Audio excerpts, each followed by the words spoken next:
All the academy students gather here for one big moment, awakening their classes. The second the principal announces the start, huge magic circle appears below students. And in an instant, everyone, including our MC Xiao Yu, is teleported into a special dungeon meant for the awakening. Just then, Xiao enters the inner world for the first time. Our boy prays hard to his ancestors to let him get a good class. As the process completes, Xiao Yu becomes the luckiest man when he gets a hidden mage class known as a Necromancer. The reason why Yu has hit the jackpot is that Necromancer is the rarest class, with only a few possessing it in the entire world. A Necromancer can summon a huge amount of high-grade undead from the gates of hell with just a staff swing. As long as there is enough mana, a Necromancer can fight an army of thousands all alone. One would be considered extremely lucky to draw this kind of class. High-spirited, our boy looks at his attributes, and to his disappointment, his mental point is 0 despite being a Necromancer. The initial attributes are randomly distributed according to the player's class. Not to mention that the most important thing for a mage is having mental points above 5. Our poor fella dramatically cries about his damned luck and begins drawing his initial talent. With his mental point being 0, he finds it hella useless to even draw a talent. Even so, Xiao Yu gives it a try, and once again, fate seems to be on his side when he obtains the talent Mage's Brave Heart, which will help him earn free attribute points. Freaked out, Yu wonders if he's in his right senses since free attribute points are extremely difficult to level up.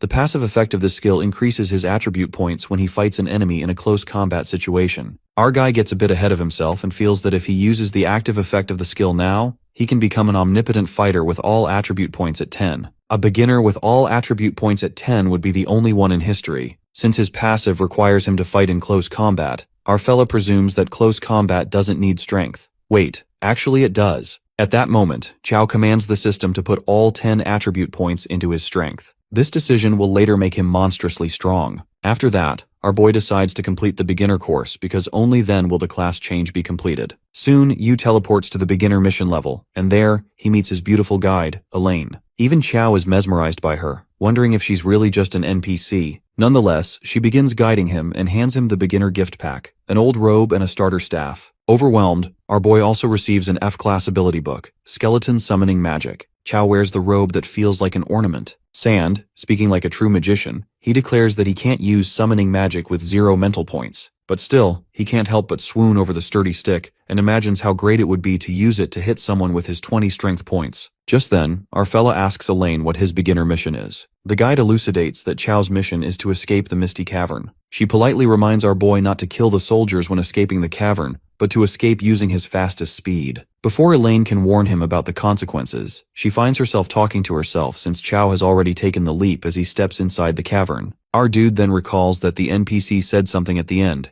but he ignored her. Feeling hella confident, he believes the mission is a walk in the park. Just as Xiao notices piles of bones everywhere, suddenly an undead monster bursts forth to stab him. Fearless, our boy spots the skeleton soldier, and with his stick, he beats the crap out of the undead. Xiao Yu finds it hard battling without magic, but he gets 1 free attribute point for killing a monster through close combat, and even gets an A-class passive ability. Through his ability, Great Power produces miracles. Each strength point the player has can be converted into 2 points of attack power. Simply put, strength decides power, while defense decides damage reduction. Utterly thrilled, Yu determines that if the enemy's defense is 0, 1 punch from him causes 40 points of damage. Suddenly, more skeleton soldiers burst out of the ground. Deciding not to escape, Yu kills those low-level monsters. With that, he levels up in a short span of time and is rewarded with 5 free attribute points, plus his strength is already at 30 points. Our fella flatters himself, reminding himself that a normal beginner who can reach these points in 1 single attribute is considered a genius. But then a thought clouds his mind and he wonders if this misty cavern only has skeleton soldiers, as that would be too simple. Well, just as he suspected, the skeleton soldier leader pops out.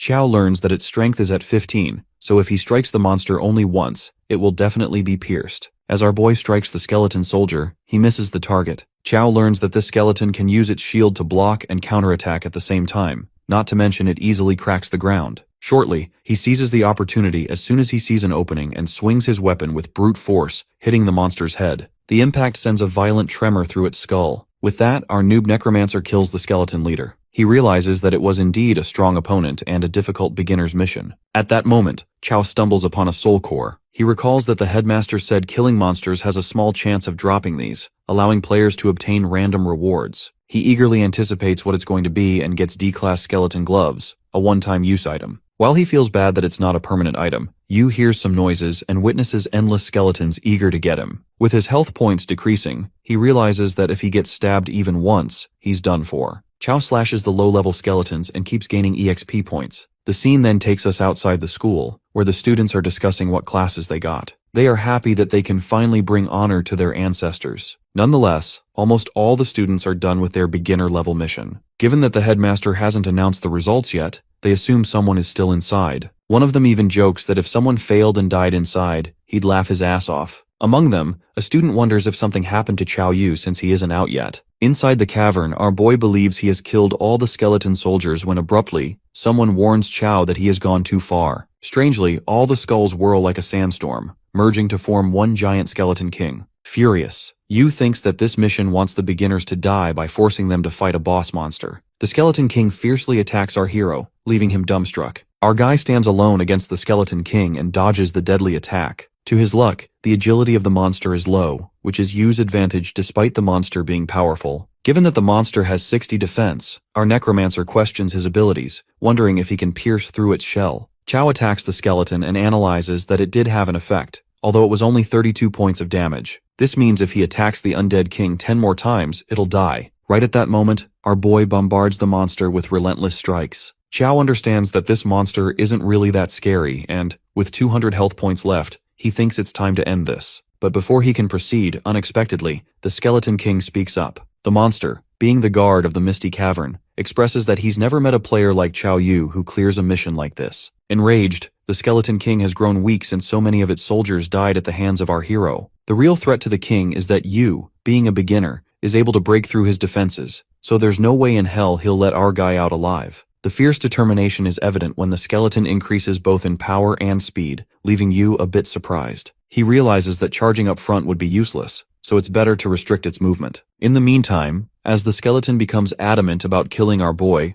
Chao notices a dangling big boulder behind the monster that's about to fall. Hence, our fella distracts the monster, provoking it to attack him. Just as the skeleton dude leaps at him, Yu bounces and strikes the boulder using his stats. Unfortunately, his health is almost empty, plus the boulder is barely grazed. Things get intense when Chao is caught in the moment, giving the Skeleton King chance to end him. Our boy scampers away while some of the rocks do manage to topple onto the skeleton monster, decreasing its health a bit. With his stamina being so low, Chao decides to act in the heat of the moment before the monster gets up again. While planning to kill it in one hit, our hero uses the skeleton gloves to get a 100% crit rate for the next hit. With that one deadly hit, Chao ends the Skeleton King for good and completes his beginner mission. Mage Chao is rewarded with 30 free attribute points after killing the Misty Cavern's boss, also leveling up consecutively. With a great kill comes a great reward. Our fella is rewarded with a boss item, the Skeleton King's Ring, a C-grade item that enhances the first attack by 50%. Chao seems happy since it's an item he can use repeatedly, even though it can't be compared with the skeleton gloves. He feels hella lucky and plans to sell the C-grade item for at least 10,000. Later, he ponders on his first kill achievement, realizing that no one has ever killed the Skeleton King before. But for now, he decides to check out of the portal. The moment Chao steps out of the portal, his friend Yang Xiangdi aggressively hugs him. Yang lets out his concerns, as he thought Yu had died inside,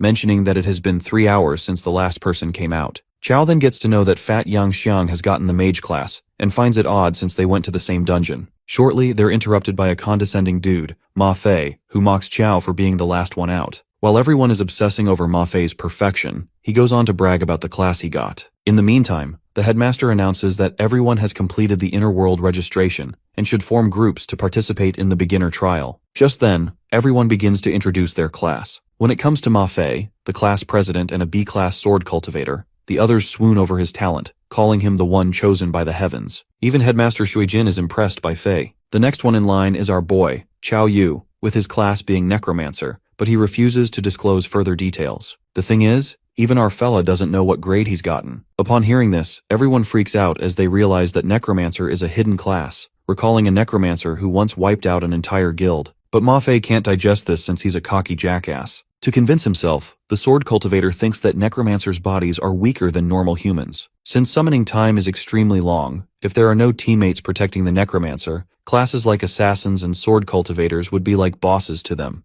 But the other students seem very fond of our hero and think his silence is the demeanor of a genius, that despite getting a hidden class, he's so humble. They call our fella calm and collected, but inside his mind, Chao feels overwhelmed because the truth is that he can't even cast a spell. let alone summon an undead. It's just that he's stronger than an average human. The headmaster Loki feels proud of Qiao Yu and can't wait for him to enter the top academy after the beginner trial ends. With that, the class ends after everyone is done introducing themselves, while Yang Xiang calls our hero a cow standing upside down. Over the top cool. Meanwhile, Shangdi brags about having 8 mental points and other attributes. Our fella gives an awkward smile since his 76 attribute points make him invincible compared to Yang. Later, Qiao arrives at his home. As he announces his arrival, he realizes the house is empty. His house was left by his parents, who went missing. All he has are memories of his parents when he was 6. During that time, they said they needed to make a trip to Jingdu. After they went missing, Qiao became an orphan. It has been 12 years, and our boy still wonders where they have been. He decides to get into the Academy of Jingdu to find the truth about behind his parents' mystery. The scene then switches to the next day at the Sioux City 4th Academy. The headmaster warns the students to exit the dungeon immediately if they feel they can't make it. It's better to fail the trial than to die inside. Headmaster Shueijin assures everyone that normally beginner dungeons are not dangerous, but there's the exception of an anomaly. He then mentions a major incident in a beginner dungeon that annihilated a whole class of 40 people, and to make it more peculiar, no corpses were found.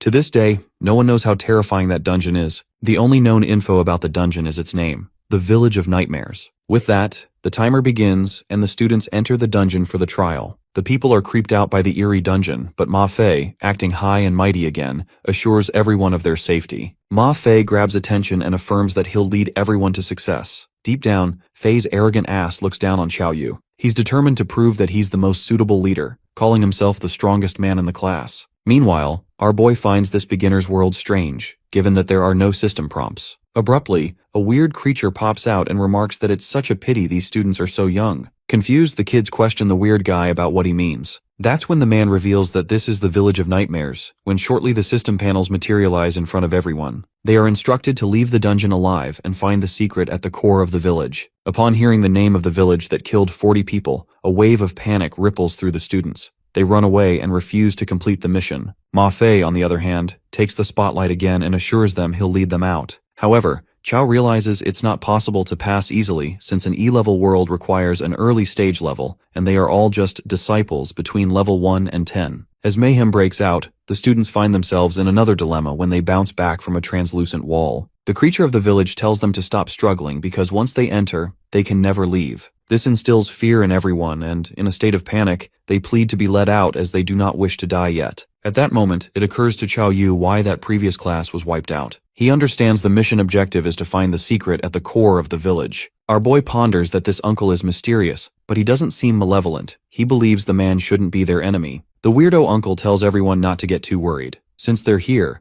they might as well get comfortable. Ma Fei, acting like he knows it all, asks the guy if he wants them to relax and face this confidently. But the uncle gives him a death glare and clarifies that since they're here, they must accept the fact that they'll all die. As silence creeps in, the old man stops toying with the young players and asserts that he's the head of the village, Wogan. Wogan bluntly states the 2 requirements for living in this village. First, they can reside in the empty houses, but they cannot touch the black stones on the doors under any circumstances. Secondly, they are warned to return before dusk, also to close all windows and doors. Curious, Qiao asks the reason for these precautions, to which Wogan responds that he'll understand once night falls. Therefore, all of them decide to follow the village head's command and form groups. After they all find a house, Qiao's group heads to the 2nd floor for safety. Shortly, a girl named Zhao Ziyue comes to our boy. In a seductive manner, asks Qiao to protect her since she's a healer who can benefit him. To call out this shameless act, Ziyue's friend, Zuo Yu, comes rushing over and gives her an earful while their classmates watch. It immediately turns into a fight when Zhao tells her friend it's none of her business.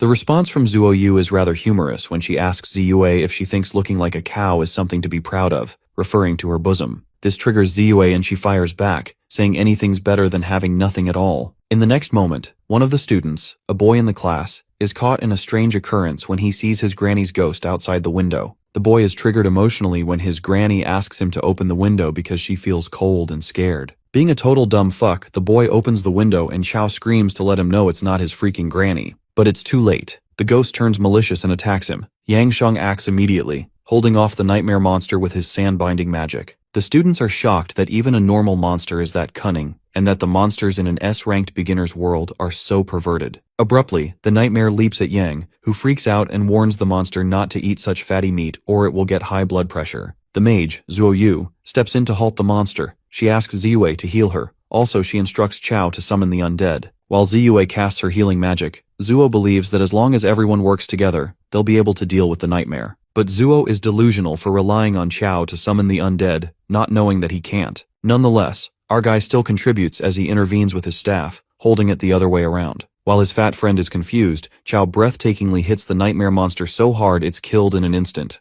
Eventually, the dead monster turns into a black stone and dissipates, showing a symbol similar to the stones on the doorframe. The students gasp in disbelief while Zuo Yu asks our boy if he noticed anything strange. Our boy says he didn't, but deep down, he's confused as to why he didn't get any stat points for the kill. The next day, the students praise Chao Yu and Zuo Yu for killing the monster. The teammates decide to stay close to Chao, given that he dealt with the monster in a split second. Upon hearing these heroic tales, Ma Fei has a hard time digesting them. He ponders that he would never let a girl like Zuo tank the damage. Ma Fei gets into action mode, draws his sword, and decides to defeat the nightmares with a single strike. Promptly, Chao and Yang walk out only to see the determined class monitor training early. While the two of them are being sarcastic, Fei snaps out of his dramatic thoughts. Ma Fei asks Zuo to stay in a house with him tonight, and assures her she won't take any damage. This sounds utterly absurd to Zuo Yu since her role is a tank. Ma Fei, being stupid, promises her he will face a nightmare on his own, trying to throw shade at Chao. While Zuo schools him for his stupid thinking, the village head, Wogan, arrives fiercely with his men and weapons. The village head commands his men to kill all the students, tie them to a pyre, and let the flames burn away their sins. Ma Fei intervenes and questions Wogan if there has been a misunderstanding. It is then the village head mentions the deed they did last night. Our boy notices the men of the village are the same in number as their class, plus their ages don't differ much either. On the contrary, Ma Fei supposes Wo is talking about them killing a nightmare, but the head corrects him, calling those ghosts the protector spirits of the village. The village head assumes the students broke the rules and the protector spirits tried to punish them. He's afraid the villagers might suffer alongside them. Worried, Ma Fei asks if there's a way to save a spirit if they've accidentally killed one. Nodding, Wogan lets out there's a way and dares the person who angered the spirit the most to remain outside when night falls. That's when Chao Yu fearlessly agrees to stay outside until dusk, admitting he killed the spirit. Freaked out, the class monitor thinks Chao is trying to steal the limelight. He apologizes to Wogan for his slow-witted classmate, but our boy is serious and tells Fei he needs to verify something that might help them escape the village. Chao Yu is locked up and tied to the pyre while the class monitor asks him to elaborate on how this helps them leave. As Zuo Yu assumes he must have found the secret at the core of the village, our guy decides to wait until night. Later, night falls. Danger creeps in as a nightmare sneakily crawls towards our tied-up Chao. Chao Yu is ready to accept his fate as he's being attacked by the nightmare, when his mates show up in order to protect him. Young Xiangdi uses sand binding to slow down the nightmare and signals Ma Fei to act, since he can only control that nightmare for a second. Ma Fei, being overconfident as usual, claims to handle it as a true swordsman. His cocky ass believes that one sword can conquer all enemies in the world. But seeing the monster move faster than he expected, he can't help but wonder if Chao really killed something like this while being just a mage. With that, he uses a technique called a defense-breaking strike, while the others rush to liberate Yu from the chains. They conclude only Fei can break these chains, but to their surprise, our boy gets rid of the chains pretty easily. Their attention is diverted back to Ma Fei, who's struggling to fight the enemy. That's when both the tank and the healer decide to help him. The class president, however, thinks he doesn't need any help,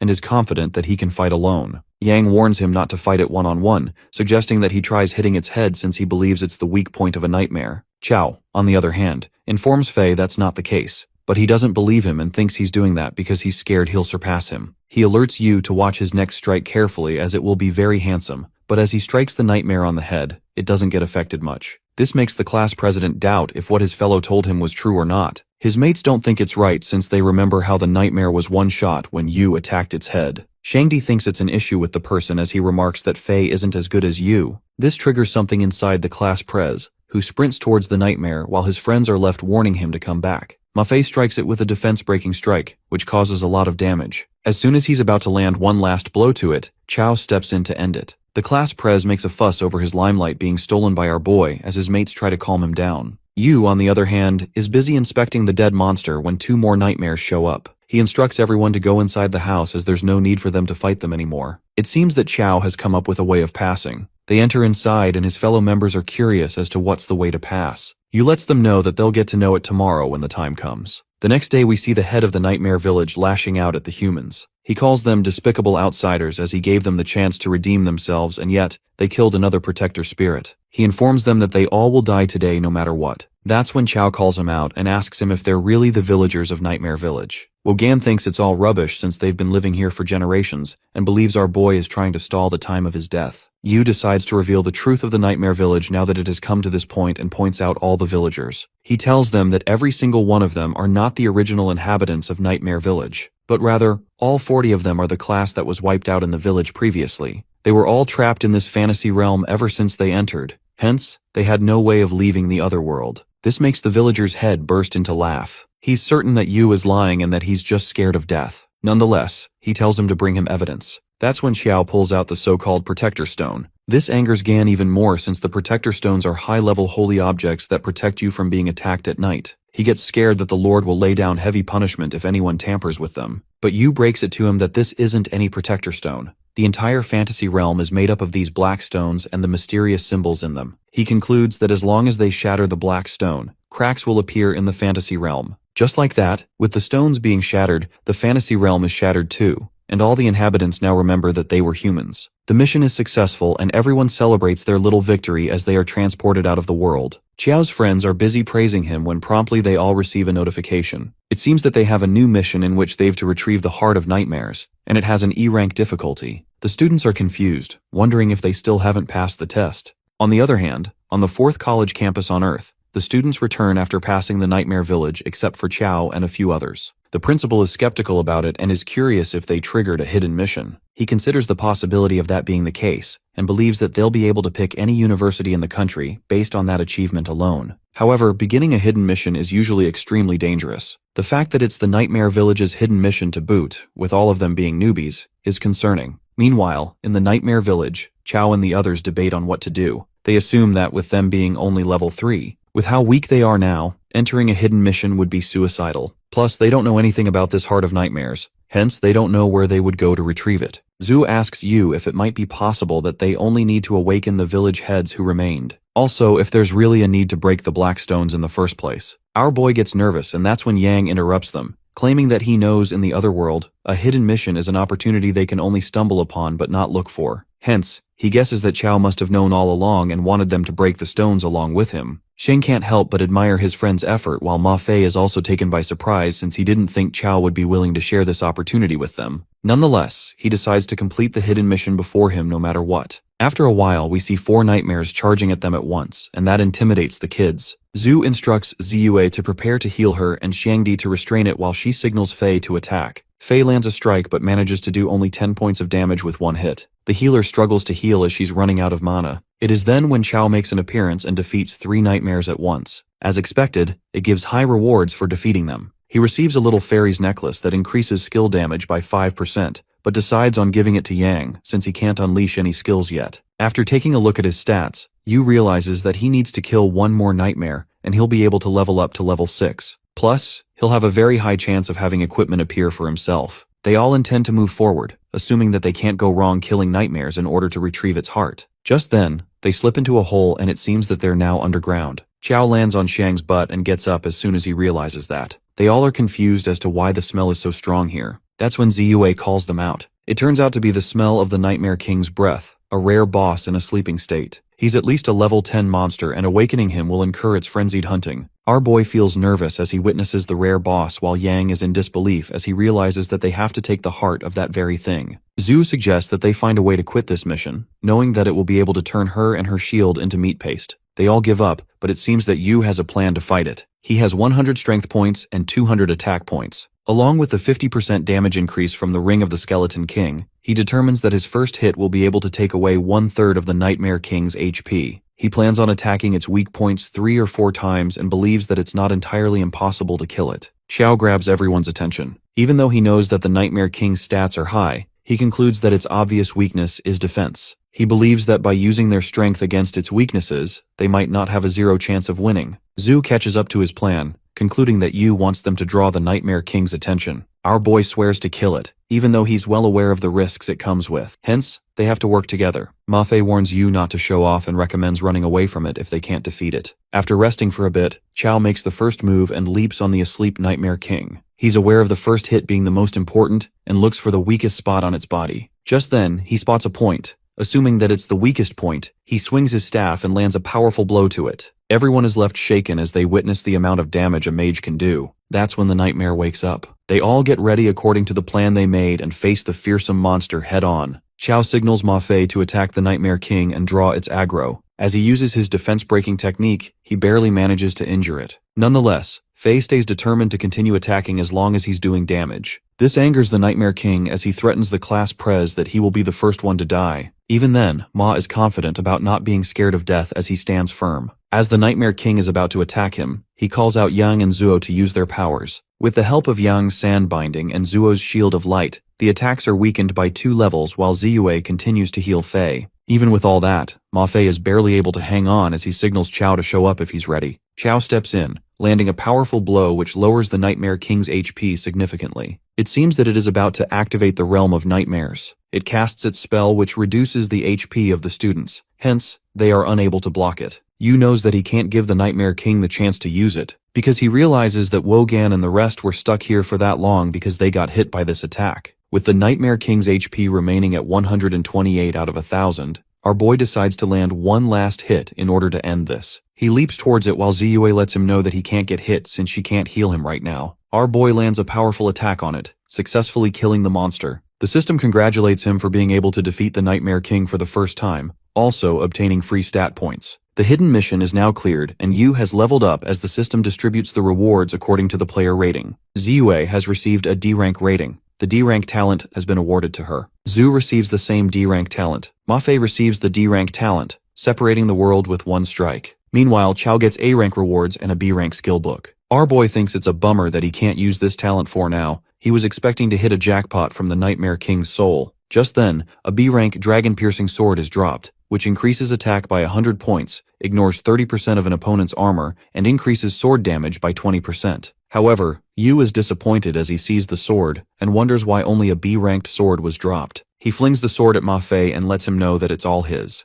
This catches Fei by utter shock, as he is curious as to why he's giving him a B-rank sword just like that. Our boy reminds him that he's the only one using a sword right now. Fei contemplates if he even knows the value of B-rank equipment, because if he were to sell this, he'd be able to get a house in the capital. Yu is busy inspecting the Nightmare King's soul in hopes of finding something good. He clarifies to him that he doesn't care about the sword. At last, he realizes that the monster dropped only 1 piece of equipment. Nonetheless, he decides to take a look at his stats page. His strength increased, but he finds 70 HP a little too low because if he were to get touched, he would die. Our boy now possesses the talent the Mage's Brave Heart. Now whenever he kills an enemy using melee attacks, he will gain free stat points as a reward. Although there's a restriction that before using the main effect, only 1 stat can be selected. With that, the players are transported back to the real world, where everyone is so glad to see them safe. The principal rushes towards them and asks them what happened since they've been gone for 2 days. After getting to know everything, Shui lets them know that they're really lucky since all the top universities will be fighting for them. The other classmates are also taken by surprise as they discover that geniuses from their class are now wanted by the top universities. One of them praises Chao, while Ma Fei is determined to defeat him the next time with the sword he gave him. He's confident that with such an OP piece of equipment, he'll definitely be able to beat him once. Just then, the manager comes running in, informing the headmaster about the arrival of people from Huaqing and Jingdu universities. Jinlong realizes that he hasn't even reported it yet. Yet strangely, the elite universities already have that information. He sees the hope of his career as a teacher having a happy ending before he retires. The principal greets teacher Peng and Pei from Jingdu and Huaqing respectively. Firstly, Peng Liangji introduces himself and proposes that their school is in desperate need of geniuses like them. Hence, he's willing to send over the acceptance letter tomorrow. Pei interrupts his proposal and emphasizes the fact that they're not even conducting a test. Peng thinks of it more like a trust thing and claims that he was only showing sincerity. He demands to start conducting the test if Pei is not ready to trust them. With that, Pei Xingguo of Huaqing University gives a proper introduction of himself. He assures the kids that the test is only to determine their role and ability to adapt to situations. To test if their various stats meet the criteria to enter the school, Chao, who can't use his skills, ponders that he must enter Jingdu University and follow the clues related to his parents. As the test begins, Ma Fei announces he will get tested first, being as confident as ever. Peng is impressed by the fact that Fei is at level 5 despite having only completed the beginner's training and having a B-rank talent. He thinks he's the best fit for Jingdu University. Meanwhile, Pei, who's testing Fei, instructs him to hit him. Pei is the disciple of Gumnam, a level 25 teacher with his strength being 300 and his HP being 500. Fei charges at him using the world-separating strike and manages to break his defense. Even though Shingo's strong suit isn't defense, a kid being able to break through his defense leaves him stunned. He praises Fei for the extremely rare technique he used and believes it can increase the attack power of the tip of his sword. Pang adds that even if his strength were concentrated in one area, his strength stat must be extremely high, at least 35 points. Judging by the speed of his attack, he thinks his agility is quite high too. The students, as they learn that, are mind-blown by the fact that their fellow student is such a great swordsman. Both the teachers desperately want to recruit him, as they offer Fei everything they can. Fei implies that he needs time to think about it, but he actually wants to see where Chao is going so he can follow him there in order to outclass him. Next up is Ziyue, who can heal the whole party despite only being level 4, which quite impresses Pei. Then we have Zuo, who has such a strong defense despite being level 4. A part of the attack inflicted on her shield will be reflected.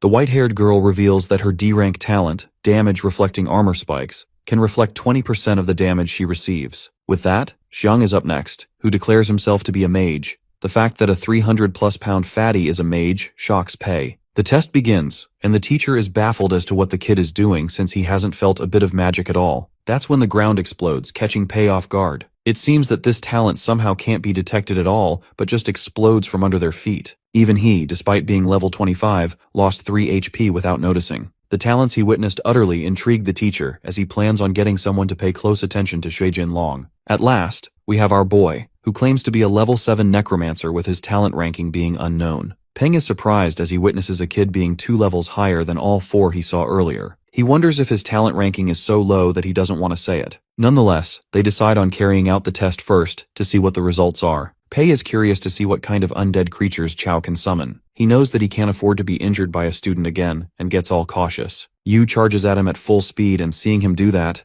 the teacher is left confused as to what he's doing. At first he thinks he's using close-range explosive necromancy techniques, but seeing the position of his hand change into a fist, he realizes that he's going for a right hook. He chooses to let him hit him, and when Chao lands a blow on his face, Pei goes flying back and hits the ground. Everyone there is left speechless as they realize that Yu managed to knock out a level 25 teacher with one hit. Peng is in disbelief as he sees his fellow teacher being reduced to such a state by a level 7 necromancer. It's believed widely that necromancers are physically the weakest ones. Shinguo is taken aback as he wonders what kind of a monster he just witnessed. Even Peng is intimidated by the newbie as chaos erupts among the students. Chao wonders if his test is over while Peng lets him know that he has passed the test. But since he hasn't demonstrated his undead magic, they can't give him a score. Yu thinks it's fine and reveals that he wants to major in physical fighting like what warriors do. He can't use his magic anyway, therefore getting into Jingdu University is more important for him. The teacher from Jingdu is in utter shock as he hears that since it's without precedent in the entire history of education, he takes a moment to call the principal and ask about it. Upon picking up the phone, Peng explains the whole situation to the principal about the terrifyingly talented necromancer he just met, and how he wants to join the physical fighting major meant for warriors. Gu elaborates it further. Meanwhile, Pei is desperately trying to call the principal of Huaking, who doesn't seem to pick up. The principal instructs Ping to do whatever it takes to recruit the kid. The next thing we see is Principal Ji Pingyang appearing through the screen as he greets Chao. He invites our boy and offers anything he wants, to which Yu announces that he will be joining Jingdu. At the same time, the principal of Huaking picks up the call, but it seems that he's too late. Pei doesn't give up and plans on fighting for the rest of the kids. But Ji invites the other kids to Jingdu as well, and that pisses him off really badly. He butts in and objects to the decision, while Peng feels proud of himself. That's when Yu asks Ji if he knows his father, Chao Anqing. Ji is taken aback after he hears that, wondering if our boy is the son of Chao Anqing and Bai Shixia. It hits him as he now realizes why he felt a sense of familiarity from him. Chao asks him if he knows where they are, but it seems that he doesn't know about their whereabouts even though they were both his students. What he can tell, though, is that they both were very talented individuals. It seems that the two of them disappeared without a trace for over 10 years, and Ji fears they are already dead. He lets Yu know that he hasn't been able to get much information about them since they graduated, but he does remember that they would often talk about a private world. He thinks that our boy should go to his private world that might contain something his parents have left for him. Principal Ji claims he will send the acceptance letter to all of them once they've created it. He recommends the students should try and pass the worlds related to their roles before school starts. 1 week later, after passing the beginner's training, the 4th college separated its students into classes according to their roles in the other worlds. In the 4th college mages class, the students will be entering a world specially designed for mages. This world is usually a test of their mental ability, basically a logic or riddle-based world. Sun believes as long as they work together, the sum of their thinking will be more than its parts. He then continues to tell them about the criteria for passing. Meanwhile, we see Yang and Chao, who don't seem so sure about entering the specialized mage's world. Yang is pretty confident about nothing going wrong. According to him, the more people that go, the more dangerous it is. He tries to reassure our boy and informs the lady No that they will be going to a specialized mage's world. The system retrieves a world for 2 players, and it turns out to be the Cave of 10,000 Poisons. Yu is about to enter when Shangdi reminds him that they have to listen to the instructions first. Turns out, our boy didn't know there was such a thing, which makes Yang wonder how he passed the Cave of Skeletons. He realizes that he killed all those skeletons back in the first mission and calls him a simpleton. It's then revealed that the Cave of 10,000 Poisons, an evil tribe in Cheondongnan. The people of that cave are known to be vicious, merciless, and they are so good at using poison worms that they can poison them without them even knowing, and the poisonous worms will reproduce in their body, eating their flesh, until the host dies. The mission objectives are to firstly find the evil tribe of legend and to destroy all the poisonous worms. Mission rewards, on the other hand, are to be decided based on the way the player completes the mission. A gentle reminder is given to them that the cave requires 5 players to start. Upon entering the world, our boy and Yang spot the other 3 players. One of them acts very rude at first, to which his sister, a girl named Fang Yuan, scolds him and tells him to be polite. She introduces herself as a fire mage. She then mentions her other brother, Long Chang. As a response, Yang also introduces himself and Xiao Yu. They all come across a gate that is supposed to open after solving a riddle with the help of the 5 words written on a pillar. Long Chang chooses to break it down instead of following the instructions. But as he uses his magic, his attack does not affect the door at all. Fang guesses that the door is immune to magic and that spells can't damage it. Hence, she suggests that they take a look at those words. The 5-word riddle states that morality and integrity provide peace. It appears that Fang knows the answer to that. She announces the answer, but her words are cut off when Chao breaks open the door using his fist. Chang is in utter disbelief as he witnesses our boy one-shotting the door. At the same time, the system declares that the answer is correct and that the door has opened. Yu clarifies that he wanted to check if he could push open the door physically. However, he did not think it would be so weak. As they enter, they spot another door, and finding themselves surrounded by flowers, they find it kinda strange. Chao warns everyone to be cautious of them since they look unnatural, but it's too late because Shangdi is already affected by them. Turns out, it's not just him, but everyone is poisoned, and that's significantly affecting their HP. Our boy feels the need to get out of there quickly, because if this goes on, his HP won't even last half an hour. He rushes towards the door while Long makes a fuss about having to solve a riddle yet again. They're short on time and can't really solve these riddles. That's when Chao breaks open the door. Luckily, they all manage to escape the poisonous trap. The system congratulates the players for completing Mission 1. Now they are left with finding the evil tribe of legend and the Cave of 10,000 Poisons. They're busy wandering around the place when a girl named Xiao Dong shows up. She realizes that they've all been poisoned from the bee and flower. The little girl instructs them to follow her to the Cave of 10,000 Poisons to get treated. Xiao wonders where she came from, and Fang suggests that they should get treated first since they don't know what to do. Xiao announces her arrival along with the guests she brought. Her mother wonders who these people are, and Xiaodong explains to her that they're outsiders who have been poisoned. She requests her mother brew a pot of 5 poisoned soup for them. After a while, bowls of the soup are served, and seeing the look of it, they are all disgusted. Chang implies that Yang drink it first since he has a more robust physique, but he refuses to drink it. Our boy pours the whole bowl into his mouth and decides to get it over with because he has only half of his HP left. As he drinks it, he claims the soup tastes great, also reveals that his poison status has disappeared. He motivates his fellows to do the same and heal themselves up. Yu asks Xiao about the history of the Cave of 10,000 Poisons, but it seems that she doesn't know the origins of the tribe either. She reveals that their patriarch asked them to avoid the world and banned them from using their poison magic unnecessarily. Unexpectedly, Xiao's mother requests the kids leave quickly because they aren't very welcoming to outsiders. But the little girl doesn't listen to her mom and lets them know that they can stay for as long as they want. Xiao informs them that they'll be staying if it's not too much trouble because they just got poisoned and their bodies aren't in the best shape. But he's low-key curious about Xiao's parents' behavior. With that, Dong leaves with her parents to let them rest. She anticipates that there's a full moon today, muttering, "It's going to start soon." With that, Xiaodong leaves with her parents, excited to see the full moon. Later, in the middle of the forest, we see the tribesmen praying to the great insect swarm and offering human flesh as a sacrifice in order to be protected from the disease. That is when one of them drips blood on the stone. Suddenly, the swarm of insects comes flying towards those helpless humans, eating their flesh until what's left of them is only their bones. It appears that Xiao Yu and the others discreetly witness this horrific ritual, while our hero thinks that it's best they escape for now, since it'll be difficult to fight the poisonous insects on top of so many tribespeople. But the real trouble is that our boy doesn't have a single AoE track despite having high attack power. The moment of danger arrives when the matriarch of that tribe, who reeks of malice, somehow detects Chao and his team. She orders her man Jushi to play nice and keep them alive. On the other hand, Fang Yuan gets concerned about what they should do next, given that the tribe's people who are acting so pious have evil intentions towards them. Plus,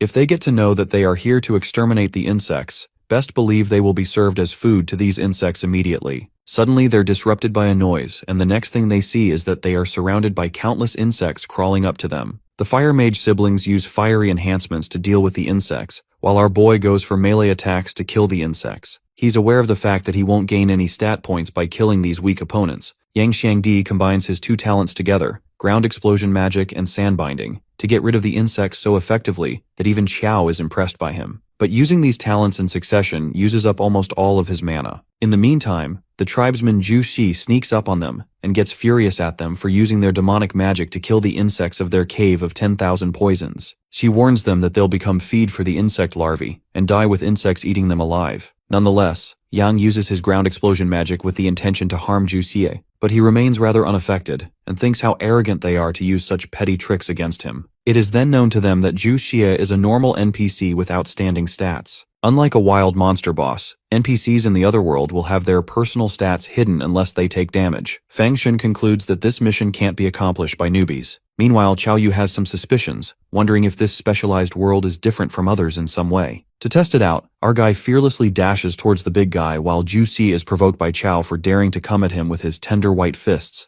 mentioning that his thigh is bigger than Chao's arm. But all that talk goes in vain when Z is thrashed away by a single punch that shakes him up. Enraged, the big guy's ego is hurt to think a mere human could beat the shit out of him like this. He then increases his stats to make sure no one damages him. While it may appear our boy is in grave danger this time, in the next moment, Chao Yu beats the pulp out of that poor tribesman so badly that even his teammates are scared of Yu's hidden strength. Chao then questions Ixi about who that matriarch is and the sacrifice that was conducted just now. The tribesman reveals that it was the insect sacrifice which is conducted by the matriarch every month. The Cave of 10,000 Poisons had signed a contract with the insect's queen mother, so they have to pay respect to them on the night of the full moon. Further, Jushi unveils that the queen mother resides and reproduces in the ancient greenstone well. Listening to this, it becomes clear to Yang Xiangdi. The reason why Xiaodong cured their poison was only to offer them as sacrifices later. Nonetheless, our guy then asks Z why Xiaodong called it the Cave of 10,000 Souls instead of Poisons. Confused, this name doesn't ring any bells to Jusi. He reveals that there's only one name with Dong in it, and that's the matriarch, Shundong. With that, Chao finishes the interrogation and kills that NPC for good. Our fella is rewarded with stat points and even levels up. To his surprise, he gets an S-rank item, Sage's Protection, for killing an NPC for the first time with melee attacks. Sage's Protection is a one-time use item that negates one fatal blow, and our fella couldn't be happier to get such a high-ranked OP item in the other world. Fangshen lets out his concerns that the tribespeople will eventually know that they've killed the NPC, while Long Chang thinks they can't just rely on Chao to take them all on. That's when our boy reminds them that their only mission is to exterminate the insects, so there's no need for them to fight the villagers head-on. Chao believes that the best thing to do is to blow up the greenstone well where the insect's nest is,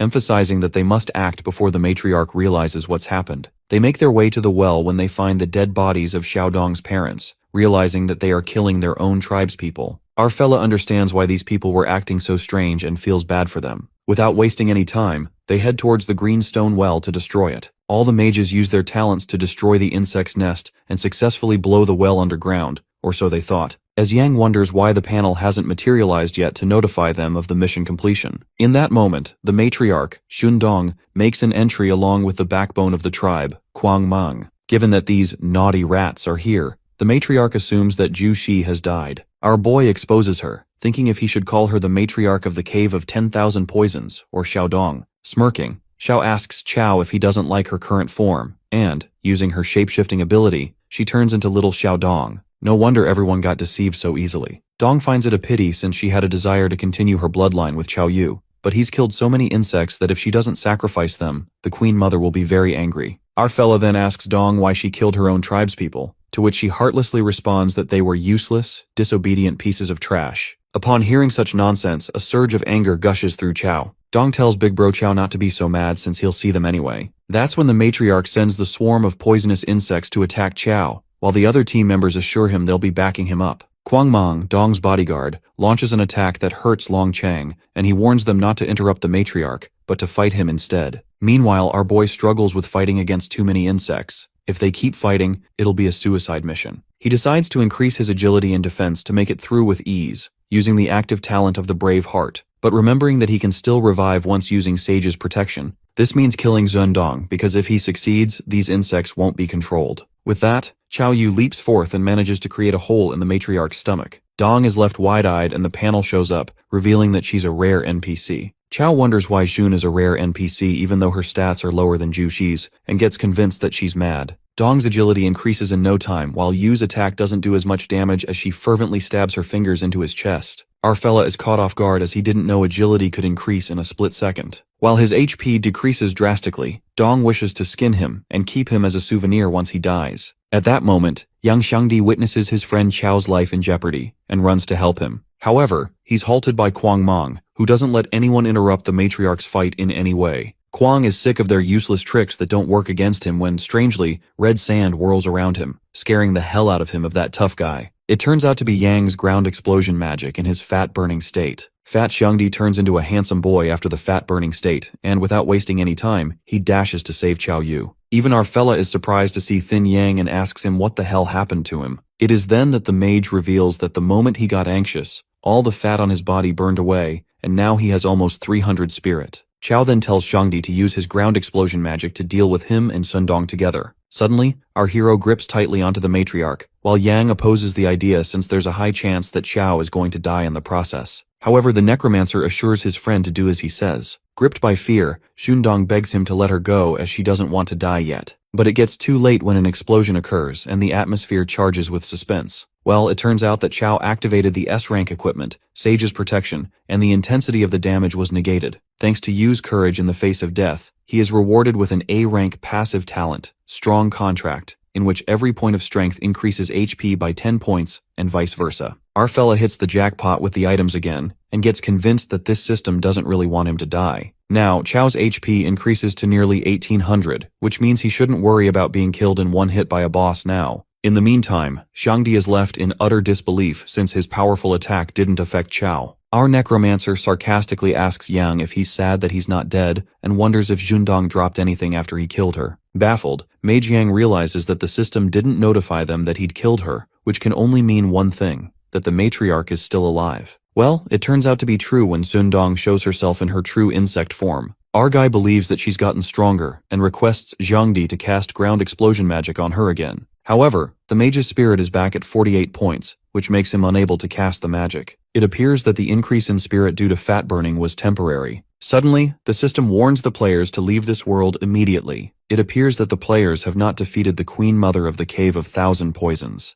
Our fellow recalls that Principal Jiping Yang especially told him to pass the custom world. He gets adamant to kill Zundong once and for all. Smirking, the vicious insect monster says confidently that these disgusting humans can't injure this body, threatening to skin them alive. Chao, stout-hearted, bursts forth to attack while this bravery instills fear in Shundong, who thought he'd died. The fact that our guy is only level 8 and he can do more damage than her makes Dong question who's the boss here. She wonders how the hell a mage like him is so freaking strong. That's when it occurs to her that only Bai Zhe can create a monster like Chao, since he created Dong after all. Meanwhile, our guy reveals his name. In that split second, he slashes her. Upon hearing this, Dong's death flashes before her eyes while she ponders on Yu's surname that sounds familiar. That's how Chao successfully defeats that insect through melee attacks and gets rewarded with stat points. The Cave of 10,000 Poisons anomaly gets resolved and the 5 players complete the specialized world for mages. The system then assesses the players' ranking. Our guy, who contributed the most, levels up to S rank. While Chang can't believe they passed, Chao Yu is rewarded with 100 plus EXP, 10 free stat points, and the A-rank talent book, Door to Acre. All the other players are rewarded with free stat points and EXP. Our fella has now reached level 10, but only after entering the early stage can he say that he's an otherworldly player who can go solo. Soon after, he stumbles upon the soul's core. When opened, it gives out a B-rank Wild Spider's breastplate that increases a player's HP by 800. Secondly, there's also a mysterious Rubik's Cube that activates as soon as it's bound to its host, who is Chao. Our guy then obtains the ability to assess the abilities of humans within 10 levels of himself. There's also an unknown locked ability, and the Necromancer is astonished since he never thought the cube would bind to him. Shortly, the beautiful elf guide appears through the gate. As an extra reward, she increases all the players' spirit by 20%. While Shangdi's eyes light up after getting an amazing reward, it appears useless for Chao since his spirit is already at 0. After that, Fang Yuan thanks our Necromancer for carrying them through the specialized world. It is then decided by Chao Yu and Shangdi that they've secured their spots in Jingdu University. The scene then takes us to the college canteen, where Ma Fei learns the shocking truth that our Necromancer has reached level 10, the same as him. While Zhu Yu and Ziyue have a hard time believing that Xiangdi has become more handsome than Fei, the class monitor can't seem to accept Chao's success since a warrior's specialized world has many more monsters than a mage's. On the other hand, handsome Yang tries to get back his fatty body to feel safe the next time he enters the other world. Now, since they have all secured spots, the mage wonders if they are still sitting for the other world examination. It is revealed to us that in Kaiji, the most important day of the year is the day of examination, because it means selecting the next generation of talented individuals. The students who have secured spots at universities will still take part for a common goal, to be the top scorer. The most appealing part is that the person will not only become famous, but be rewarded with A-rank equipment. Ma Fei, sounding pretty determined, decides to take part in the exam because, according to his father, this time the top scorer will get an S-rank piece of equipment. After that, Chao Yu seems to be walking in an alley. He's also pretty adamant on becoming a top scorer to get the S-rank item. In the meantime, our guy is being followed by 2 early-stage assassins. Promptly, they reveal themselves and corroborate if he's Chao Yu. Our guy asks them what the matter is, to which the assassin mentions that our mage killed Shundong of the Cave of Thousand Poisons. At that moment, Chao has his suspicions and recalls the word Bai Zhe Dong mentioned. He speculates that they're not a person but an organization. Although our guy feels like a simpleton for not questioning Dong about this back then, he cunningly bamboozles the assassins into believing that he's Ma Fei. The dumbass assassin falls for it since he believes that Chao isn't strong enough to be a mage. The fellow assassin slaps his teammate for buying this bullshit. The two of them then leap towards our fella, who remains firm without even flinching. While they suspect that Chao is lying since he's not even dodging, our guy knocks right at the level 16 assassin's gut so hard that even the wall bears a crack. Witnessing such strength and defense, the level 18 assassin is left slack-jawed and gets convinced that our guy isn't a mage. As Chao thinks it's time for round 2, that assassin justifies that they bear no ill will towards him, and they've mistaken him for someone else, calling him Ma Fei. The assassin reveals that he's just a cog in an organization ranked somewhere in the 7,000s in terms of strength. Chao is astonished to hear that a level 18 assassin is ranked that low. Anyways, he plans to let the assassins report back to the organization, or else the revenge will be harsher. Also, our guy does succeed in fooling them into believing that he's Ma Fei. It is then known to us that Bai Zhe is a legendary divine beast with a snow-white coat and a horned head. It's as strong as a lion and flames run along its 4 limbs. It has been worshipped as the divine beast of demons for a long time. Later, our guy tries to find some info regarding the organization Bai Zhe but fails to find anything about them. He's aware that his identity is going to be exposed sooner or later, so he can't stay in the house much longer. Therefore, to save himself, Chao gets more eager to take part in the examination, knowing that an organization like Bai Zhe wouldn't dare to act against an examinee. It would be a heinous crime. He thinks that he'll be safe once he gets into Jingdu University, since Principal Ji Pingyang, who's the best swordsman in the world, is there, known as the sword god Pingyang. Nonetheless, he comes across that mysterious Rubik's Cube again from the soul core he found in the Cave of Thousand Poisons. He wonders if this is the part that makes the specialized world different from a normal one. Questions flood his mind. He dwells on the possibility that they left this cube for him, and knew that he was going to pass that world. The scene flips to the roof of a building where a senior member questions the 2 assassins who went to find Chao Yu, the person who killed Shundong. The level 18 assassin confesses that their info was wrong and that person was very strong. It turns out he was not a mage. Nonetheless, that woman calls them useless. She accentuates that they'll be focusing on organizing their actions in Sioux City. Several days later at the 4th college, our boy goes to speak with the principal and shows him the Rubik's Cube he found in a specialized world, which seems to have been sealed. He asks Headmaster Xuejin if there's any way to open it. In case they don't have the password, Xuejin supposes they can only use the key of all locks to open it. Baffled, Chao asks the headmaster where he could find that key. As a response, he learns that the seal on the cube is not that strong. Hence, the key will be able to remove the seal without damaging the content. Su Jin reveals that he can find that key in the E-rank world, Kingdom of Machines, but he warns you to be careful of the people there who might try to sabotage him. The scene takes us to the Kingdom of Machines, where Chao arrives and remembers what the principal told him. A huge war occurred between humans and machines because the latter gained sentience. The two ended up signing a peace treaty, and the area they lived in became known as the Kingdom of Machines. Our fella seems to have arrived in the human area known as the City of Machines. He first decides to meet up with landlord Hua Jun to get a hidden mission from him in order to get the key of all locks, as instructed by the principal. Just as Chow wonders how he'll find that guy, a crazy old scientist bumps into a muscular guy. It appears the hoodlum was looking for a fight and demands compensation from the scientist for injuring him, even though there's no injury to be seen. Things get intense when that big guy holds the old man upside down, trying to pull money out of him, because to them, this old fogey surely doesn't look broke. It is then that our boy enters the scene. He calls out the two gangsters for extorting the old man in broad daylight, calling himself an upstanding young man who can't bear to watch this. That bastard warns Chow to mind his own business, but our fella states that evil cannot escape the law. That's when our fella gets into action and teaches those hoodlums a lesson. Those guys even agree to make amends with him and the old man. After that, the old man thanks Chow and reveals that he doesn't have much money to pay him. But our fella requests him not to speak of him in the same breath as those gangsters.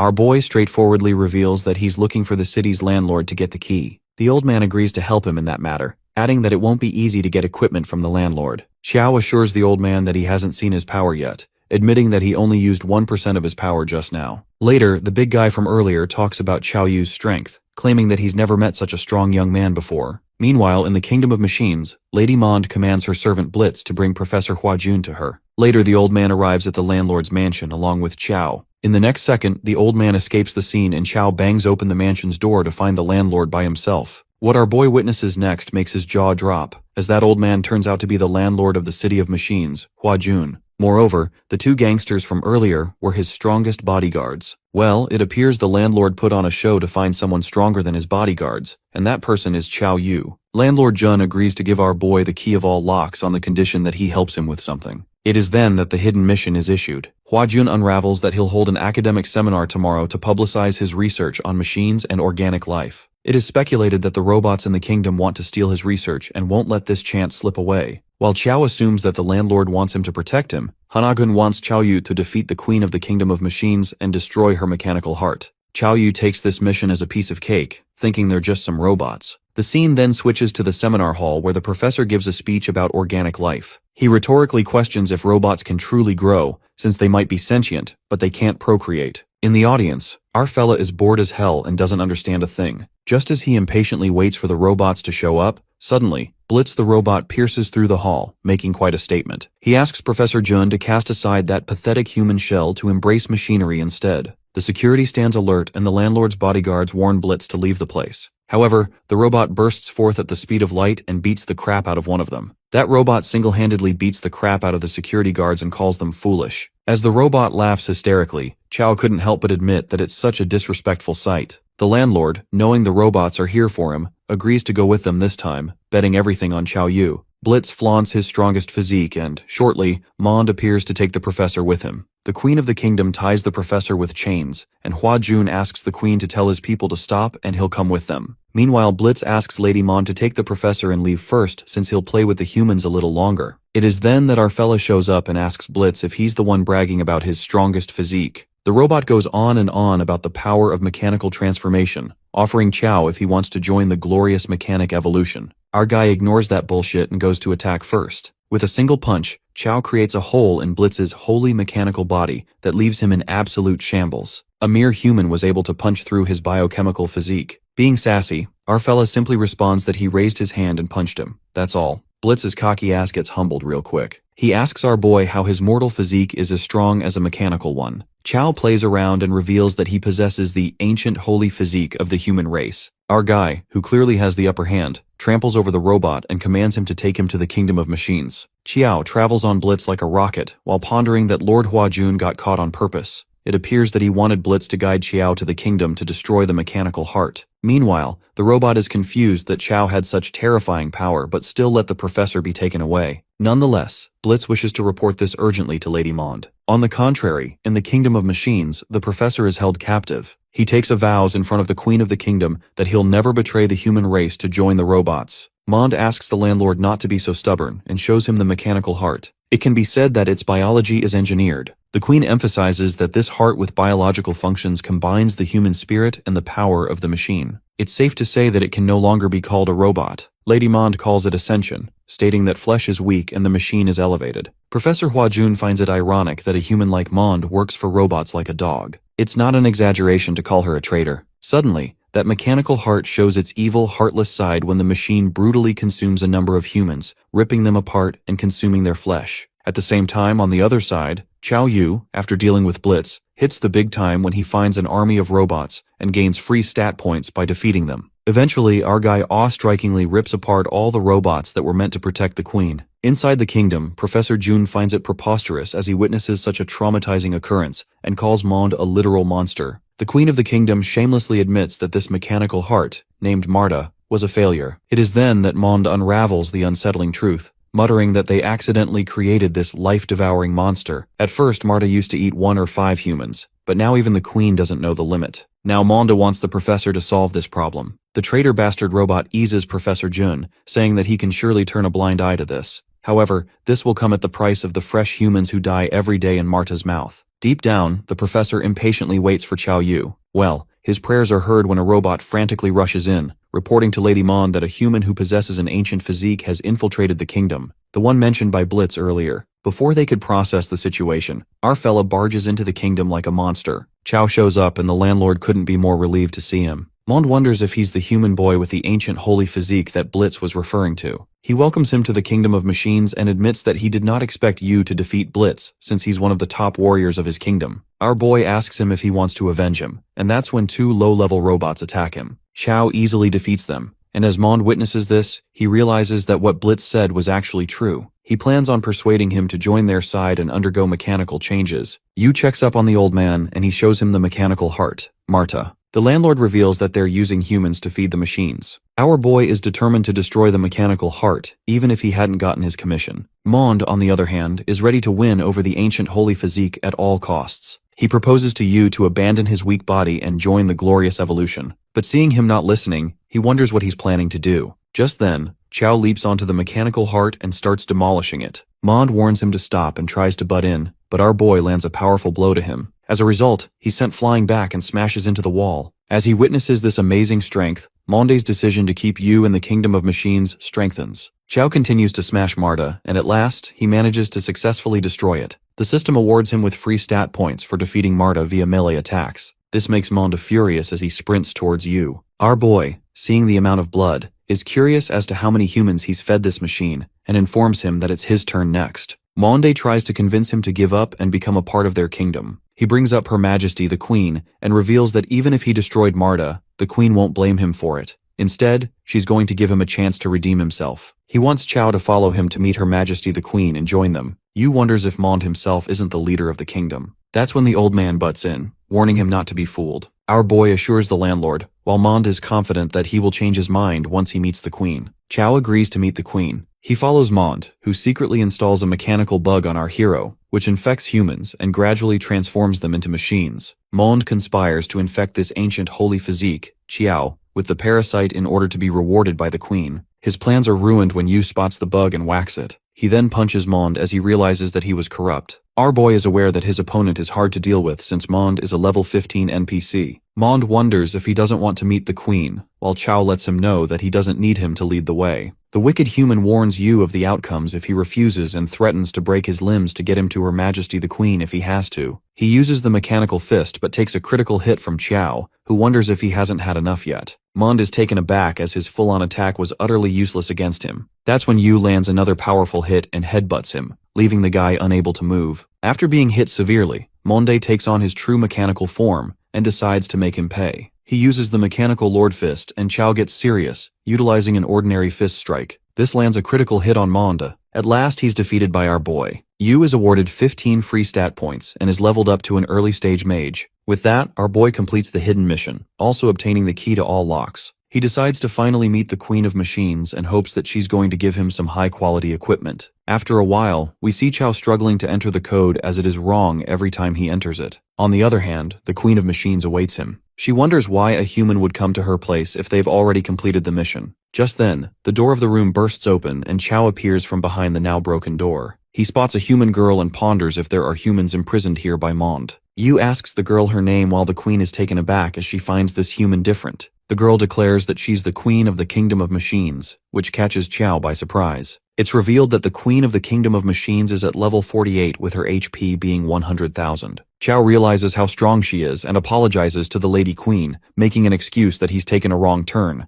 hence, he'll take his leave. As he turns around to leave, the queen pulls him back with chains that trap our boy. She pulls Yu closer while he can't move at all, assuring him that she won't hurt him. With that, she barges into his memories and witnesses what the outside world actually looks like. She confirms that the world she is in isn't real, and that this is a virtual world, one of countless others. The queen believes that as long as she remains in this room, she can escape the world's resetting. She doesn't remember how many times it has happened, but after countless resets, only Chow appeared before her. Therefore, she decides not to let this chance go so easily. She releases Yu, who ponders if she saw through his memories, to which she informs him that it was an exchange of her memories with his. Our boy now understands why she had such a high level and stats, even as a boss in a D-rank world. He asks her if she wants to leave, and that's when the queen reveals that she indeed does. Chow tells her that she might as well kill him since he's a level 11 nobody. There's no way he can go against the rules of the world. The queen ensures that there's no need for him to go against the rules. With that, she pulls her heart out through her chest. Yu is baffled as to what she's doing, to which the queen implies that they can use the rules of the other world he spoke of. The kingdom's queen requests our boy take her heart with him, and as long as he carries it, it will grow into another version of her. She reveals that once it grows, she will have a clone that can experience the outside world. Chow is curious if she isn't worried about him going back on his word, since he's aware that she can't control what he does outside of the other world. The queen refuses to worry, confessing that she didn't find a single instance of him breaking a promise in his memories. She adds that she wants to see for herself what the outside world is like. After giving him a moment, she asks Chow if he has made his decision, and he gives in, admitting that he has no choice. She thanks him and gives him permission to leave. The system congratulates Yu on passing the world, the kingdom of machines. Our boy is awarded 50 plus EXP, a B-rank talent book, a C-rank mechanical tool, and lastly, knuckle dusters. The mechanical knuckle dusters increase the critical hit rate, which makes Yu delighted. With that, he decides to return to the principal and open that Rubik's Cube. He returns to the original world, but after finding no one in the principal's office, he uses the key to all locks to open the Rubik's Cube. The cube opens. To his surprise, it turns out to be an evolved weapon called the Green Dragon Crescent Blade that unlocks. Yu wonders if this is what they left for him, and is curious why it is a weapon with no attributes at all. Just then, Principal Shui bursts into the room, who catches Chow off guard. Our boy informs him that he just opened the Rubik's Cube, but the principal hastily reminds him of the exam he's about to miss. Realization hits Yu, and cursing himself, he rushes over to the hall. Meanwhile, in the examination hall, students from the first college ask the examiner if they can start the exam. Shangdi interrupts them and informs them that they're still missing someone. The students from the first college assume that the fourth college students are all good for nothing. They believe it doesn't make a difference if they take the examination or not. It seems that the first college has always had the highest selection rate,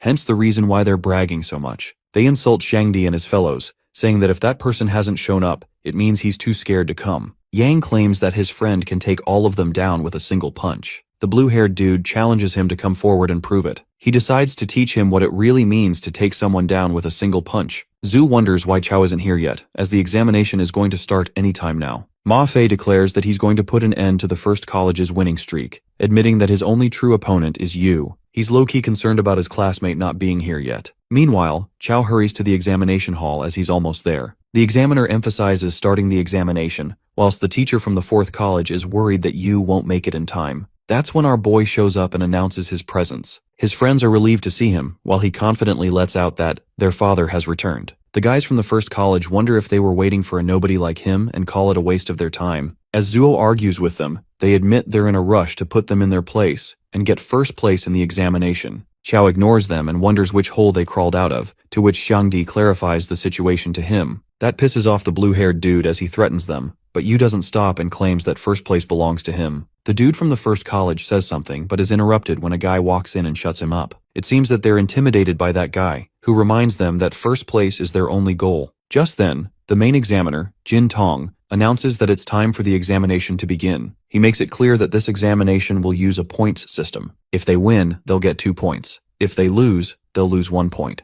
Consecutive wins will get them another point, but consecutive losses won't cost extra points. After the rounds, the 10 students with the most points will have a showdown to decide the first place winner. With that, Jin declares the beginning of the SU City examination. The parents there cheer for their kids to win, while in the mages arena, we see Chow being up first. He's aware that this examination uses similar rules to a dueling ground, and the lowest their HP can go is 1, hence, they won't die. Which means that our boy doesn't need to hold himself back. The teachers of the first college ask Long Xiang, the winner of last year's examination, who he thinks will get first place this time. Xiang is confident that person will naturally be from their first college. Round 1 in the 108 arena is between the blue-haired dude, also known as Long Machen from the first college, versus Chao Yu from the fourth college. Madian finds it unexpected that they've met in the first round itself, and Yu jokes about his name having a certain ring to it. That triggers Long, who's ready to smash his face when the examiner asks them if they're ready. He asks both parties to introduce themselves, and they both wonder what kind of rule this is as they just want to start fighting. Nonetheless, Matian introduces himself as a student from the first college, level 9, an electric mage disciple. Yu introduces himself as a student from the fourth college, level 11, and an early-stage necromancer. Hearing that, both Matian and the examiner are caught by surprise. The examiner thinks our boy is the prime candidate for first place and gives them the signal to start. Long decides to ignore the fact that he's up against an early-stage mage, determining his electric magic can counter the undead. He uses Thunder Barrier and Thunder Encircling to attack Chao. As the audience witnesses the power of an electric mage, they're amazed since it's believed that only 1 in 10 have a chance of becoming one. Plus, they're known to be the strongest type of mage. However, they notice that Matian is using his powers for defense, and electric mages are usually not good at defense. They wonder if Yu is really a match for him, seeing an electric mage do that. Long is ready to face the true power of a necromancer, but he's baffled as to why Chao hasn't taken out his staff yet. The principal of the first college asks Shuijin Long if his student, the one Jingdu University offered a spot at that time, does not intend to act. He remarks that Yu is a bit overconfident, and even though he's of a higher level, electricity is more effective against the undead. He concludes that our boy might lose if he doesn't start summoning the undead, but Yu is confident and quotes that one does not simply predict the action of gods. He reminds himself that Chao is an anomaly who sent a teacher from Jingdu flying with 1 punch. Shang also looks forward to seeing how Yu's necromancy matches up to an electric mage's power. Meanwhile, Matian is confused why our boy hasn't started summoning the undead. He witnesses Chao walking in through his thunder barrier, and that catches him by utter shock. Long is taken aback, and this makes him wonder what kind of monster he's dealing with. Yu continues to walk through the electric barrier, which continues to reduce his HP. Everyone there is surprised to catch sight of the scene since they were expecting an exchange of spells between mages. Our boy pulls out the mechanical knuckle duster, thrilled to use his new toy on his opponent. With that, he lands a critical hit on the blue-haired guy that wildly reduces his HP. The effect of the punch makes Mitian go flying back and smash into the wall. An uproar is caused among the audience as they witness a necromancer being able to withstand an electric attack by himself. Meanwhile, the principal of the first college lashes out on Xue. He understands the fact that Chao endured the electric attack and is ready to ignore the fact that he pulled out a knuckle duster, but he can't digest that our boy did over 1,000 damage with a single punch. He's convinced that Yu is not a necromancer, but Jin Long clarifies to him that he's been training since he was young and is exceptional at what he does, hence he finds it completely reasonable. That doesn't satisfy the old man, but his student, Xiang, seems to be quite intrigued to think that a necromancer could do that. He's curious about how strong his necromancy would be if he's that powerful alone. On the other hand, one of the students of the first college informs a guy that Meitian has been defeated. The mysterious fella seems to be expecting that. He decides to give a little trouble to Qiao since the winner must belong to the first college. The people start gossiping about Yu, and he just thanks everyone for the support. Just then, the examiner shows up and asks our boy to take a walk with them. Qiao wonders what's the matter when shortly it's revealed that his actions just now were so impressive that someone accused him of cheating. Hence, they need to conduct some tests. Our boy is in disbelief as he hears that he's going to be tested just because he performed too well. He questions which law allows that, and the examiner asks him if he can explain how he, a mage, could do that much critical hit damage. He reasons that he's naturally strong, but that doesn't convince the guy as he orders his men to take him away. The people wonder why the necromancer kid is being taken away while the old man from the first college mocks Shui. But Jinlong is satisfied because he knows what will happen. Meanwhile, Ma Fei couldn't help but consider the possibility that Chao was also cheating in the Nightmare Village. The students are confident that our guy had been cheating, and are looking forward to hearing the announcement about it after they conduct the tests. Shangdi warns them to wait and watch since they'll be crying when not only his friend comes back, but also snatching the title of the valedictorian. On the other hand, Chao is given a test to pass, and he confidently walks in, knowing that people only ever doubt a true genius. The examiner instructs Yu to firstly pass through the detection array. As he walks through it, no anomalies are detected, but Jin insists that he do it again. Again, Nothing is detected, but the old man doesn't seem to be satisfied, as he orders his men to check if the detection gate is malfunctioning. It's revealed that the detection gate is working properly, and Jin finally starts to acknowledge the fact that our boy can actually deliver over 1,000 points of critical damage with his bare hands. He's shocked. Since the birth of the Otherworld, there's never been such a mage. The other examiners contemplate if they should send Chao back to take the major exam. Tong suggests that they send him for a drug test first, now that the data check is clear. They need to check if he's taken any banned substances, and if the drug test is clean, he orders them to send him back for the major exam. The scene is then shifted to the examination hall, where the second round of the exam begins. Gusu assumes that our boy won't be back for a while. As soon as the time is up, he'll automatically be disqualified. The waiting contestant wonders why his opponent hasn't shown up yet and asks the examiner what would happen if he doesn't come. It's revealed that his opponent will be declared the loser and he'll win if Chao doesn't show up. The audience realizes that the missing contestant is the Necromancer kid, and that makes them wonder if he actually cheated. On the other hand, one of the supervisors follows Chao into the restroom and he's confused about why he's following him inside. The examiner informs him that according to the rules, he must supervise the entire sampling process. Yu warns the guy that he'll scare him, but the guy is pretty confident since they've all undergone professional training. After a while, we find the examiner completely traumatized while Chao tries to console him, saying that he warned him and that he shouldn't cry as he can't be blamed for this. The supervisor informs Jin that our boy's drug test came back clean. Given the results, the old man allows them to send him back to the major exam. Tong discovers that he's the son of Chaoan King and concludes that a mage with an attack power over 500 is guaranteed admission to Kyoto University. Conversely, Shangdi is worried because if Chao doesn't show up soon, he'll really be declared the loser. The guys from the first college see this as an opportunity to mock them and remark that Yu might have been expelled from the exam.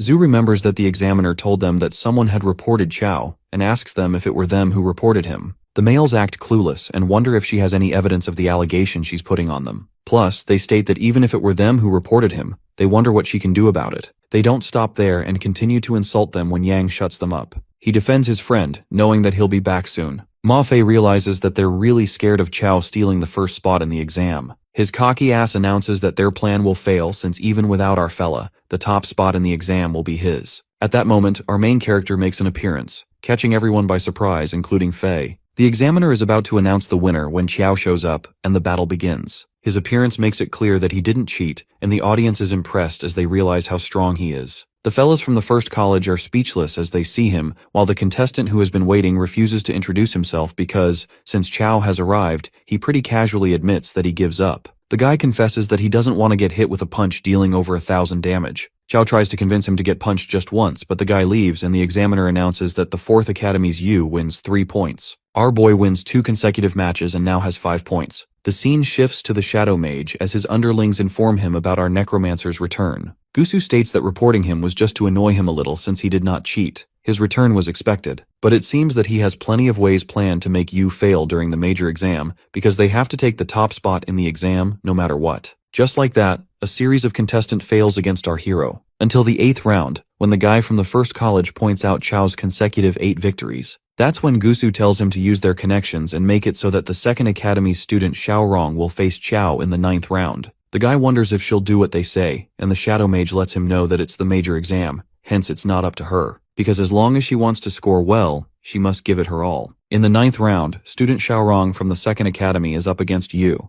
The men go crazy as they see the pretty student while Xiaorong makes a proper introduction. She declares to be from the 2nd Academy, a level 11 early stage ice mage. The principal of the 2nd Academy assumes that since Yu is up against Xiaorong, he's in trouble. Xu Jinlong informs him that they all really don't understand his student. As Chao introduces himself, he's surprised to see his opponent not giving up. He gets all thrilled to finally fight someone who won't give up, while the males from the audience threaten him that if he hurts Xiaorong and used the same trick from earlier, they'll not let it slide. Our boy assures them that he won't be using that trick against someone so pretty. With that, he pulls out a spear and leaps towards the purple-haired mage. The ice mage feels intimidated since she's never seen a mage like him. She uses Ice Wall Prison to keep distance from Chao, and believes that her abilities should be able to trap him even if it's just for a moment. Yu jumps over the Ice Wall Prison, and Xiaorong sees this as an opportunity to stop his winning streaks. She draws Eternal Ice Wall and our boy is stuck in it as he freezes. All the contestants who gave up fighting Chao witness him losing and regret giving up. The principal of the 1st and 2nd Academy are certain that they've won as they mock Jinlong. Meanwhile, Xiaorong asks the examiner if she hasn't won already, and he reminds her that the rules say you lose if you concede or your HP falls to 1. But Chao's HP is still dropping, hence he's not at the bottom yet. The Ice Mage tells our boy to give up since he's already lost, but he stays persistent in fighting. Xiaorong assumes that with his HP dropping, he will bottom out soon. But what she doesn't know is that Yu's HP won't bottom out as it's a lot. He tries to break through the Eternal Ice Wall and the Ice Mage uses the Eternal Ice Wall again to freeze him back. She's taken aback to see this monstrous strength that was able to break through her ice wall. It seems that her mana is now gone, but Chao's HP still hasn't bottomed out yet. At last, our guy breaks the Eternal Ice Wall completely, which leaves Xiaorong in utter disbelief. Our boy breaks through the ice wall like it was nothing, leaving Xiaorong wide-eyed. He asks the fellow ice sister if she wishes to give up, but her ego doesn't allow her to quit. With that, Chao Yu ends the fight with one single blow and strikes Xiaorong with his spear, reducing her HP to 1. While the poor ice girl gets smashed away, the fans of the Ice Mage fly off the handle because Chao resorted to violence against their goddess. But our fella simply reasons that he can't be blamed. It's the major exam after all. The winner is announced, and Principal Zuejin declares that no one can stop Yu in this exam. On the other hand, Xiaorong, appearing in bad shape, apologizes to her teacher for losing. But the teacher assures the Ice Mage she has enough points to enter the arena battles and blames Chao Yu for not being a proper mage. She even claims that he's insulting the mage profession. This offends our boy because these people seem to have such strong biases against him. He questions his life decision to be a mage who focuses on physical training.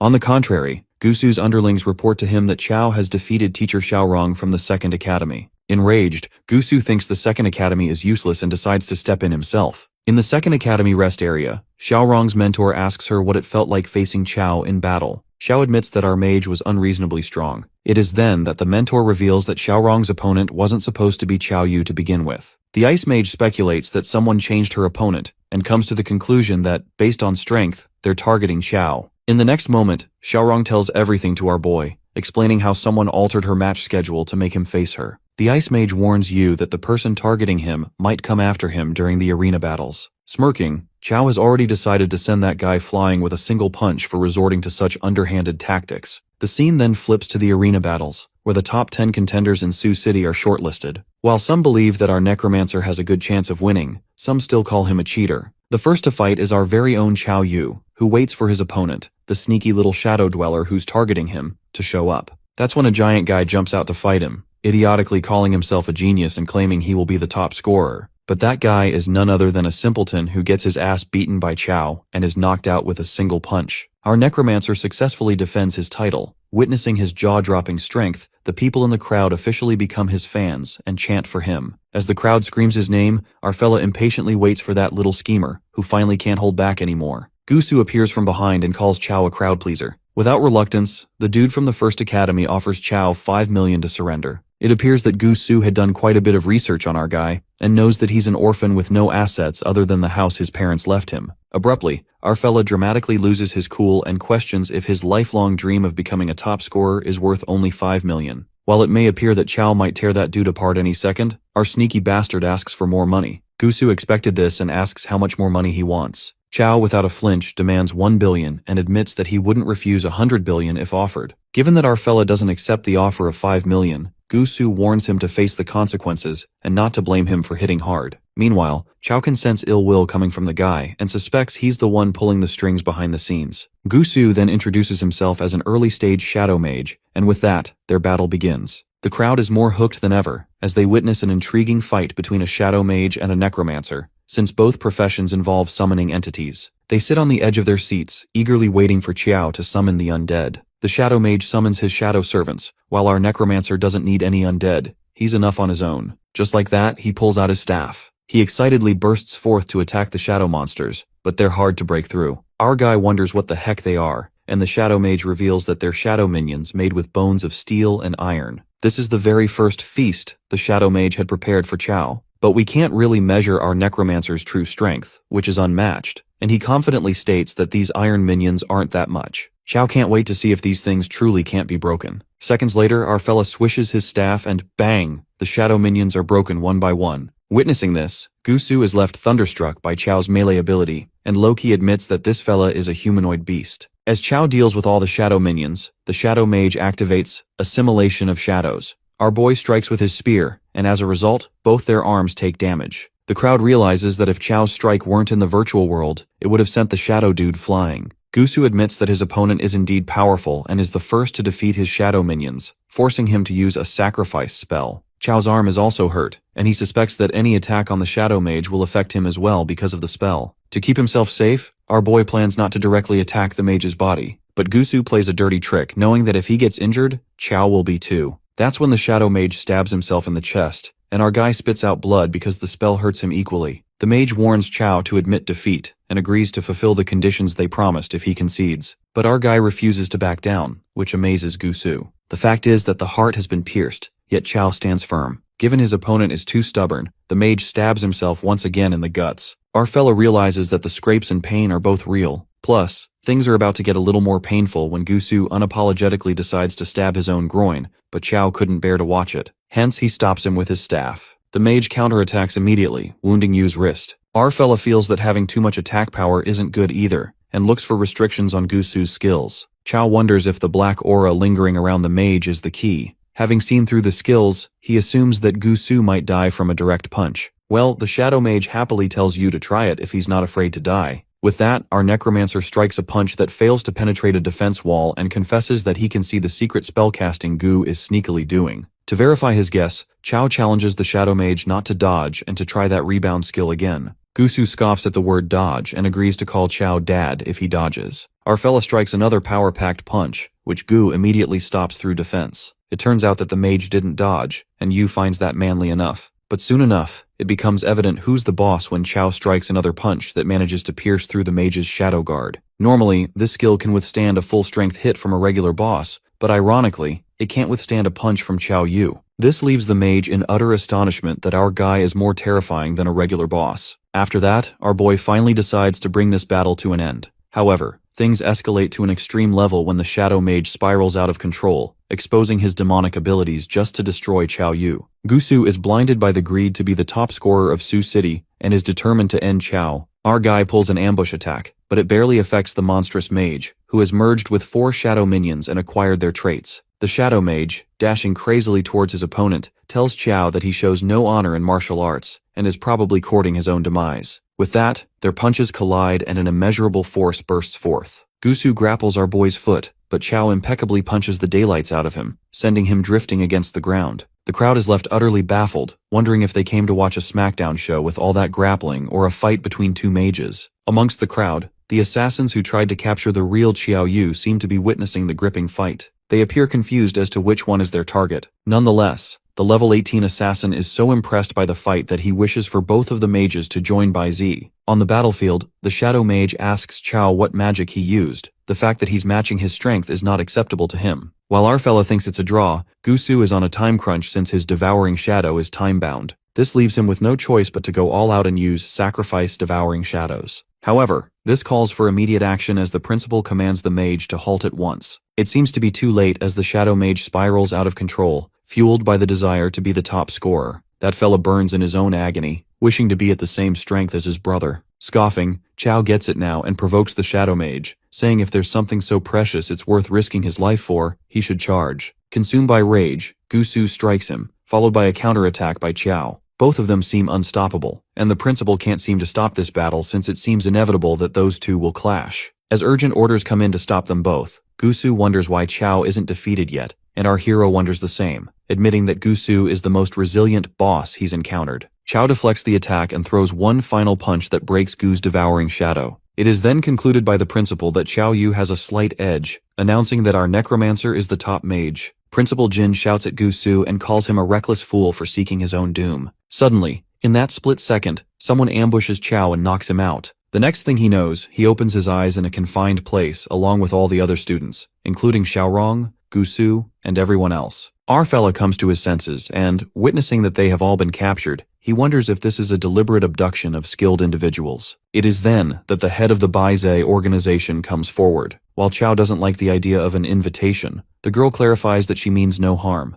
It was his skills that brought him here. She introduces herself as the head of BJAlex in Sioux City, Huazi. As the other students regain consciousness, our guy is surprised to think they have the audacity to abduct students during the major exam, which he finds brazen. Teacher Xiaorang warns Huazi of the repercussions and asks her to release them this instant. The head of BJAlex tells them to rest assured since they'll be freed once they arrive. However, she ghastly threatens the students, saying that if they attempt to flee, they will mournfully be sent to their demise. Zhu Yu then asks the head the reason for dragging them there. Huasi bluntly reveals that all the top colleges need fresh blood, and so does Baizé. Sassy as ever, the head finds it too much of a hassle to recruit, so she thought it better to grab what's already made. One of the students raises his voice and opposes the idea, finding no reason to join this crap organization they haven't even heard of. However, uttering the truth calls for trouble as a cloaked woman tramples over him, making it clear they don't have a choice. If they refuse, the only way out is death. Huasi warns the students not to even think about escaping to the inner world, mentioning that the handcuffs they are wearing are custom-made. The scene flashes back to earlier, where the supervisors of the major exam fight the intruders. Principal Jintong notices that the enemy is impersonating inspection staff, which leads him to suspect they have a mole on their side. But what's more important to him at the moment is rescuing the examinees. That's when someone from Baizé enters the scene and calls out Jin Tong, who is also the chief examiner of Sioux City. Principal Jin, pointing an arrow at him, questions who he is and asks why they are targeting the examinees. The man from Baizé exudes murderous intent as he violently attacks Jin Tong, who thinks it's a phantom. The poor old man goes flying and is forcefully smashed to the ground. In the present scene, Principal Jin Tong regains consciousness and learns that the villains have kidnapped the top 10 examinees, including Chao Yu and Gu Su.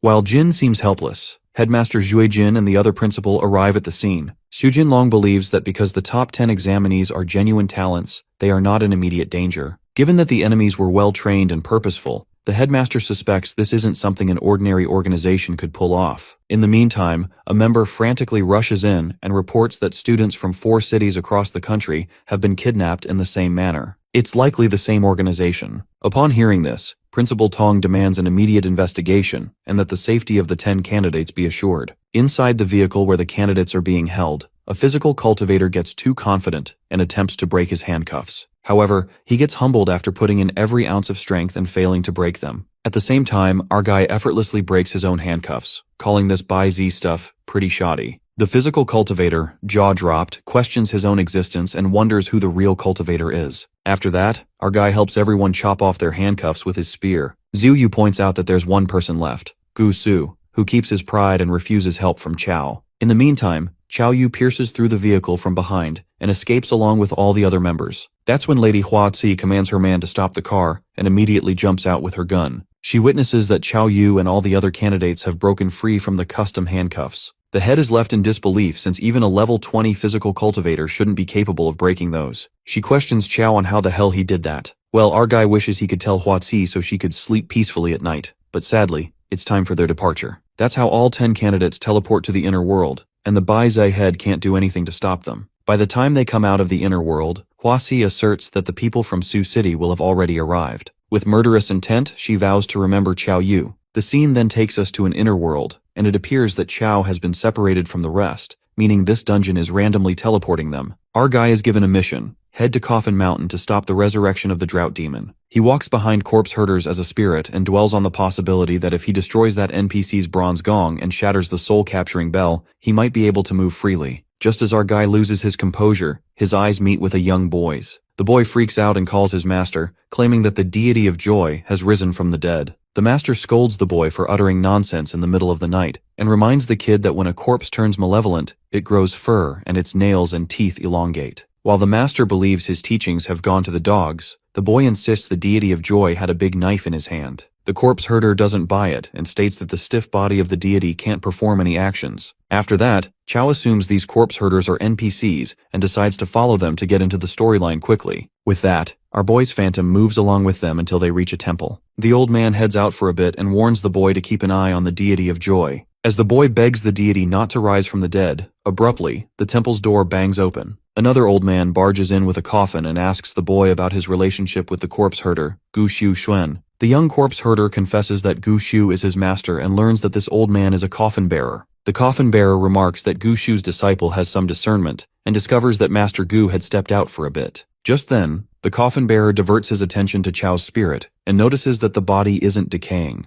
The old man assumes the body must have passed away recently. Suddenly, the young corpse herder warns the coffin bearer not to disrespect the deity of joy. The moment he says this, Feng Li, the masculine boy with the coffin bearer, frantically throws away the coffin. He refuses to believe such a thing and says it's just a corpse. The young boy strictly warns them that it's a great disrespect to the deity. The old man examines Chao Yu's corpse. Given how handsome our boy is, the coffin bearer plans to sell it to a wealthy family for a good price and asks Feng Li to take the body away. The boy, however, jumps to save the corpse and tries to knock some conscience into them for literally robbing a dead body. He clarifies that Master Gu Shu won't let them get away with this. Feng Li, being more powerful, slaps the boy across the face. But the boy remains firm and declares he will fight Feng with his life if he dares to take one more step. That's when the big guy kicks the boy in the gut, smashing him away. He mocks the kid for having so little ability yet still acting tough. It is then that the story takes a surprising turn. Chao Yu's corpse lets out a sigh, signaling that he has had enough. Our guy removes the tag on his head, freezing everyone in their tracks. The young boy, in a frenzy, states that the deity of joy has risen from the dead. Meanwhile, our boy switches to action mode and responds that he didn't intend to intervene. However, he can't let these bastards sell his body since he still needs to go to Coffin Mountain. With that, Chao dashes towards the old man, who casts a spell, Falling Phoenix Demon Plague, to see if he's actually alive. While our guy hits the old man, he doesn't realize that Feng Li is racing towards him. At that moment, Feng forcefully hits Chao with his morning stick, and strangely, that shakes our guy to the core. Baffled, Feng wonders if he's a corpse or a human, and Chao seems to have the same question. In the meantime, the system materializes, Chao's corpse state is activated, and he gains an extra 100 defense points. The realization then hits Chao. He understands that's how he was being controlled by that soul-capturing bell. Moreover, this negative state doesn't affect Chao at all since he has enough HP and mana.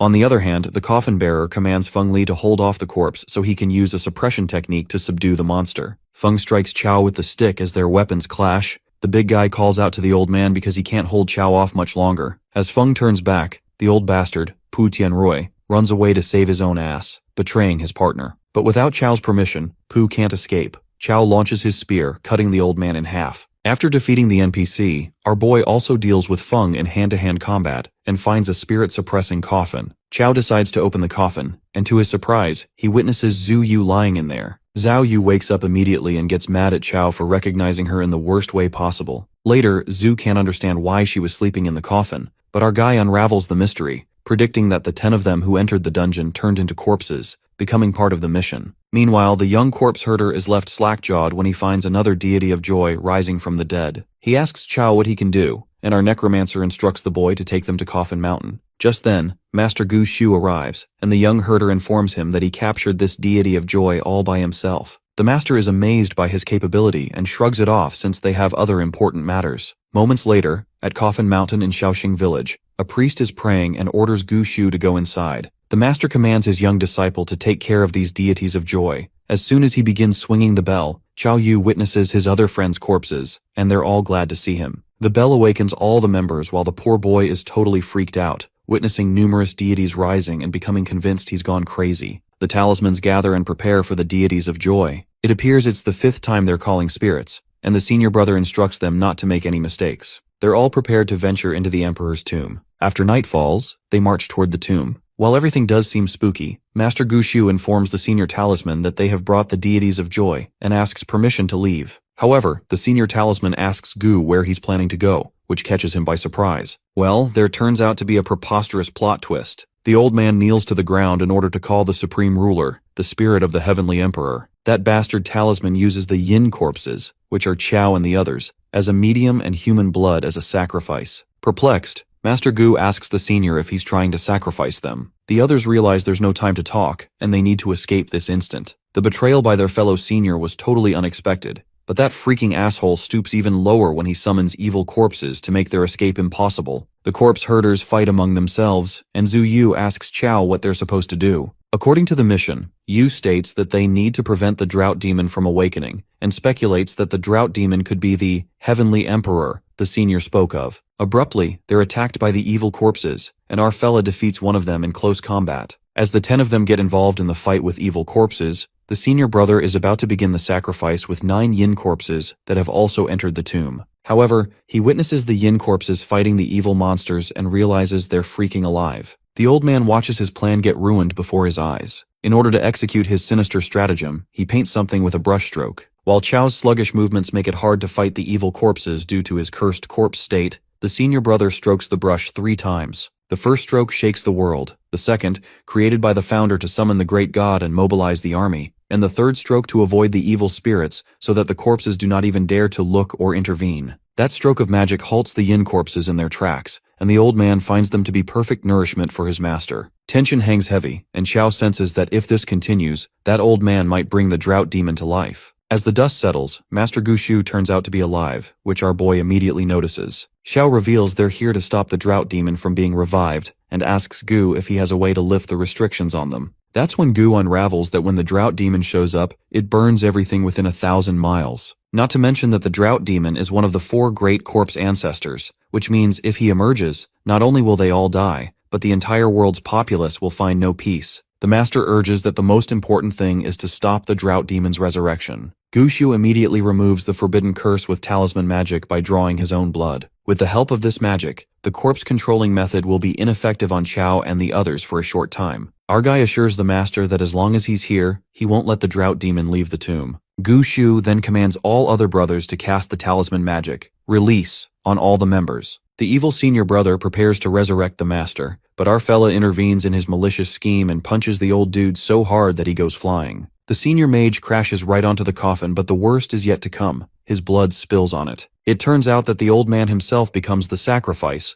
washing the coffin with the descendant's bloodline, hence invoking the heavenly emperor. And then the inevitable happens, what everyone was terrified of. The drought demon bursts out of the coffin, and the players fail in their first mission. The drought demon resurrects, and the player's task is modified. Kill the epic boss who has crazy stats and is not easy to defeat. One of the players screams out of fear, catching the demon's attention. The demon chases after the boy, who screams insanely, until he spots Chao Yu standing in the distance. That fella cunningly runs in that direction to divert the demon's attention toward our hero, thinking it's better Chao than him. Our dude gets pissed off and calls him a bastard. Shortly after, the drought demon comes at him, and Chao Yu throws a slamming punch that holds back the monster for a while. But soon after, the demon breathes out a peculiar green gas. As our boy is seconds away from being swept up in the breeze, Zhu Yu warns him to watch out because it's corpse poison. Shorong casts her eternal ice wall to freeze the epic boss, and Ziyue immediately casts her healing spell on Chao after he leaps back. In the meantime, the demon breaks through the ice wall. The physical cultivator steps in to fight the epic boss, but after he lands an attack with his shadow magic, it barely does any damage. Enraged, the drought demon roars, inflicting corpse ancestors' pressure on the players. To make matters worse, all the players' attributes are halved under the crushing pressure. Chao is mad that his HP is also halved, and the cultivator dude notes that he can't deal much damage with his current attributes. While this mission calls for tactical collaboration, our dude simply smacks the demon like it's a punching bag. The cultivator is left slack-jawed and asks Chao if he really is a necromancer and not a pro street fighter. It's utterly astonishing that the damage our boy dealt with halved attributes is more than 10 times the physical cultivator's strongest attack. The demon lands a blow on Chao, who drifts back with brute force but takes 0 damage. Yang Xiangdi asserts that apart from Chao Yu, no one else can break the drought demon's defense. That's when our guy maliciously glances at Gu Su. He dashes towards Gu Su and sends him flying like a football towards the monster. The shadow mage immediately forms a defense. Our hero didn't expect these shadow minions to be so useful here, but even the shadow mage couldn't hold on for long, taking relentless hits from the demon. During this time, Chao waits for Xiaoreng and Xiangdi to go next. Seconds later, Xiao accumulates Ice Fury, and Yang casts sand-binding magic to restrain the drought demon for a while. Our guy is impressed by Gusu's resilience and how he's been taking hits silently. Promptly, Xiangdi's mana gets depleted due to the halved attributes, leaving everything to Brother Yu. Our fella gets into action for another smackdown show. Chao lands a powerful blow to the resurrected demon and another, until he's down to one last blow. The master tries to stop Yu from killing the drought demon himself, and volunteers to do it instead, but it's already too late. Our boy has already landed the final blow and the boss drought demon is defeated. He gets a reward of 20 attribute points for clearing the Coffin Mountain dungeon successfully. Chao's rating is now A level, and he's rewarded with 50 plus EXP and 5 free attribute points. The old man rushes towards Yu and informs him that the person who kills the drought demon will be cursed. Our boy is confused as to what he's talking about when the curse lifts from the demon's corpse and enters his body. The system reveals that Chao will die in 30 days, and he asks the master if there's a way to lift the curse.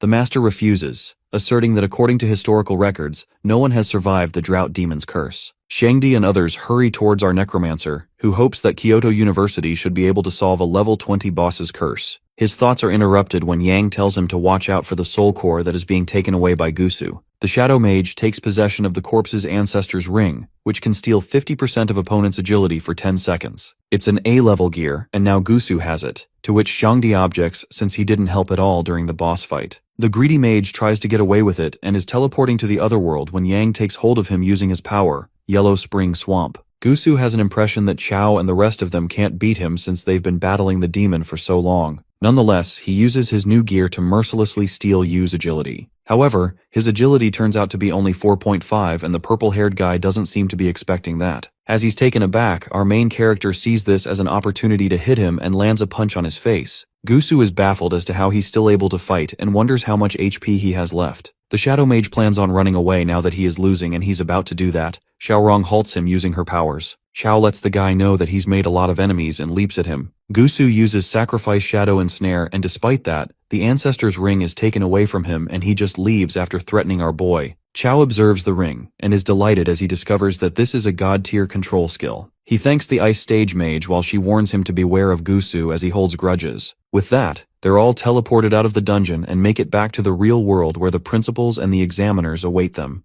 As they return, Jin Tong assures them that Sioux City will give them an explanation for this incident. They claim not to let any of those responsible go since this incident was very serious, and the higher-ups are already angry. The major exam is revealed to have been suspended, hence they decide to escort the students directly to their respective universities. Teacher Xiaorong warns Chao to be careful since Gusu holds grudges and will definitely try to get back at him. Yu ensures her that the Shadow Mage can't cause any trouble in his hands. On the other hand, we see Hua Qi in a rough state, reporting to her higher-up that they've all escaped from the inner world. The higher-up, who's met Chao once, admits that he didn't think he had anything special back then. He realizes that Yu is truly the son of Qiao Anqing, and is getting more and more interested in him. The scene is then shifted to Kyoto University, where we see admission teacher Peng Liangji welcoming our boy to the university. Chao requests Peng to take him to Principal Ji Pinyang since he has something very important. In the principal's office, Yu shows Ji the curse that the demon boss did on him before he died. Pinyang is taken aback as he hears that because he's aware that anyone with the curse will die within 30 days. This catches Peng by surprise as well, and he desperately asks the principal if there's a way to lift the curse. The old man, after thinking for a bit, confesses that the most reliable way is to find a sage's protection item. But since it's an S-rank item, he guesses that it probably won't be available on the market. At that moment, Chao recalls that he used the sage's protection during the battle with Shundong,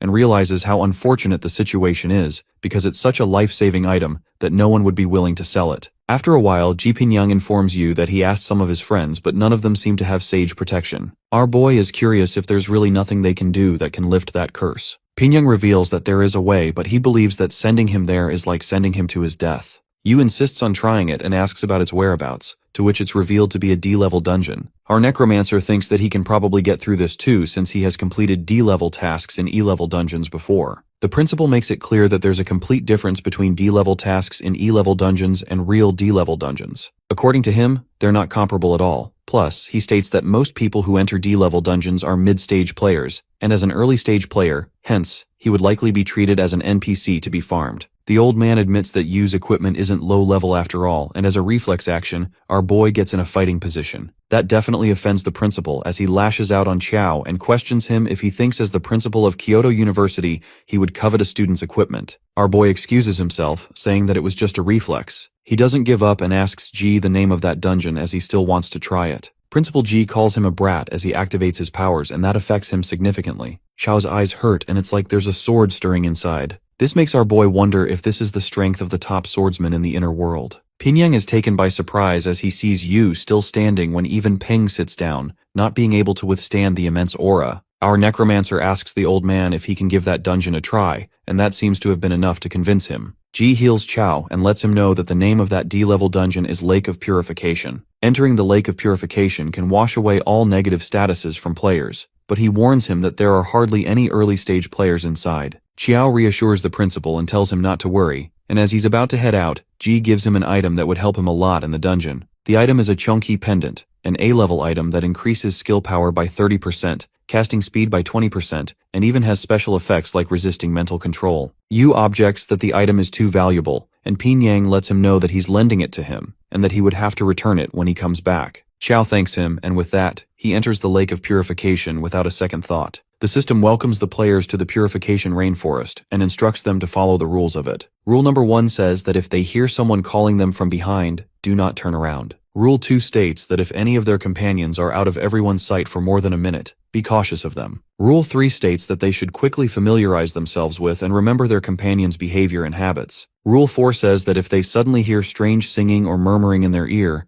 they should immediately start cursing with the most vicious language until it stops. Rule 5 states that if any strange people appear in the rainforest and ask them questions, do not answer. Rule 6 says that according to players, the Purification Rainforest is very safe, and no accidents occur. Chow Xiao, Level 22 Mid-Stage Blademaster objects on the fact that the system is calling it safe because everyone who encounters danger dies here and can't report back. A white-haired girl named Qin Qianshui, a Level 22 Mid-Stage Water Mage, introduces herself to her teammates. Following that, Mi Yuan, Tang Lan, and Wu Chengfu do the same, with all of them being mid-stage Sword, Wood, and Blade Master, respectively. At last, Chow introduces himself and reveals being a Level 13 early-stage Necromancer. Chow complains as he discovers that the system matched him up with an early-stage teammate. But Mi Wen believes that even though our boy is an early-stage mage, as long as he can summon enough undead, he can perform at a mid-stage level. Xiao wonders if they're all attracted by his looks or something when Mi draws her sword out and holds it against his mouth. She warns to cut his tongue out if he keeps talking nonsense. Xiao, on the other hand, makes a flattering pose and questions if being handsome is a crime. Ma Yuan instructs Yu to follow them while Xiao plans on taking revenge for being disgraced. Qin informs everyone that the Lake of Purification is said to be in the center of the Purification Rainforest, hence she suggests that they don't break any of the system's taboos. She gets curious as to why an early-stage mage like Yu would come to a D-level dungeon, and as he's about to respond to her, he notices that there are two of him. Everyone witnesses there being two Chaos, but they can't seem to tell which one is real. Chow suggests that they kill them both, and Qin remembers that he's a necromancer, hence, as long as he can use his necromancy, then he's the real one. Yu's doppelganger declares to summon the undead,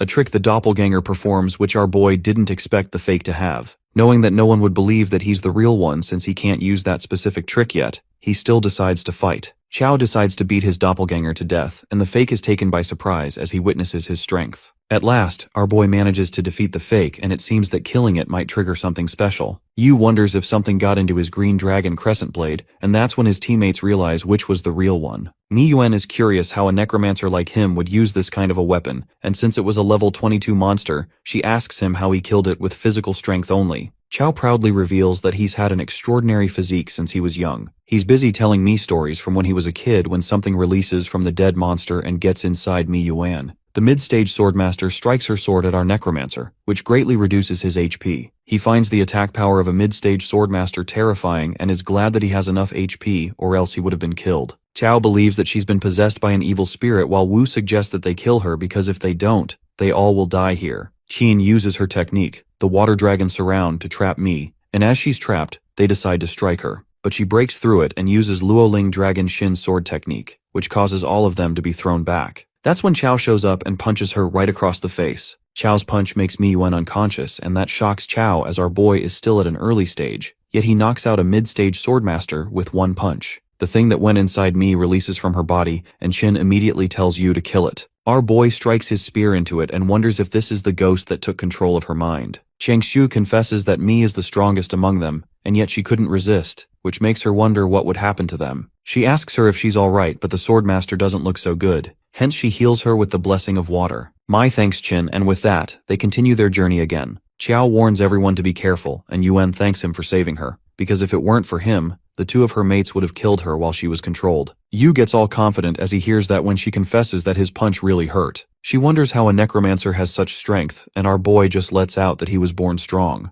After a while, Cao and Wu are left behind, and they blame the ladies for not checking if everyone is keeping up. As they're thinking about what to do, a rare monster named Yellow Weasel shows up in front of them. The monster is level 29, and it seems that he's seeking a title. He questions the two humans if he looks like a human or a god. Cao Xiao draws his middle finger at it and insults him when the weasel aggressively attacks them. Chengfu tells his teammate not to talk to it and reminds him that the dungeon warned them not to answer random questions. Xiao leaps towards the monster, not being scared of him, but is hit by it with his sword being shattered. The weasel then exhales something out, and that makes the surrounding all stinky, and it turns out to be poisonous. Both Cao and Wu are beaten by the rare monster. Meanwhile, Cao hears someone fighting as he stops walking, and as they look back, they realize the two blade masters are missing. They find them both severely injured on the ground and spot the yellow weasel as well. The ugly monster asks them if he looks like a human or god to them, and Yu tells him that he looks like a 4'11", white-haired, red-eyed, delicate, beast-eared little lowly. The weasel manifests that description, and that pisses him off as he sprints towards our boy. Kin warns you to beware since it beat those two blade masters. The wood mage uses her power vine bind to stop the weasel, but her vines are destroyed. The monster attacks Chow, but he's not affected by it at all and asks him if he didn't eat his veggies. With that, he hits the weasel with ridiculous strength, and that leaves both the ladies in utter disbelief. Chung Fu finds it impossible for an early-stage mage to have this much strength, and Chow is baffled as to what the deal is with this guy. Chow steps on the weasel, inspecting it, and remarks that this dungeon has all sorts of weird stuff. Meanwhile, all his team members look at him with shock, as they wonder if he's possessed by something. While Chiao is busy inspecting the weasel's dead body, Chow and Wu get suspicious of him. They consider the possibility that the real Chow was killed, and the Chow they're with is the fake one. Our boy walks towards them when Chow stops him and pulls out his sword. He questions him if he's a monster because the fact that he killed an early-stage necromancer and defeated a level 20 monster with his bare hands is unbelievable to him. Yu wonders what he's talking about and asks him why would a monster save him in the first place. Chow believes he's putting on a show for them since this purification forest is so creepy, they can't help but be cautious. He tells Chow to prove to them that he's not a monster, or else he wants him to leave the team. Sheen doesn't think our boy is a monster, and Mi agrees with her, but Wu Chengfu finds it suspicious for an early-stage necromancer to have such strength. In order to prove that he's not a monster, Chow reveals all the items he has and questions if monsters have these. That is enough to satisfy all of them, but the Blade Masters are disappointed as they find that out. Just then, their eyes land on the A-level item Chow is wearing.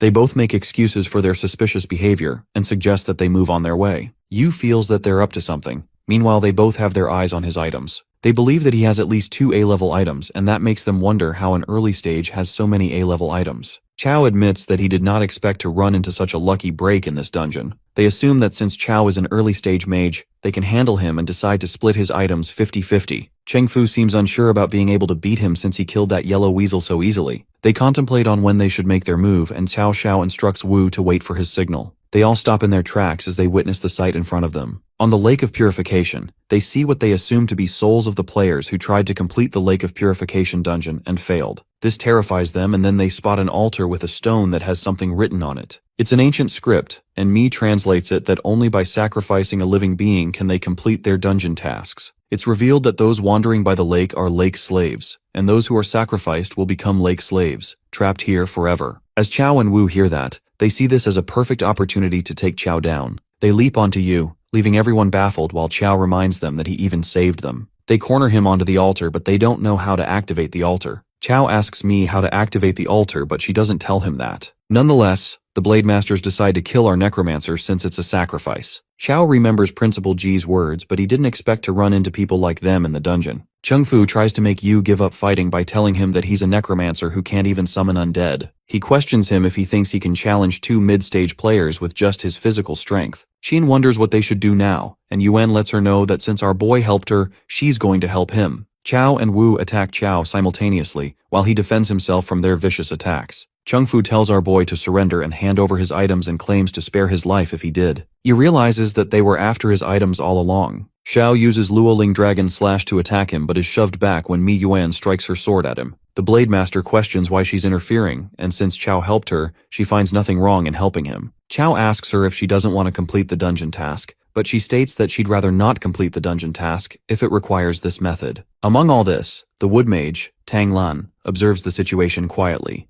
Meanwhile, Wu is pushed back by Chow's fierce attack as he lets out that Chow keeps talking about sacrifice, yet he didn't even ask his opinion. Chengfu is kinda intimidated by our boy, but his mate reminds him that they're dealing with just an early-stage mage, and they can take him down together. That's when Mi Yuan butts in again and fights off Xiao. As they're busy fighting, Tang Lan activates the altar by pressing a button. Everyone is confused as to what's happening when the system notifies them that the altar has been activated. Chow, when seeing everybody in pain, wonders if this is a mental attack. It doesn't affect him since he has the Chongqi pendant for immunity. Chow calls Tang a witch and questions what she did, to which she confesses that she just wants to clear the dungeon task. Just then, she orders her vines to grow and traps both the Blade Masters inside them. Realization hits Yu and he wonders how Lan knows how to activate the altar. The second rule of the dungeon is recalled to him, which says that if any of their companions are out of everyone's sight for more than a minute, be cautious of them. Xiao finds the fact that she found the altar suspicious, and it feels to him that it's almost like she knew it was here all along. A possibility crosses his mind that she's been in this dungeon before, and as she's about to leave, Yu breaks through the vine trap and sprints towards her. Tang finds it impossible for him to have escaped through her vines and the fact that he is not affected by the altar. Xiao remarks that he can ask her the same and questions how she knows how to activate the altar. He guesses from the moment they entered the dungeon, she planned to sacrifice them. That's when Tanglan reveals her true face and uses her technique, wild slash technique, to trap him inside. Our necromancer is not able to cut through these vines, and that's when Lan shoots a parasitic wood seed at him. She tells him to stop struggling and be her sacrifice, while Qiao thinks this is the perfect chance to utilize the corpse ancestor's ring. Tang's agility is decreased by 50%, and knowing that it's only for 10 seconds, our boy decides to act instantly. He activates the Chunky pendant that increases his skill power by 30%. Lan underestimates Qiao since he's just an early-stage mage and believes he can do nothing even if her agility is decreased. But what she witnesses is beyond her expectations. Tanglan uses her guardian vine armor to protect herself, but Qiao breaks through her defense and punches her ever so intensely. This baffles the wood mage as she wonders how an early-stage necromancer can deal such insane damage. She sees Yu sprinting towards her and tries to use her guardian vine, but it's already too late. Our boy hits her again and again, and she questions if he's even a man, seeing how he has no pity for women. Qiao continues to punch her, knowing that he's dead if he doesn't beat her, while Qin and Mi witness the scene with pure fright. Just then, the corpse ancestor's ring effect ends, but judging by her condition, Yu assumes that she can't attack anymore. Tanglan swears to remember his name because even her dad never hit her like this, and with that, she teleports away. Our boy feels thankful to have the principal's Chunky pendant because if it weren't for it, he'd be toast. He turns towards the ladies and lets them know that they're safe, but they tell him to stay away from them. While Qiao assures them that he really doesn't hit women. They go back to the altar and realize that the two teammates, the Blade Masters, were sacrificed. Mai asks Yu about what he's gonna do, and it seems that he plans on destroying the altar. He believes it shouldn't exist, and with his blade, he eradicates the altar. The system congratulates him for successfully absorbing the life energy of the purification altar. Qiao is notified to level up and is rewarded 10 free attribute points. He's amazed by the fact that the leftover energy gave him so many attribute points and leveled him up. However, he's still thinking about the energy that went into the Green Dragon Crescent Blade. Qin thanks our boy for saving them, as they might have also been sacrificed by that evil altar. They declare to have decided to give up on the dungeon task, while Yu lets them know that it's no problem. With that, he decides to head to the Lake of Purification. As Qin witnesses the Purification Lake,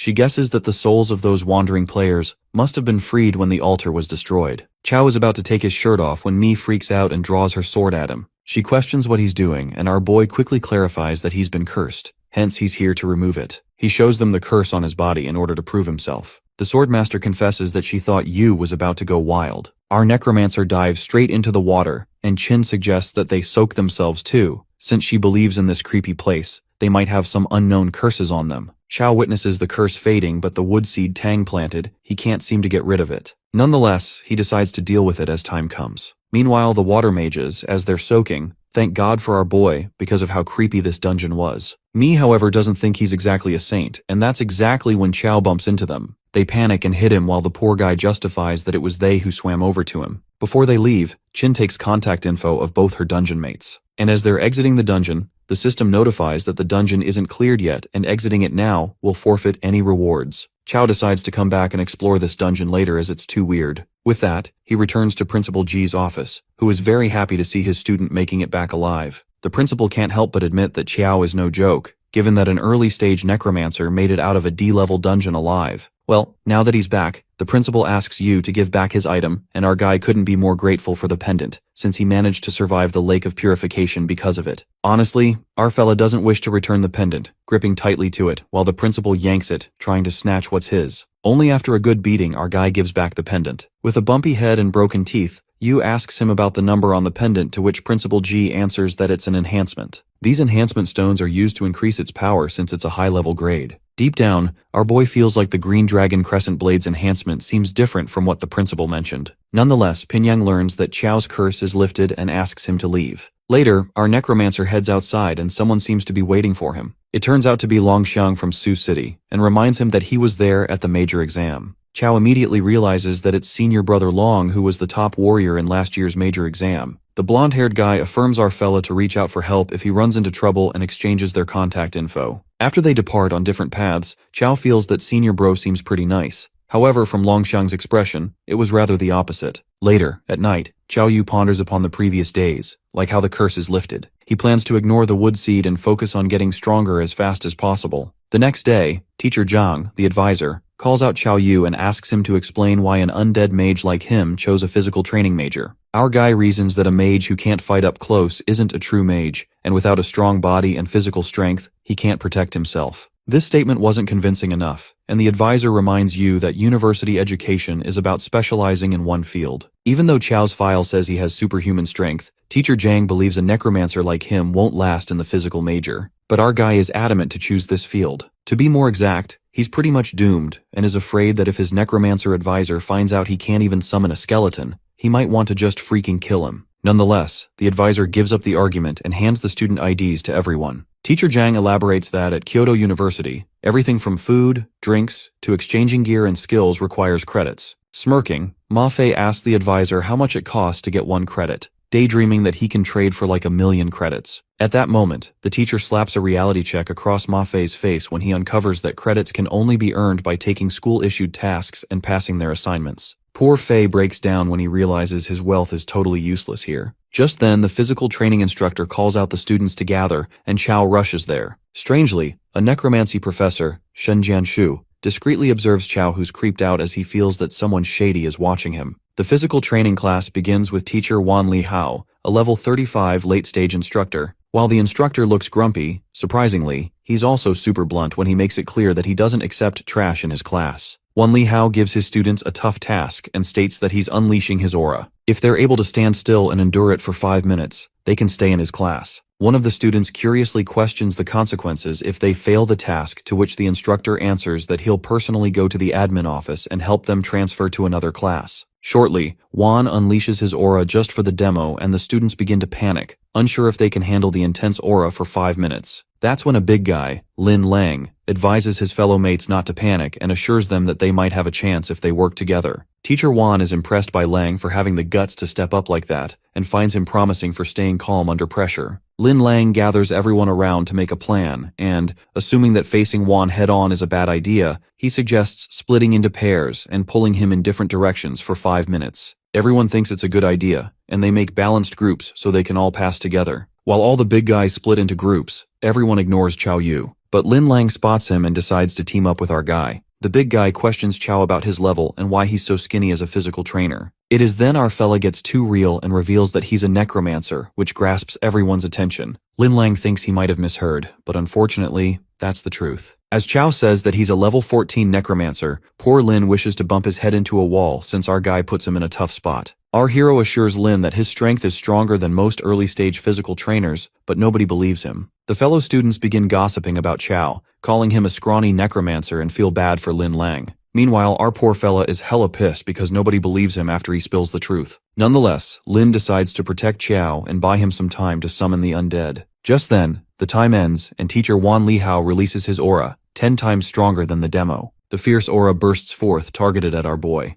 Chao feels nervous since Wan is aiming his first punch at him. However, Lin jumps in front of him and takes the hit. The other students find it surprising Lin was knocked back like that, and get scared by the tough entrance exam. They wonder what will happen to Chao Yu if Lin couldn't take it either. Instructor Wan was hard on them on purpose, as he thought the freshmen needed a good beating so they won't get too full of themselves later on. The punch wind glides further, and while our boy stands prepared, he's shocked that just the wind from Wan's punch took off that much HP. He assumes that it's the power of a late-stage physical trainer and manages to block the punch. But this doesn't settle well with Wan. The reason he targeted Chao was that he was a necromancer, and the fact that he survived his punch hurts his pride. That's when Wan plans to hinder Chao somehow and strikes a punch wind, 10 times stronger, that moves towards him at crazy speed. Using his HP, our guy resists the force jaw-droppingly, and other students can't help but admire Chao's strength for withstanding 2 rounds of teacher Wan's punch wind that even Lin Lang couldn't handle. Shortly, our hero is able to defeat the teacher once again as the punch wind scatters. He wonders if Li Hao is using him as an example. Well, our guy triggers Wan and asks him if he didn't have enough for breakfast. Gasping, Lin Lang warns Yu not to piss off the teacher, or else he's gonna get hurt.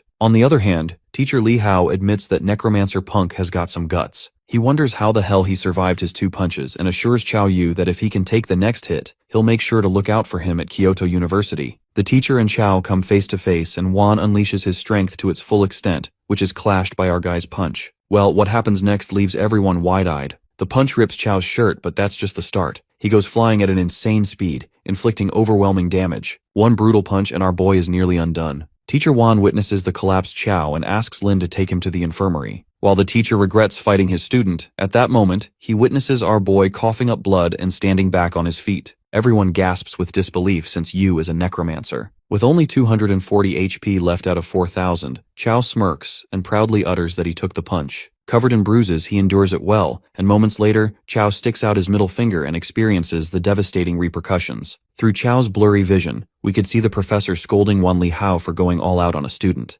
Later, our boy opens up his eyes in the hospital, and Wan Lihao tells him not to be so tense. As promised, the teacher has Chao's back after he took the punch. It is then Necromancy Professor Shen pops out and tells Li Hao that this student doesn't need his protection. The physical training teacher mentions that Chao Yu has passed the test, so he's officially his student. Professor Shen argues since our guy is a necromancer, but Wan doesn't give a damn about Yu's class because, with a body like that, he's ought to be in physical training. The professor curiously asks Chao why a perfectly good necromancer would join the physical training class. Our boy simply reasons that physical training suits him better. Not to mention he has had superhuman strength ever since he was a kid. This angers the necromancy professor, and he abruptly summons a dragon. Shen Jianshu demonstrates what it's like to wipe out armies with a wave of his hand, taking on hundreds single-handedly. He believes that it's way cooler than charging in like some meathead, and promises to teach Chao all the techniques if he joins necromancy, so that one day he could be like him, summoning a dark dragon with a flick. Our poor fella doesn't have the courage to tell the professor that he has zero spirit power, let alone the ability to summon a skeleton. Chao finalizes that he'd like to stay in the physical training class, but still Professor Shen hands him his card in case he changes his mind in the future. With that, the professor leaves through the magic portal while our boy is amused that necromancy can be used like that too. After that, teacher Wan Lihao informs Yu that his injuries have healed and tells him to show up at the class tomorrow since he's taking everyone to a great place. The next day, Instructor Lihao takes them to a sea-level dungeon and gives them a task to sit in meditation in the dark forest until sunset. While the students wonder how hard it can be,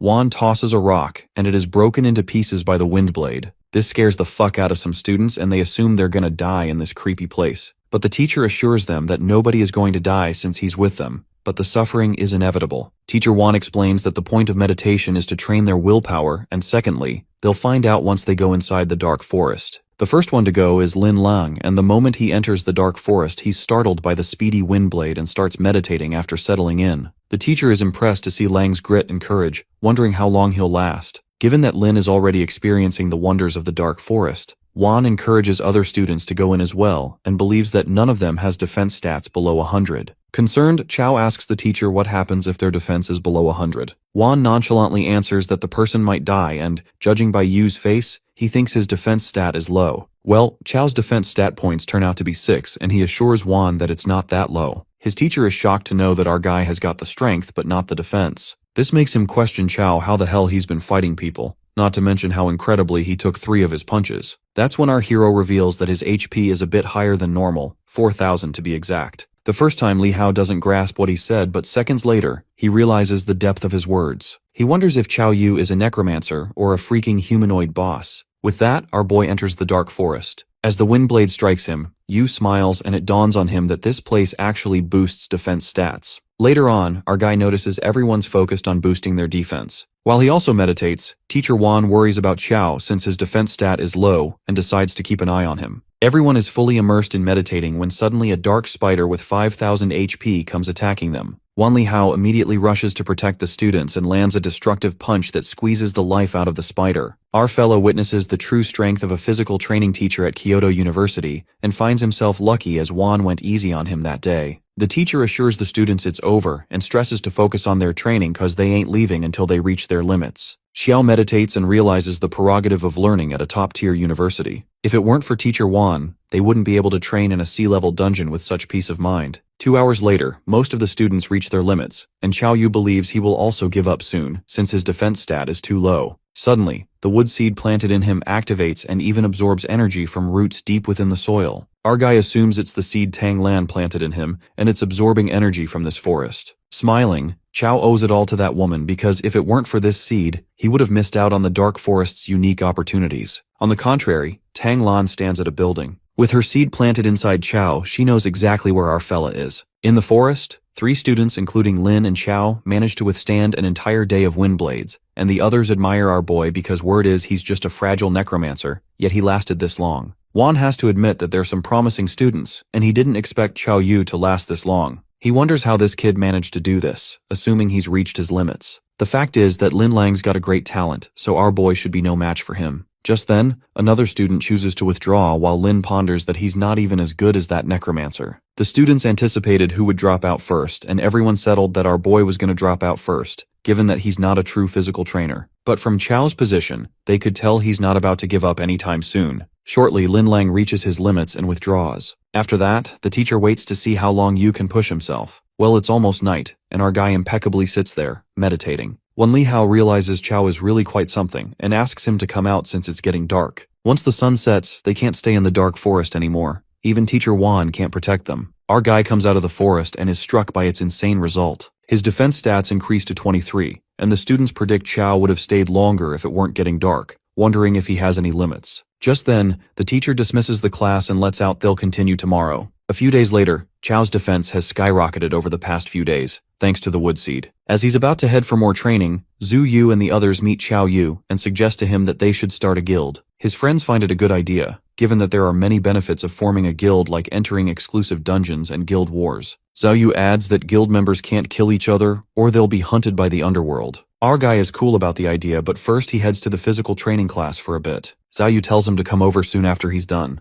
Ma Fei says that he's fine with starting a guild, but on one condition, that he has to be the guild leader. In the dungeon, someone is talking to Wan Li Hao about Chao Yu and mentions that he's a physical training prodigy. Li Hao low-key agrees with that, but he recalls that Yu is a necromancer. Inside the dark forest, our guy's defense stat reaches 500, and that appears to be his defense limit. Suddenly something begins to emerge, and it turns out to be the mechanical empress. Wide-eyed, our fella tries to process the sudden occurrence and asks the empress what she's doing here. Well, the beautiful empress reveals that there's something on Chao that's been absorbing energy, the wood seed to be exact, and it helped her to rebuild her new body. Never in his wildest thoughts did Chao imagine that the wood seed would accidentally awaken the empress. Concerned, he questions Her Majesty what she's been planning to do next, and the empress reminds Chao that he promised to help her observe the outside world. And now it's time for him to fulfill that promise. The empress releases her magic that strikes him. Chao feels a stinging pain and is assured by the empress that it won't last long. She states that from this point on, she can sense what Chao Yu hears, thinks, and sees. Basically, she's like a hidden camera inside him. Agitated, our guy hates the feeling of being watched, and the fact she can read his thoughts means there are no secrets in front of her from now on. Our cunning fella imagines the empress naked, and given she could see his thoughts, the empress freaks out at the nonsense he's thinking about and promises that she'll stop reading his thoughts. Smirking, Chao outsmarts the empress in the most clever way, and feels relieved that the feeling of being watched has disappeared. Nonetheless, after his defense hits its limit, he goes on to check on Zhu Yu and the others. On the other hand, Zhu and the others are tangled up in a fight against another guild, the Blazing Fire Guild, who start beating them for no reason. Zhu asks those bastards what they ever did to them, and the vice president of that guild says that every newly created guild starts with 1,000 honor points. Their ultimate goal is to beat them down to take their honor points, and he blames them for being weak. Xiangdi puts all the blame onto Ma Fei for naming their guild Killing God Guild, and poor Fei had no idea they'd be challenged to a guild war right after forming it. Yang assures his fellow guild members to hold out until Brother Yu arrives, as he has already notified him. Ma Fei admits that Chao is a bit stronger than him, but he thinks it's useless because there's no way they can handle these guys. The blonde boy proceeds to attack, and the vice president of the Blazing Fire Guild mocks Ma Fei for swinging at air and strikes him to the ground with brute force. The vice president tramples over Ma Fei. Assuming he's the leader of the God-Killing Guild, he thinks he must be the strongest in the guild. But given he's beaten like shit by them, the other guild laughs at Ma Fei for forming a guild despite having low skills. While the God-Killing Guild is in danger, Chao Yu makes his entry, and Xiangdi cries out of joy after seeing him. That bastard, the vice president of the Blazing Guild, snickers after seeing another tough guy and asks Chao if he's a physical trainer too. That guy tells him to stop playing mystery and proceeds to punch Chao. He lands the punch with crushing force, which leaves us anticipating what happens next. That punch was supposed to leave Chao broken. However, he appears unscathed and unfazed. Our guy mockingly questions the vice president why his hits are so weak and offers him to order some takeout in case he didn't eat. The vice president simmers with anger, but low-key this guy used 80% of his strength in that punch, and still it failed miserably to break through our guy's defense. He ignores how freaking weak he is and proceeds to strike with the skill, 7 killing fists. While Zhu screams at Chao to dodge, the Blazing Fire Guild members anticipate that Chao is dead for sure, since no one can withstand the vice president's 7 killing fists. However, that rather doesn't seem to be happening. Chao incredibly dodges the relentless punches launched by his opponent. Even the vice president starts to feel anxious, wondering what kind of terrifying defense this kid has. Shangdi roots for Brother Yu, who's got even stronger, and the Blazing Fire Guild members observe that the vice president's punches didn't do a thing to that kid. The president of the Fire Guild witnesses all this.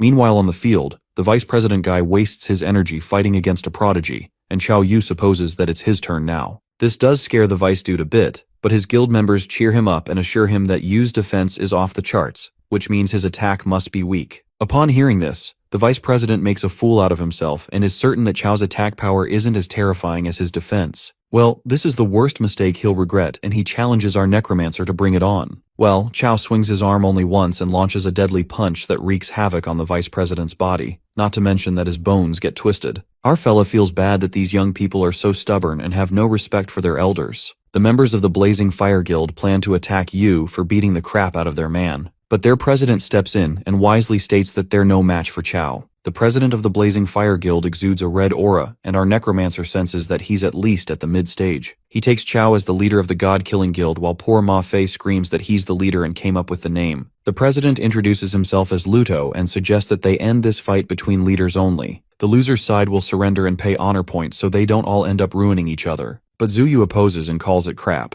She asks Luto if he, being a mid-stage, challenging an early stage is okay. She tells Luto that his face is thicker than young Shangdi's belly. But none of their objections matter when both the leaders agree to the fight. Seconds later, Luto makes the first move and Chao assumes that he's a mid-stage physical trainer. However, our guy falls to his petty tricks when Luto strikes him with a poisonous dagger, hurting his eyes. Only then our fella gets to know that the president is an assassin. Zhu and Shangdi call Luto a despicable and low-life fella who resorts to hidden weapons. Well, Luto states that the goal of this combat is to win, which means any method is just a means to that end. He simply thinks getting hit is getting careless. Luto activates Gale Fist, and with Chao's eyes getting wounded, our poor boy becomes vulnerable and fails to dodge the punches. Luto seizes the perfect opportunity to stab the dagger in Chao's head, given that his eyes are shut. This scary moment leaves everyone at the edge. Just as the dagger is about to pierce through our guy, a mysterious glitch materializes, and Luto is sent hurtling back like a falling star. Freaked out, Luto is completely shaken after that thing hits him and drops his HP to half instantly. Well, it turns out to be the mechanical empress that secretly comes to Chao's help.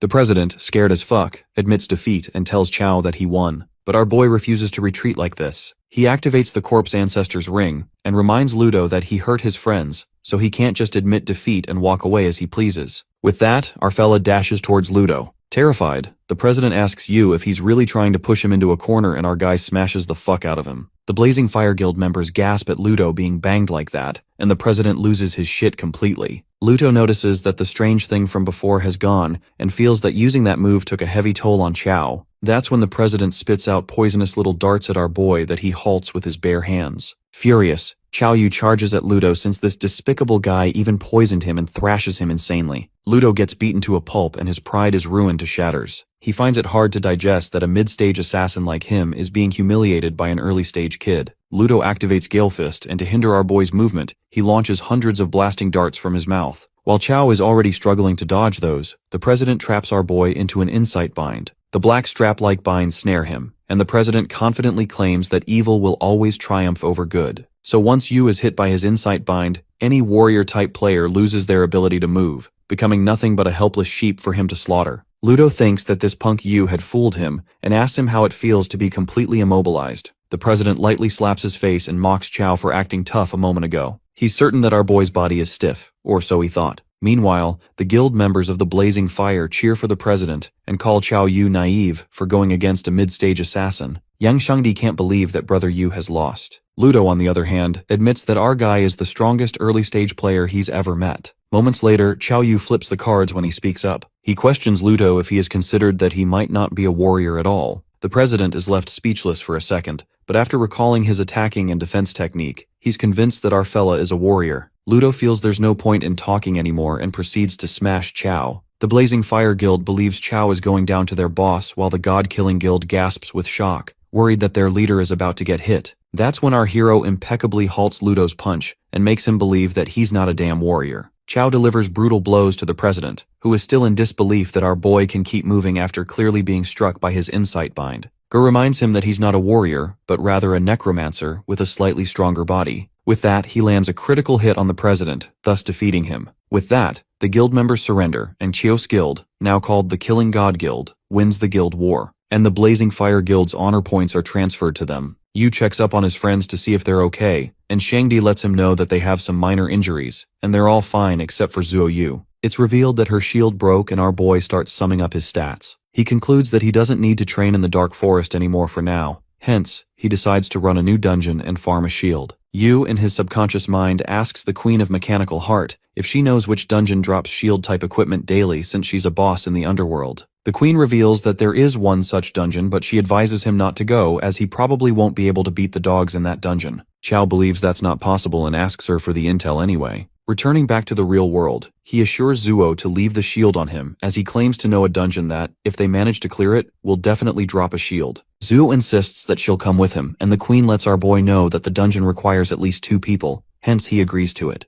As they both are about to leave, Zhangdi makes fun of them by saying that it will be just the 2 of them at night, and who knows what could happen. Zuo lashes out at him and threatens to tear that mouth of his apart when she returns. Later, Chao and Zuo arrive at the D-level dungeon called the Suedo Underworld. The white-haired girl asks him if he is sure he wants to go in, since it's a D-rank dungeon. Our Necromancer recalls the last D-rank dungeon he went into, which was soul-cleansing and almost wiped them out. He witnesses the dog dungeon that the Queen was talking about and feels kinda nervous. Zuo confesses that she's only worried because he's here. It seems that she's afraid she'll hold him back because without her shield, she's useless in a fight. Xiao pats her head as he tells her to chill, and with that, they enter the dungeon. The underworld was said to be created by Hades as the world where all living beings go after death. The pseudo-underworld is the copy of the real underworld. Yu and Zuo find themselves unconscious, and upon waking up, they're in the underworld. Zuo wonders if they're dead, just like what happened in the Coffin Mountain dungeon. But Chao doesn't think that's the case because if they were, they'd get a warning saying that they're in a special state. Just then, he spots a necklace on Zuo that she wasn't wearing before entering the dungeon, and he tells her not to move while he inspects it. The white-haired girl misunderstands the situation for a moment and turns red. Chao checks himself and turns out he has the necklace too. He assumes that it's a quest item, and that's when the system notifies them about the underworld quest. Quest 1 is that they have to cross the Gate of Hell, reach the Acheron River, and protect the cross from being lost. It's revealed that they have to complete Quest 1 to unlock Quest 2, and after completing all stage quests, they will be awarded with a dungeon clearance prize. The system advises them to trust their teammate completely. They spot a gate and Zuo reveals that she's heard that this gate is the entrance to the underworld. It's said that the dead walk through the Gate of Hell to reach the real underworld, but once they enter, they can't leave. Since the quest requires it, Chao thinks they should get going, but they're unsure of which way they should go. Yu spots a wandering soul and decides to follow him to find the way. Chao and Zuo witness the souls of the dead gathering around what they assume to be the legendary Gate of Hell. Just then, an epic monster, Cerberus, the Hellhound, appears out of the gate and attacks the souls. The system gives them a friendly reminder that the 3-headed Hellhound guards the gate, devouring passing souls. Hence, anyone who tries to force their way through the Gate of Hell will be swallowed by Cerberus. Chao realizes that this is the dog the Queen meant, and she informs him that Cerberus is literally the native dog of Hell. Their quest says that they just have to cross the Gate of Hell, but Zuo isn't so sure if they can really make it there. Our boy assures her not to worry and is confident about his luck not being that bad. Since the 3-headed dog eats randomly, he finds the chances of him being eaten very low with all these souls here. His words are cut off when he's eaten by Cerberus while Zuo is splashed with venom. Her HP is dropping fast, but she's worried about Yu, and that's when she's notified that she's been rewarded with the passive skill, Adaptive Poison Immunity. Since Zuo has endured Cerberus's venom for more than 100 seconds, if she is now attacked by the same poison for more than 10 seconds, it will no longer harm her. She notices the dog going crazy and wonders what's wrong with it when Chao jumps out from its mouth. Our Necromancer is glad that he jammed his green dragon crescent blade in its throat since he almost got eaten. Zuo is so glad to see him alive, and they both see this as their chance to run through the gate. As they sprint towards the gate, Yu hopes that he can get his blade back, and with that, they make it through the gate. The system congratulates them for completing the quest, and now their second quest is to cross River Acheron and protect the cross from being lost. As they're standing near the river, a boat approaches them with a guy on it. The guy introduces himself as the ferryman of the Acheron River, Charon. Charon asks them if they wish to cross the river and informs them that they'll need to pay the fare. Xiao believes he's talking about money and gives it to him and instructs the guy to take them across the river. As they get on the boat, the souls of the dead rush towards them in order to get on the boat. But Charon scares them away, saying that they don't deserve to be on this boat. Cao gets curious as to why these dead souls don't cross the river themselves, and that's when the ferryman tells him to stick his hand out of the boat and see for himself. Our boy sticks his hand out and suddenly a bunch of hands appear from inside the water. It's revealed that those are the unlucky ones who tried to cross the Acheron River and failed. Karen believes they're doomed to spend eternity sinking in the dark, icy water of the river. He further reveals that anything that enters the river will be dragged down by them and become one of them. Suddenly he raises his shovel and informs them that they're also about to join the bottom of the Acheron River themselves. The ferrymen believe they tricked him using money from the living world to deceive him, and with that, he throws Chao into the river. As Chao touches the Acheron River, his first sensation is that it is cold, dark, and rotten. He's about to be dragged away when Zuo pulls him by his hand. Sharon is ready to push her into the water as well when Yu activates the corpse ancestor's ring. While the ring does its job, our boy quickly jumps on the boat and punches the ferryman with immense strength. He's surprised to find Charon so weak, and that's when Charon informs him that he's done for. He reveals to him that as a living person sneaking into the underworld, and the fact that he even dared to kill the ferryman, he's going to face the judgment. Chao doesn't listen to him and kicks him into the Acheron River, where he's dragged down. Zua asks Yu if killing the ferryman will cause them a problem, but he thinks it's fine because even though it's the underworld, it's still a dungeon, hence he believes they can clear it. After a while they reach the shore, and upon getting closer, they witness Karen with 2 other people standing there. They are baffled to see the ferryman alive, but the guy standing there informs them that this Karen is not the same Karen. The guy, judging by what they said, guesses that they've already killed the previous ferryman. And Chao justifies himself by saying that they didn't have a choice since that boatman tried to shove them into the river. The fat guy remarks that they're both clueless as they've fallen right into Karen's trap. He reveals that killing the ferryman means they're going to have a rough time in the first hell of the underworld. Chao asks him what's in this first hell of the underworld and what was up with that boatman. The guy wonders why he should tell him when they're not even close, and that's when he spots Zuo Yu. He gets all cheeky and lets out that he somehow feels a connection with her. He claims to tell her the secrets of the first hell, also called the Netherworld Judgment Hall, that judges the sins of those who enter. And since they've killed Karen, they'll definitely be deemed the worst of the worst and sent to hell to suffer. However, he ensures her guarantee that nothing will happen to them if they stick with him. He claims that he's cleared these dungeons several times already. Zuo gets curious why this man has cleared the dungeon several times since there's no reward for clearing a dungeon more than once. The guy finally reveals his name to be Wang Dafu and tells them that he's a dungeon guide for hire. Chao assumes that the girl standing next to Dafu must be his client, and Dafu introduces her to them. Wang invites Zuo to come with them when the girl questions why he's being so nice to them since she's the one paying him. Dafu gets offended and clarifies that he's responsible for guiding her through this dungeon and not keeping her happy. He declares to give her a refund if she isn't satisfied. The girl storms off as she tells him to move, and the fat guy signals Zuo to follow them. They enter the first hell's judgment hall, and Dafu informs them that this is the first hell. He instructs everyone to keep their mouth shut once they enter inside. They enter inside and everyone is left shaken as they witness the judge of the netherworld, Yin Yu. Yin introduces himself as the judge of the first hell and decides to begin the judgment of their... Wang Dafu instructs everyone to watch closely and do as he says. He introduces himself to the judge and claims that he's committed no sins in his life. He uses a stone to deceive the judge, and Judge Yin sees no criminal record in his book of deeds. He declares Dafu innocent, and next up is the girl, who's his client. She does the same and claims that she's innocent, and just like that, she's declared innocent as well. Dafu apologizes to Qiao and reveals that the item they're using can only be used one more time. He offers the item to Zuo and invites her to join his side, and he'll let her use it for the last time. Zuo refuses his offer, and as the judge calls out the next person, Yu addresses the judge and announces that he didn't have a choice before, but now he wants to be a good person. Dafu, as he hears that, claims to burn Yu some offerings next year, as he's aware that just the crime of killing the ferryman is enough to send him to hell. Judge Yin takes a look at Chao's deed book and finds him to be an unforgivable sinner. He points out his first sin, disrespecting the remains of the dead. Sin 2, disrupting their peaceful existence. Sin 3, cruelly abusing small animals. Sin 4, drilling corpses. Sin 5, the most serious one, is the fact that he killed one of the heads of Cerberus, the Hellhound, and murdered the ferryman Karen. With that, Yin sentences Qiao to fall into the first valley of the seventh hell, the blood pool. Our necromancer is lifted in the air as the pool of blood emerges beneath him. The judge orders him to fall into the pool and let the boiling sea of blood scorch his skin, melt his flesh, and cleanse him of his sins. Just then, the corpse ancestor's ring is activated, and that's when Yu dashes towards Yin, punching him right across the face. Qiao questions what blood pool Yin is talking about, and confesses that he now has one more sin to add to his list, and that is assaulting the judge. This leaves Wang absolutely blown away, and he's displeased to see our boy having the guts to attack the judge. The judge admits that it's been ages since anyone had the courage or power to do that. He announces to sentence Qiao to eternal damnation in hell. He witnesses Yu stealing his speed and he admits that his agility is quite useful. Yin violently attacks our boy, who barely manages to dodge it.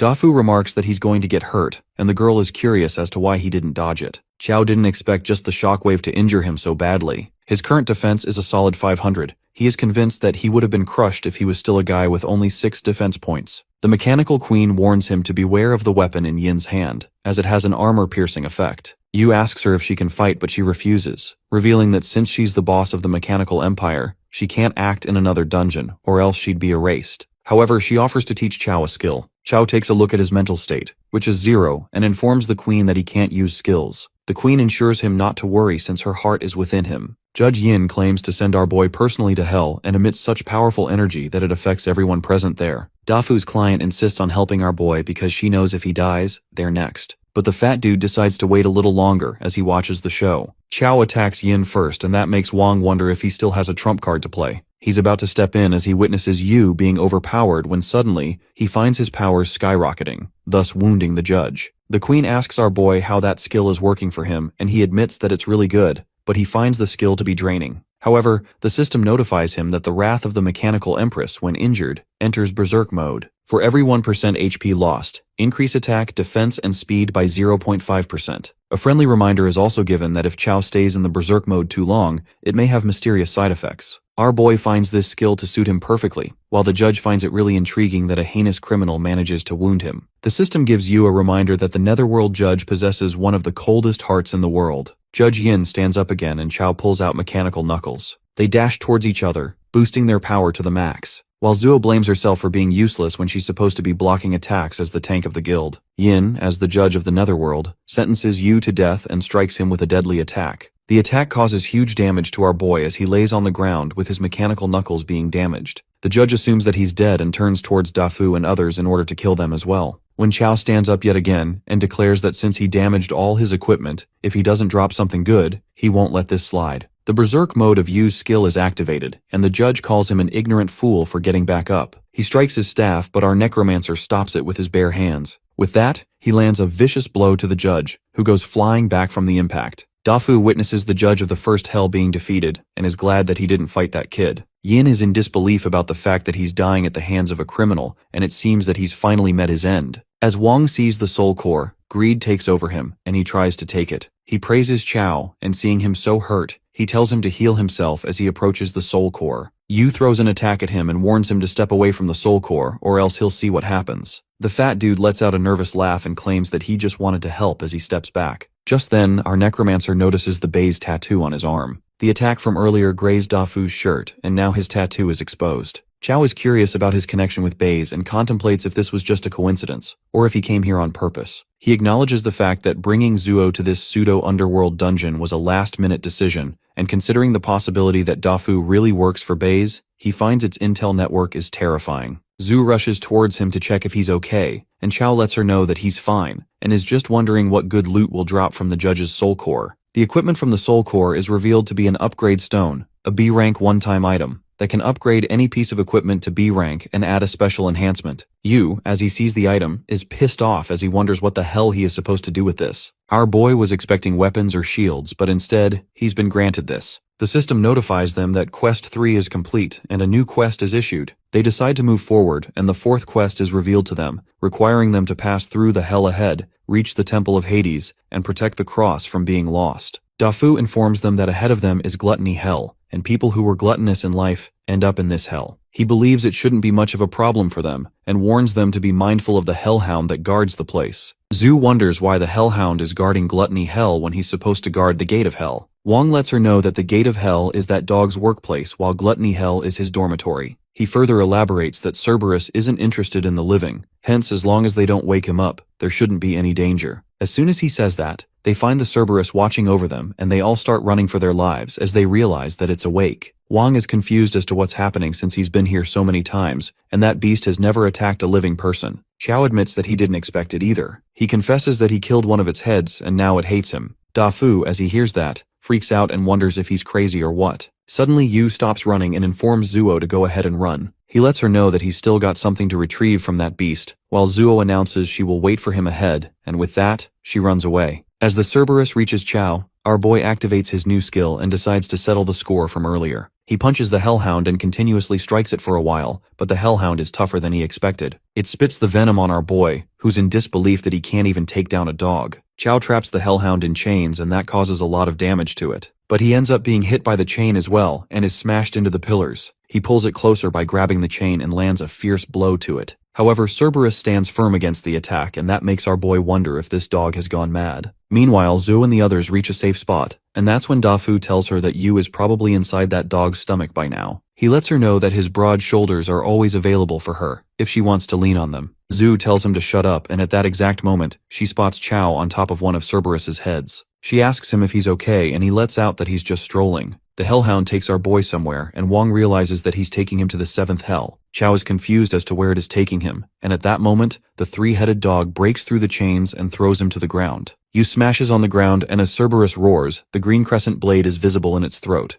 Our Necromancer spots his blade and lets himself get swallowed by the Hellhound. After a moment, he forces his way out of its mouth with his blade, injuring it severely. Even then, the kill prompt doesn't pop up and that leaves Chow baffled. He wonders if it's immortal and as he sees Cerberus standing back up again, he realizes that he needs to chop off all 3 heads. Our boy sprints towards the dog of gel and lets it have a taste of his blade. He strikes his blade like a professional and the sight of it shocks Wang Dafu. That's when Dafu realizes why his boss takes so much intrigue in Xiao Yu. Xiao decides to end Cerberus in one go while its head hasn't revived. He beheads the head of Hellhound one by one and at last, he defeats the epic monster Cerberus. The system rewards our boy with free attribute points, and he successfully levels up. With that, Yu's weapon is also upgraded from a green dragon crescent blade to a golden dragon crescent blade, which is a level B item. The golden dragon blade, when the player's attack is blocked, automatically triggers another attack with increased damage. It also has an enhancement that increases the damage against opposite-sex creatures by 20%. Our Necromancer is surprised to find that this blade can actually level up. As he returns, Zuo checks up on him while he tries to act nonchalant, saying that it was no big deal for him. Dafu is still trying to process the fact that he killed Cerberus. Chow takes the soul core in his possession and receives a B-rank item, Soul Stealing Great Recovery Pill. It's a one-time item that increases all attributes by 100 points for 10 minutes. Yu is happy with the item as he learns it increases attribute points by 100 points. Wang finds him smiling and asks him if he got some good loot, and Chow lies to him, saying that it's just some trash item. He believes if this guy really works for Bays, this great recovery pill might just give him a nice surprise. Just then,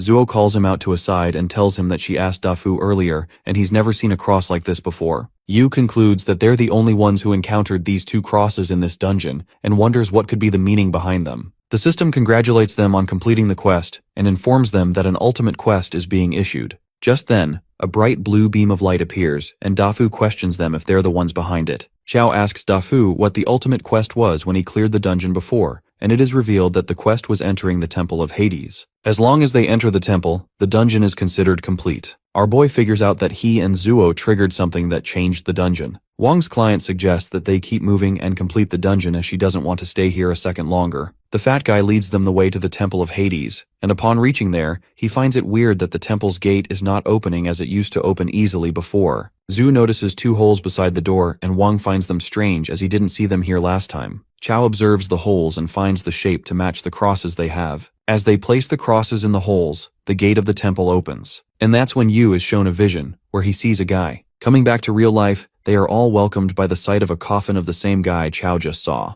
Zhu notices his face and asks him if he's okay, to which he asks her if she saw any strange images just now. But she refuses, and that makes our boy consider the possibility that he might be the only one seeing these visions. Dafu is baffled and this doesn't make any sense to him. He's been to the temple so many times and it's always been empty, but this time, there's a huge coffin. Just then, the dude from the coffin rises from the dead and leaps towards Yu. That horrifying spirit penetrates through Xiao Yu's body, and the system congratulates him for obtaining the Seeds of Hades, an S-rank one-time item. Our guy is lost in thought about the item, but he's distracted by a concerned Zhu Yu, who explains that Xiao froze after touching the crystal coffin. He remained unresponsive no matter how much they called him. Yu learns what happened and realizes that the vision he saw might have been deliberately created for him by that man. That explains why no one else could see the spirit. Xiao witnesses that the man has disappeared and glances at the stone coffin, where the corpse loses the ability to move but never decays. It is then that Wang Dafu reveals it is the coffin of Hades. He adds that there's a legend.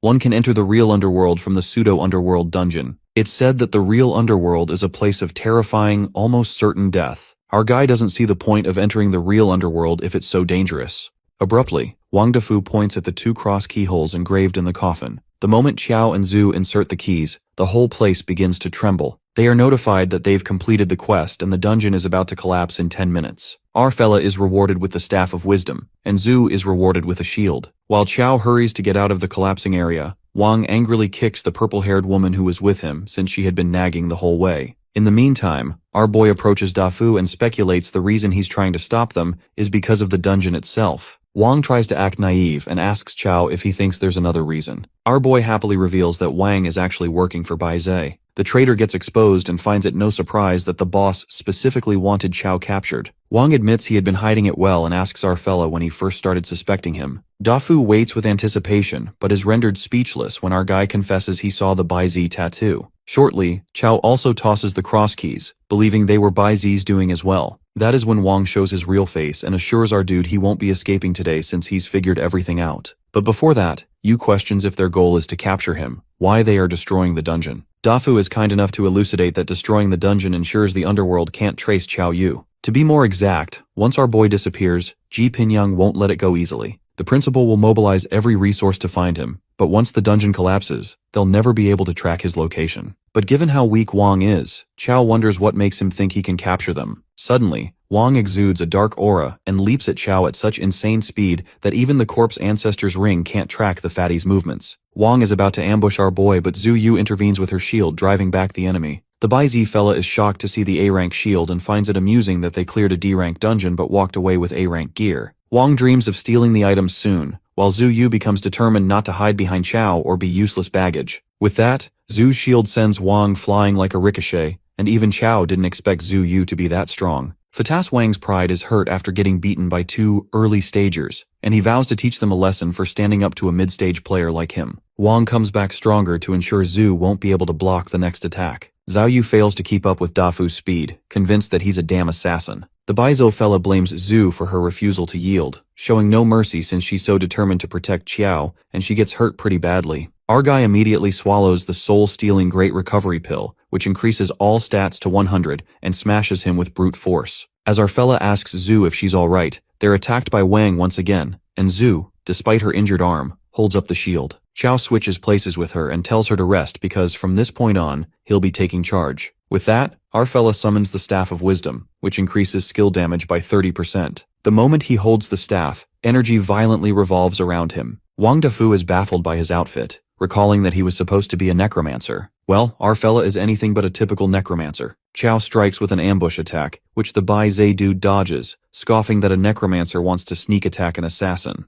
Qiao finds nothing wrong with his class and activates Dragon Roar Slash to put that bastard in his place. Wang Dafu gets startled as he senses a drastic increase in Qiao's speed and strength. He finds it absurd, since necromancers are supposed to have the weakest bodies in the underworld. He's thunderstruck that our boy could unleash such heavy attacks. Meanwhile, Qiao Yu plans on suppressing this bastard with the help of his skills, equipment, and the recovery pill. On top of that, our necromancer also uses the ring to track Wang's movements. The assassin's speed keeps slowing down, and he freaks out when he's unable to dodge. As he feels the attacks getting heavier with every second, our fella goes insane and keeps striking Dafu with the Dragon Roar Slash until he breaks the enemy's sword into pieces. Wang screams in fear as death flashes before his eyes. He never imagined he would get crushed by an early-stage necromancer like this. To save his ass, Wang tries to convince Qiao that if he kills him, he'll lose the best chance to get information about BaiZe, who has spies in the underworld too. He even tries to tell our boy he'll never find out about his parents. But Qiao, who has spiraled out of control, only stops after finishing Wang Dafu for good. Afterward, our guy screams at the top of his lungs because he didn't know the Dragon Roar Slash wouldn't stop once triggered, and he truly wanted to know about his parents. To his surprise, another plot twist awaits. The purple-haired woman emerges and admits that Wang was truly useless. She has also captured Zhu Yu. Qiao freaks out upon learning this bitch is with BaiZe too, and the woman reveals that they've met before. The mystery unfolds as the woman snatches the mask off her face, revealing she was disguised as someone else. It appears to be none other than Hua Qi, the head of BaiZe, who was with them all along. Hua Si is surprised that our boy still remembers her. Unexpectedly, Qiao addresses her with utmost respect and calls her sister Chai, requesting her to release his friend Zhu Yu. But Hua Si is not a fool to let that happen, and recalls how Qiao helped all his friends escape back then. She wonders how he plans to escape this time. But our fella doesn't think of escaping at all since his strength has grown far beyond what it was back then. Not to mention the effects of the soul-stealing Great Recovery pill haven't worn off yet. Despite his confidence, she warns him not to think of fighting her and shows her stats on purpose, showing that she's now a high-stage shadow assassin. That's when it occurs to you that he doesn't stand a chance against her. Hwasi suggests Chow give up and affirms that as long as he obediently follows her, she'll let bygones be bygones. Suddenly, the place begins collapsing and our necromancer seems to have no choice but to accept his fate. But he curiously questions Hwati why Baiza is going to such great lengths, even destroying the dungeon, just to capture an early-stage player like him. Hwati has to agree that Chow is no ordinary player. He's an early-stage necromancer who can physically take down mid-stage players, so he's definitely worth it. Our boy is surprised to see such fanaticism that he's only seen in Mond from the Mechanical Empress realm. He secretly tries to summon the Empress while Hwati asks him to come and see the greatness of their organization. Right at that moment, Chow shouts at Zhu to make her move, and she immediately frees herself from Hwati, while our guy distracts her with his attack. Given that the necromancer wishes to fight, that shadow assassin decides to just break his limbs and drag him back with her. But Zhu Yu won't let that happen, and she stands firm against the enemy with her shield. Hwasi admits that our guy is popular among the ladies and drifts Zhu away. Now that the shadow assassin and Chow are left to fight, our fella thinks of stacking Dragon Roar / maybe 1,000 times, so that he can stand a chance against Hua Chi. The shadow assassin strikes at an unmatched speed and she manages to slash our boy's arm. Injured, Chow suggests her to focus on just 4 limbs and leave the 5th one alone, to which she agrees. With that, Hwati slashes his second arm. Panicked, our guy presumes that his defense is completely useless against the assassin. She's moving so damn fast that he has no time to react. Time passes and Hwati stays true to her words as she mercilessly slashes Chow's limbs one by one, making him bang on the ground. Hwasi wonders why our dude made it hard for himself when he could have cooperated from the start. She brutally kicks him in the gut and he goes soaring right onto the stone coffin. At that moment, Chow Yu senses that some kind of power in that coffin is restraining him, and he gets a bad feeling about this. Suddenly, he feels a wave of unnatural sleepiness wash over him. Smirking, Hwasi tells him to nap because by the time he wakes, they'll be at their destination. Just then, Zhu Yu appears with shield now wreathed in the terrifying flames of the underworld, and she asks Hwati to put Chow down. The assassin is left in disbelief when she witnesses the flames of the underworld on Zhu's shield. She seems to have become powerful all of a sudden. Trapped in a daze, Chow can hear Zhu's voice but cannot move. He wonders how Zhu Yu, an early-stage player, is holding up against Hua Qi, a high-stage player. The shadow assassin is gravely injured and she calls Zhu a complete madwoman. It's as if she had become a possessed psycho. Our guy keeps screaming as he's worried sick about Zhu. She then appears near the coffin and assures Chow that she's fine. He asks her about Hua Qi and learns that she ran away. Half awake, Chow Yu suggests to Zhu that they should get out of here since the dungeon is about to collapse. She then places her hand on his forehead and confesses that she can't leave with him. While Zhu apologizes, our guy questions her about what's going on. Chow, trapped inside the dark place, frantically asks her to get him out of the coffin first and to stop crying.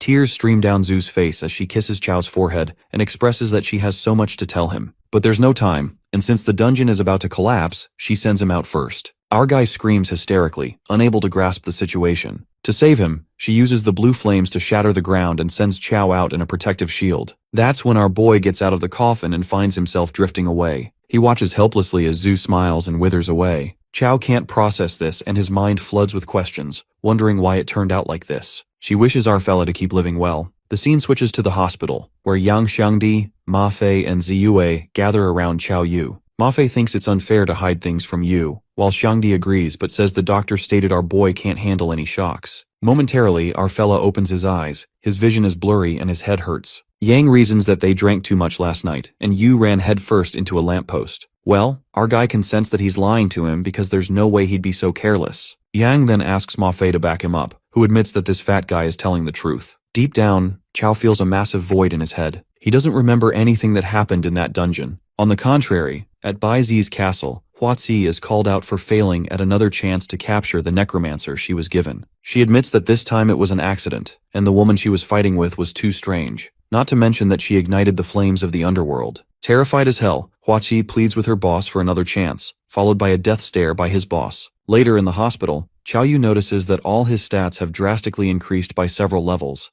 Even the green dragon blade turned into the golden dragon crescent blade, but something doesn't sit right with him. He's certain that he's missing out on some really important memories that he's forgotten. In the meantime, Longshang arrives with some fruits and our guy asks him if he needs something from him. Xiang mentions the global underworld combat tournament for universities, a grand event held once every 4 years jointly by Eastern and Western alliances. It's the biggest stage for young talents to showcase their skills. Longsheng states all the details, which makes Chao think that he's inviting him to participate in the tournament. However, Shang invites our fella to run a dungeon with him. Xing's eyes look mischievous and he says only those who complete this dungeon can qualify for the tournament. But he doesn't force Chao, given that he's injured, and asks him to reach out later if he's interested. After the guy leaves, our fella finds it very odd that Long is inviting a first-year student to run a dungeon with him. He feels like this blondie is trying to set him up. Abruptly, Yang and Ma Fei enter the room with their faces swollen, and our guy can't help but ask why there are two Xiangdes. Shengdi clarifies that the other one is Ma Fei, and Chao frantically questions how he ended up like this. That's when Yang decides to unfold the truth and tells Yu that he didn't hit a lamppost. He reveals that Chao went into a dungeon, but not a single soul knows what happened inside. When they found Chao Yu, he was lying by the road, unconscious. Our fella discovers the name of the dungeon was the pseudo-underworld, which doesn't really ring any bells. But he knows one thing for sure, his memories of that dungeon are really gone. After this, Shangdi explains that he went with Ma Fei to investigate and figure out what happened. In the process, they came across the Hunters Guild, which was also investigating that dungeon. That guild has a group of dungeon guides who make a living helping others clear dungeons, and one of their members, Wang Dafu, also disappeared in the pseudo-underworld. The guild sent a leader who demanded they explain the reason behind exploring that dungeon, and that's how Ma Fei tangled up in a fight with them. After our boy listens to the whole story, he decides to confront that guild since his friends took a beating because of him, so he can't just let those guys off easy. But Shangdi opposes the idea as the guild has over 100 members who are all high-stage players, and they can't beat them all up. But Chao doesn't buy this bullshit. Even if that's the case, he is determined to handle the early and mid-stage ones. Ma Fei totally agrees with him because this poor boy hasn't been humiliated like that before. The scene then flips to the Hunters Guild, where the members praise young Master Huang for beating those two punks who dared to mess with him.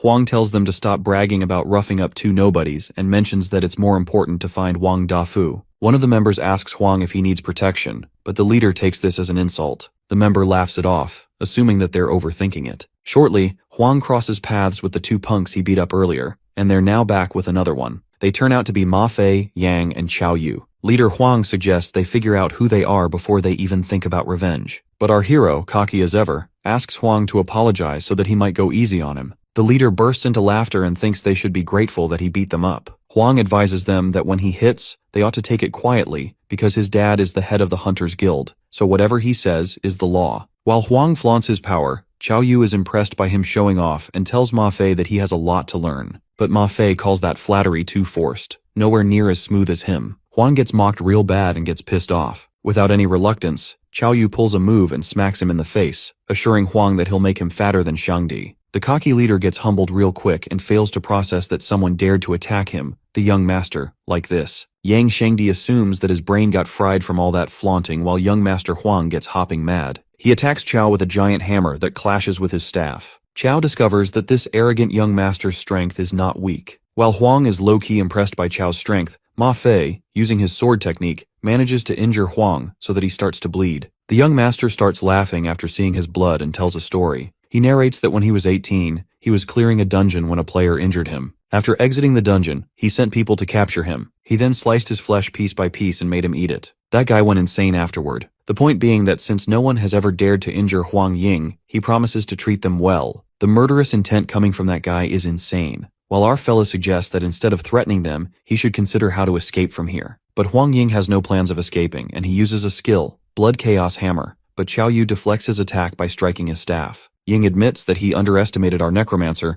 and in that case, he decides to unleash his true power. The young master's energy bursts forth and ascends the clouds. Yang Shangdi yells and lets his members know that Huang is signaling for backup. Shangdi uses Sandbind to stop him, but it's too late. Huang Ying activates Blood-Flooding Torrent and strikes his hammer to kill Chao. The attack dismantles the whole place, and while Ying laughs like a maniac, our fella pulls an Uno reverse and smacks him across the face. Poor Ying gets beaten to a pulp and threatens our guy that his father will have him skinned and dismembered. Well, the young master gets knocked out. Ma Fei wonders how they should deal with this guy, and Chao grabs the unconscious Ying and makes a run for it. Since Huang caused such a ruckus, our guy is sure the Hunters Guild members will show up soon. Later, a guild member arrives at the scene and observes young Master Huang's blood scent. He then dashes like thunder, following that scent. The scene then switches to the Hunters Guild president's office, where a member hysterically barges in, reporting that young Master Huang is missing. The president gasps with disbelief, wondering who could be this bold. On the contrary, Chao and the others are on the run along with Huang Ying. Shangdi witnesses that this bastard Ying has woken up.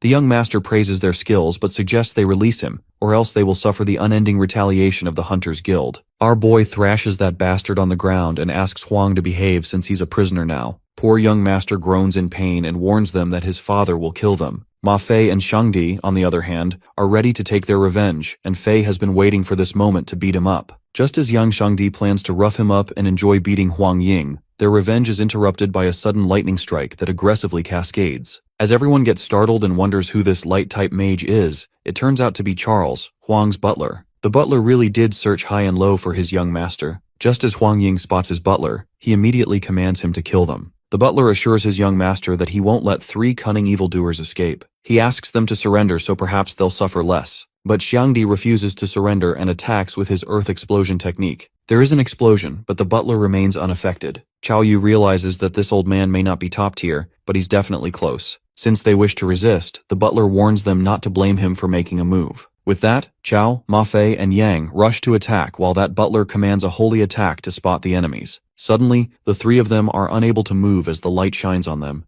and soon after, the butler's staff transforms into a golden holy sword. The lightning from the holy sword awe-strikingly moves on the butler's command, dealing with the 3 of them at once. Even Chao is backed off, and he senses the terrifying power of that old man. He's amazed that with a single move, that guy has completely suppressed them. The butler believes that as mere beginners, these guys were able to withstand one of his skills, realizing that's how they managed to defeat their young master. But the light mage declares that it ends here and threatens them to surrender since they are weak as ants. Yang Shangdi calls out that old man for calling them weak and starts attacking Ma Fei's pride. Yang calls Ma Fei pathetic and says he's nowhere near Chao's level. With that level of strength, he'll never catch up to our guy, not even to tie his shoes. Shangdi goes too far when he asks Ma Fei if he was hiding when humanity was evolving. He claims that Fei was destined to be a beast of burden, and suggests that he becomes Chao's lackey, so that he'll at least protect him. That's when the ground trembles, and it's as if Ma Fei comes back from the dead after hearing such kind words about him. Even the butler senses the terrifying sword intent, which is because Ma Fei's ego was shattered completely. His eyes blaze with fury, and Ma Fei tells Yang to stop spouting nonsense and watch him kill this old geezer in no time. The sword cultivator summons his sword while the butler is left bewildered.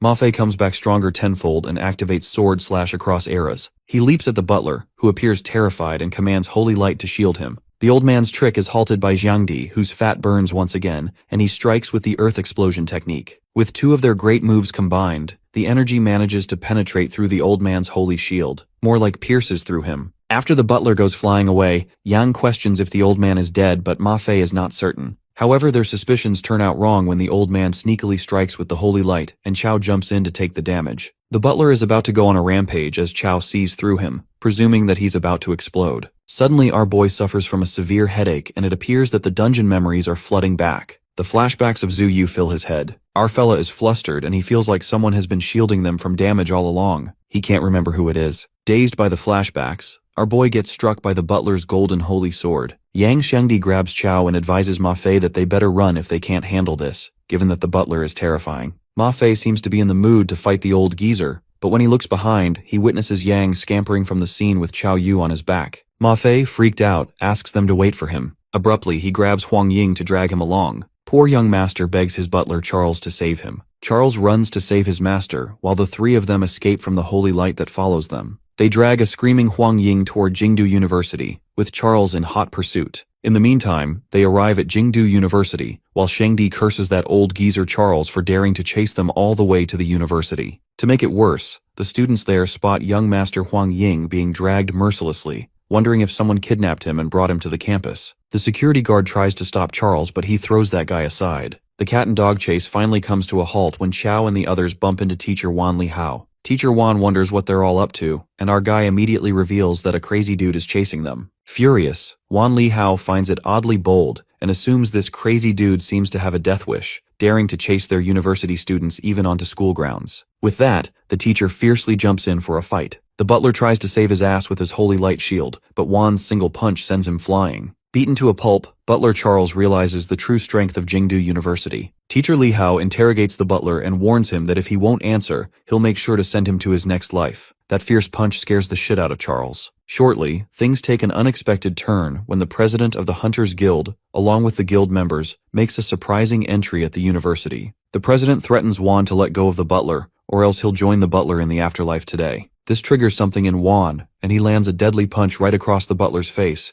uttering that he'd love to see how the president plans to make him die. The guild leader then orders his members to kill Juan, and they all leap towards him, not knowing that they are calling for their own trouble. Juan strikes a power-packed smash that blows away most of the guild members at once. After witnessing the menace, the guild members recognize Juan as the Battle King. He'd been missing for so long that they thought he was dead, but he's actually become a teacher at Jingdu. While others wonder if the battle maniac is really that famous, it is unraveled that Li Hao was born for battle. At the peak of the intermediate level, this guy once single-handedly defeated a high-tier swordmaster. Li Hao is the real deal, a ruthless powerhouse. The president of the guild discovers that Li Hao is the battle maniac and is surprised that he's still alive. The teacher thanks the president because ever since he became this lousy teacher, he hasn't had the chance to fight to his heart's content. He thanks the guild for causing trouble. The president gets infuriated by Juan's arrogance and pulls out his hammer. The hammer brutally hits the teacher as he's drifted away, but he remains unaffected. One of the members believes that the battle maniac doesn't seem as strong as they made him out to be, to which his fellow members warn him about the true terror of the battle maniac. It is then Juan Li Hao gets serious. His veins bulge out, and he lands a punch as if it's an explosive. That smash bangs the president into the wall, which makes him go stark raving mad. The guild leader is adamant about killing Juan this time, but the others get even more terrified. Because the scariest thing about the battle maniac is that the longer he fights, the stronger his fighting spirit becomes,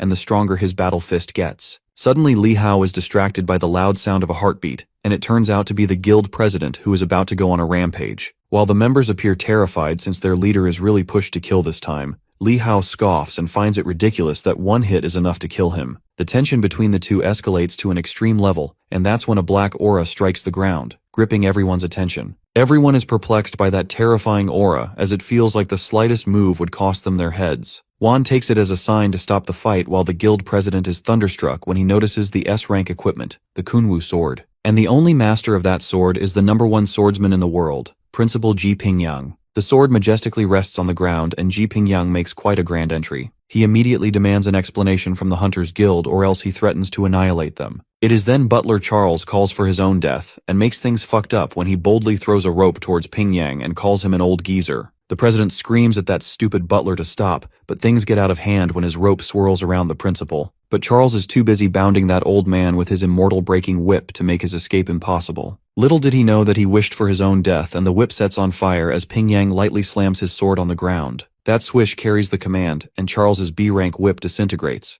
eventually resulting in his own painful death. Everyone present there is rendered speechless. With a casual strike, Pingyang killed a high-level player. This exudes the power of the #1 swordsman in the world. Disgruntled, the principal demands an explanation, and the guild's president reveals that some students from Jingdu University had kidnapped his son, Huang Ying. He reasons that he was forced to come here to rescue him. The principal appears displeased while the president just asks Pingyang to return his son and promises not to pursue this matter further. The old principal exudes a murderous intent and leaves the president with two choices, to either leave or die. Ma Fei is totally smitten by the principal, praising the true mastery of a true swordsman. The president lashes out and questions the headmaster if he's being unreasonable despite having some status. The headmaster responds that their guild caused trouble at the gates of his university and injured his students, so that's enough of a reason. The leader of the guild finds it unfair that Pingyang is covering for his students, even though they were in the wrong and even kidnapped his son. As Yang Xiangdi loudly clarifies that their guild attacked them first, the headmaster boldly confesses that he's going to cover for his students. Being a sassmouth, Pingyang counts to 3 and commands the Hunters Guild to get lost. The president has no choice but to retreat, and as they're leaving, Chao Yu drags Huang Ying and tells his father not to leave him. Our guy then suggests that they make a deal. Chao asks him to try to recover his memories, since he feels like that blank memory is really important to him. President Huang questions if that's extortion, but making amends looks better to him, and he asks our boy what he wants to release his son. Our greedy fella assures the president this can be settled with just a little cash and bluntly asks him to hand over his giant hammer. Freaked out, Huang fervently says that it's impossible, mentioning that his hammer is an A-grade weapon. If Chao insists on that condition, he tells him to keep his kid and he'll go home to craft another one. Poor Ying gets disowned by his own father over a weapon, while our boy thinks it's a pretty good deal and informs the president that he wants a full set of C-grade or higher equipment. President Huang agrees and says to release his son. However, our boy asks for the equipment first in order to let Ying go. After a while, the president brings all the equipment and Chao Yu releases the young master. Later, when all the drama ends, Principal Ji scolds Chao and the others for acting recklessly this time. The headmaster reminds them that their strength is lacking, and provoking such a powerful guild, especially the Hunters Guild that specializes in taking people through dungeons, was not in their best interest. Ma Fei tries to reason that the Hunters Guild attacked them first, but Headmaster Pingyang states that it doesn't matter even if they were in the right, it won't stop the Hunters Guild from targeting them. Chao curiously asks Pingyang if they did something wrong, to which he answers that the only mistake they made was not being thorough enough, letting them track them back here. If it were the headmaster himself in his younger days pulling a stunt like this, he confidently states that Huang Xuqiang wouldn't just be extorted, he'd never know who did it even until his death. Sighing, Pingyang is well aware these kids are still far from his younger self. Chao, Ma Fei, and Xiangdi glance at the principal with utter admiration. Later, at the dormitory, Yang's eyes are fixated on the equipment given by President Huang, and agrees that the Hunters Guild really is loaded. Our guy tells him to stop blabbing and pick 2 pieces of equipment for themselves. While Chao Yu goes through the item descriptions to see what best fits him, Xiangdi loves the idea of extorting and asks Yu about his next plan. Our fella plans to continue his classes and try to recover his memories as they feel blank. This low-key worries Ma Fei and Yang because the truth is better when hidden. The next day, at the physical training class, Wan Li Hao asks his students about their thoughts on Principal Ji's true strength. One of the students believes that a true powerhouse must be able to solo kill the world serpent, Jormungandr. 5 years ago, the headmaster took down that giant serpent in just 5 strikes. After that, Teacher Wan appreciates his students for doing well on the first stage of training and moves on to the second session.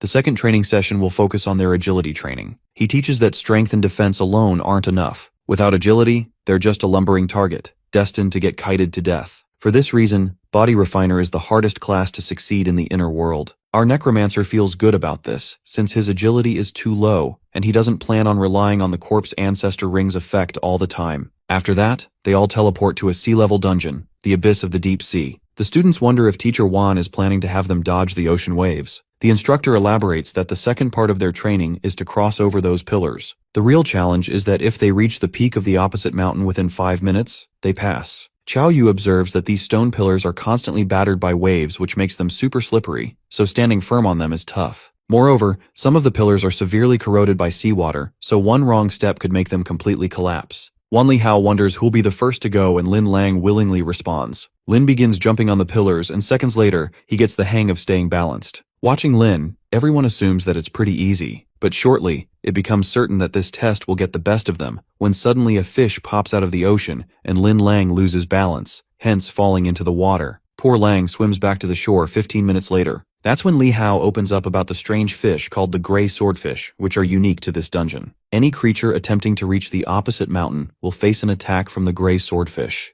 Out of curiosity, one of the students asks Wan how many gray swordfish are there beneath the sea. The instructor reveals the terrifying fact, stating that the ocean is their lair, which means there are about 100,000 of them. The students are left shook as they learn that there are 100,000 gray swordfish in the sea. Wan announces that the first person to complete the task first will receive a special task. This motivates all of them since they're aware that their teacher's rewards are never disappointing. They start hopping all together, determined to win, and at last, Chao decides to give it a try as well. He starts off with tremendous speed, catching Wan by surprise, and moves swiftly from one pillar to another. The students are amazed by Chao's incredible speed, while one of them tells him to slow down as the pillar can't hold 2 people at the same time. He seems to be laser-focused as he doesn't listen to him and makes the guy fall into the water. This surprises the students even more, and they are curious as to how he's so smooth at this. Meanwhile, our boy is glad he utilized the swift wind boosts he just got. These gale boosts are a level C item, and they let you slide behind an enemy within 1 meter with gale-like speed. One of the guys punches the gray swordfish as it jumps to attack him while Chao continues to move with speed. Just then, the queen calls him out and informs him that there's something incredible on that mountain across the sea. Our Necromancer is caught by surprise as he discovers that the Empress is back. Yu lets her know that he doesn't care what's on the other side of the mountain.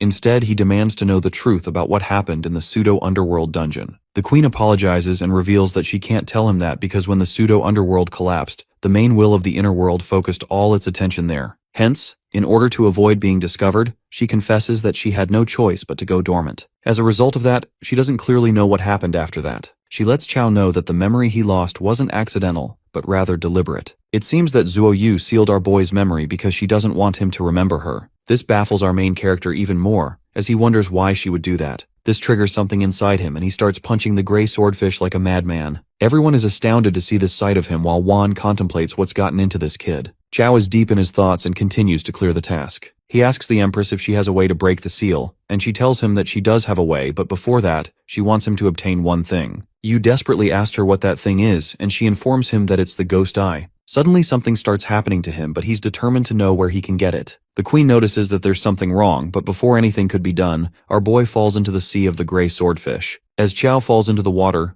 Zuo Yu appears there, and after that, he finds himself in a hospital, yet again. Teacher Xiaorong shows up at his room door and gives him something to drink as she tells him that his friends told her about him. Suddenly, a guy bursts into the room and questions Xiaorong if Yu is the pretty boy she came all the way to see. Xiaorong questions the guy about what he's trying to do and tells him to get out. But he continues to ask her what is so good about our boy, who doesn't even have thighs as thick as his arm. She tries to shut him up, and he challenges Qiao to a duel in the duel grounds, with a condition that whoever loses will stay away from Xiaorong. Our boy wonders who this noisy guy is, and that's when the guy reveals that he's Lu Yanhang, the strongest male genius from Jingdu Azure Dragon Normal University. Yu, as he hears the name Jingdu Azure Dragon University, recalls that this school has a 1:9 male-to-female ratio, mostly girls. The teacher whispers to Chao not to argue with him, because even though he has issues, his strength is formidable. Our Necromancer gets out of his bed and lets Lu know that he never went out of his way to approach teacher Xiaorong. Yanheng feels satisfied to see that he has some sense of awareness as he tries to gaslight Xiaorong that this coward isn't suitable for her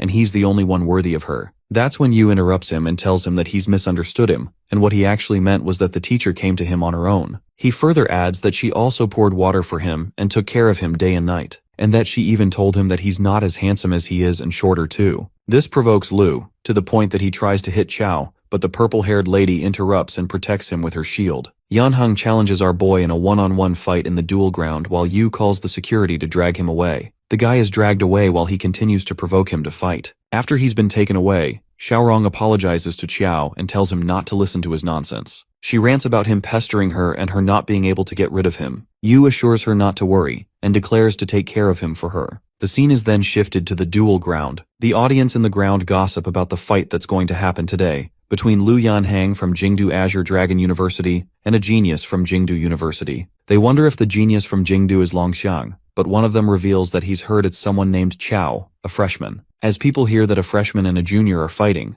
they believe it's unfair to the freshman. Some of them bet their money now that the current odds are 5-1 for Chao Yu to win. Lu walks to the fighting pool and acknowledges the fact that our boy is much better than he was in his freshman year. But since he's still a freshman, he claims to beat him into a dead dog in front of Xiaorong. With that, he introduces himself to be a level 26 intermediate heavy armor warrior. Xiao then introduces himself as a level 17 beginner necromancer, and the audience goes silent as they hear that he's a beginner necromancer up against an intermediate heavy armor warrior. The audience starts creating a fuss over the fight being pointless as they believe Lu will be the winner. Some consider the possibility of Yu having a chance if he creates some distance and summons a bunch of undead creatures. As Yanheng learns that he, a warrior at a higher level, is up against a mage, he couldn't help but question Yu if he's trying to scam him for money. Before he could say something else, Chao goes for a punch straight at his face. Lu is confused as to what he's doing while the audience is convinced that our boy is going to lose. Xiaorong, on the other hand, is aware that they're all underestimating Yu. Yanheng decides to take our necromancer's punch head on, assuming that he won't be able to do much damage to him. As he's punched, he's sent back flying to the ground and the sight leaves the audience dumbfounded. They can't believe what they're seeing, and the ones who bet their money start regretting betting on Lu. Just then, Yanheng stands up again and admits that Chao's punch really hurt him, hence it's his turn to use his powers now. The battle begins as they both block each other's attack and stand their ground, until Lu pulls out his signature move and hits our boy. Chao is taken aback by Lu's brutal move, making him wonder what the hell that is. Lu warns him not to underestimate him, and as our boy tries to attack him with his spear, he blocks it with his forearms. Yu is unable to pull his spear out, and as he tries to do so, he's punched viciously by his opponent. As he's hit, the Silver Lion Helmet's effect is triggered, which when worn, increases head defense by 50 points and grants immunity to one head-targeted attack. Turns out Yanheng is much stronger than Chao expected, and he's glad that he has the Silver Lion Helmet with him right now. Lu expects our Necromancer's strength attribute to be really high because of those last two hits. He could tell his attack power is at least 500. This shocks the audience even more while the high-level warrior lets out that having stat points alone is useless. He believes that's because, even with 500 points of strength, some people can fully integrate and utilize those 500 points of power, while others can't even bring out half of their potential. That, according to Yanheng, is called the conversion ratio, and based on his observations, he concludes that Chao has high attack power, but his conversion ratio is terrifyingly low.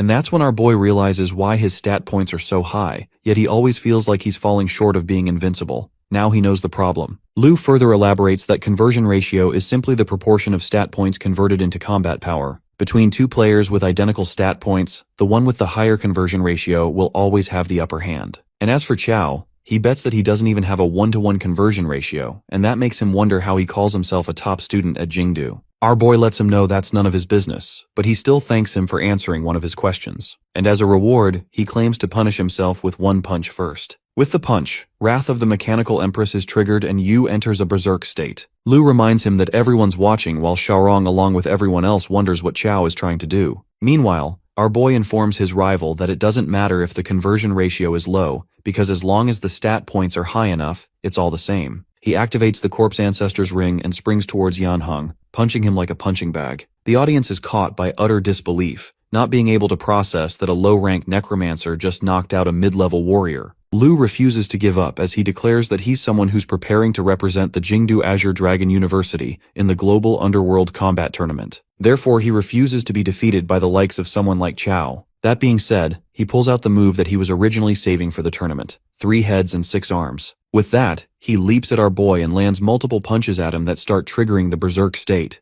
Yanheng continues to hit Xiao, and as he's convinced that the outcome is now decided, his punch is stopped by Xiao. It seems that the berserk state of the Mechanical Empress has now reached its limit. Yu agrees with him and declares that the outcome is decided. He pulls out one of the 6 arms of Lu, and that makes him go all out as he attacks him violently. However, our boy is still stronger than him as he gives him a good beating. The audience goes crazy as they witness the physical strength of a necromancer being at such a terrifying level. And among them, we see Tang Lan, who seems to have been looking for Chao until now. Meanwhile, Yanheng watches the sight of our boy moving towards him with pure fright. Chao lands a ridiculously strong final blow to Lu, and that reduces his HP to 1, thus defeating him. The audience is still trying to process the fact that a freshman who just entered college, a low-rank necromancer, won a one-on-one close combat against a junior mid-rank heavy-armored warrior. Yu walks out of the fighting pool, and as he enters a place where no one can see him, he coughs out blood. Our boy had to take a few punches from that guy in order to stack the Wrath of the Mechanical Empress skill to its limit. He finds the skill really powerful but life-consuming, and now he's way too exhausted to even stand. The berserk state is deactivated, a mysterious side effect is triggered, which is immobilization for 1 hour. Chao collapses and his body is about to hit the ground when Tang Lan shows up and holds him. Our boy recognizes the scent, but before he could react or resist, he's knocked out by the wood mage. Later, Yu finds himself in a luxury bedroom. He remembers fighting Lu and then being knocked out by some weird woman. The 2 maids present there are glad to see him awake and refer to him as young master. Our necromancer is confused about what's happened. He tries to run away while the maids tell him that he can't wander around without the young miss's permission. He asks them who the young miss they're referring to is. This question surprises the maids as they wonder how come he doesn't even remember her. Nonetheless, Chao rushes to the door, and upon opening the door, he's welcomed by none other than Tang Lan, whose goal all along was to get out of the arranged marriage. Yu immediately recognizes her, and Lan instructs the maids to leave them alone. After they leave, our boy asks her what she wants and she tells him not to rush. With that, she grows out a flower from the seed implanted in Yu's neck, and the seed disappears as she does that. Our necromancer strictly asks her about what is going on and why they're calling him young master. That's when the wood mage reveals that she's the eldest daughter of the Tang family, and Xiao Yu is her husband, hence that makes him the young master. Xiao is taken aback as never in his wildest dreams did he expect this to happen. She lashes out on him, saying that he has the nerve to say this when it's all his fault. She questions him if she would have kidnapped him to be her husband if he hadn't ruined her plans. And it's Yu's turn to lash out on her, as he justifies that even though he ruined her plan, that was for his own survival. Besides, he adds that still doesn't explain why she kidnapped him. At last, Lan reveals that her family has a rule, that if they don't reach high rank before 25, they'll be used as tools for political marriage. She confesses that she could have reached it with the ritual at the Lake of Purification, but he ruined her ceremony. But, if she can find her true soulmate, she won't have to go through with the arranged marriage. She lets Chao know that her original marriage partner might be extremely furious, and they might vent that anger on him. Our boy is in utter disbelief that he's being set up to bear the brunt of their anger, while Lan just shrugs her shoulders carelessly. He walks towards the door in order to leave, now that she's taken the wooden seat out. Tang Lan asks our fella if he's really ready to leave like this because now the entire Tang family knows that he is the new young master of the Tang family. She further adds that she also told her dad that she's pregnant with his child. Hence, if he leaves now, not only will her arranged marriage partner come after him, but the entire Tang family will also come after him. Chao shuts the door loudly and admits his surrender when Tang Lan walks toward him, grabbing his arm. She asks him if being her husband is such a bad deal since others would have loved to, but she wouldn't even look at them. Our boy yanks her hands away and tells her to stop, knowing that she just doesn't want to be in an arranged marriage. He offers to help her with the arranged marriage issue, and in return, he tells her to let him go and be strangers from then onwards. It is then she proposes a deal as well. She wishes Chow to pass the Tang family's test, then deal with her arranged marriage partner, and once that's done, she'll be free, and so will he. Chow has a feeling that he's fallen into her trap and realizes that her goal, all along, was to get out of the arranged marriage. Tang instructs Chow to take a good shower and make himself look handsome. She informs him that she'll come pick him up for their Tang family banquet. As she's about to leave, Yu traps her against the door and himself, making her nervous. She asks him what he's doing, and he believes she shouldn't care about it since he's her husband.